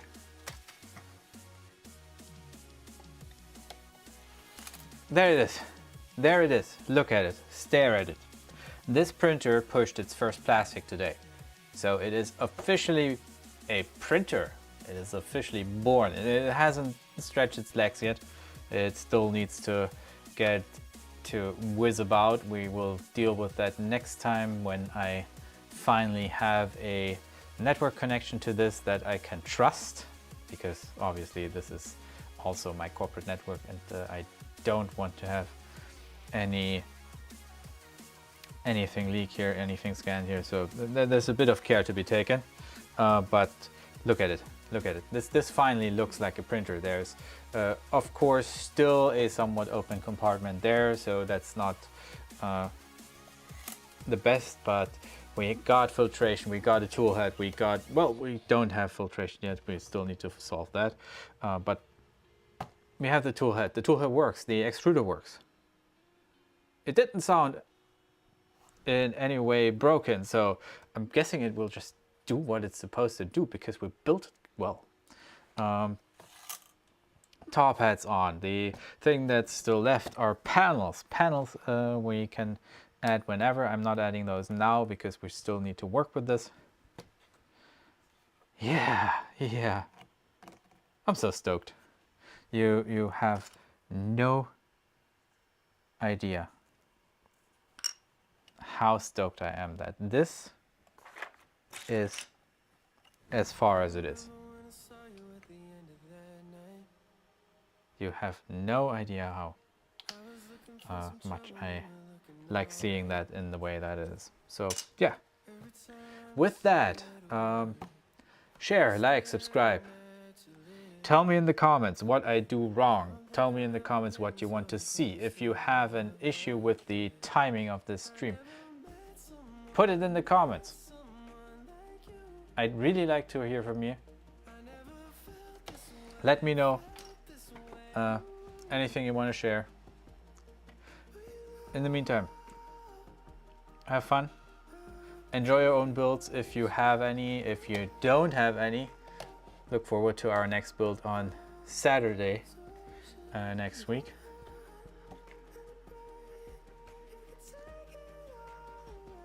Until then, have fun and thanks for playing.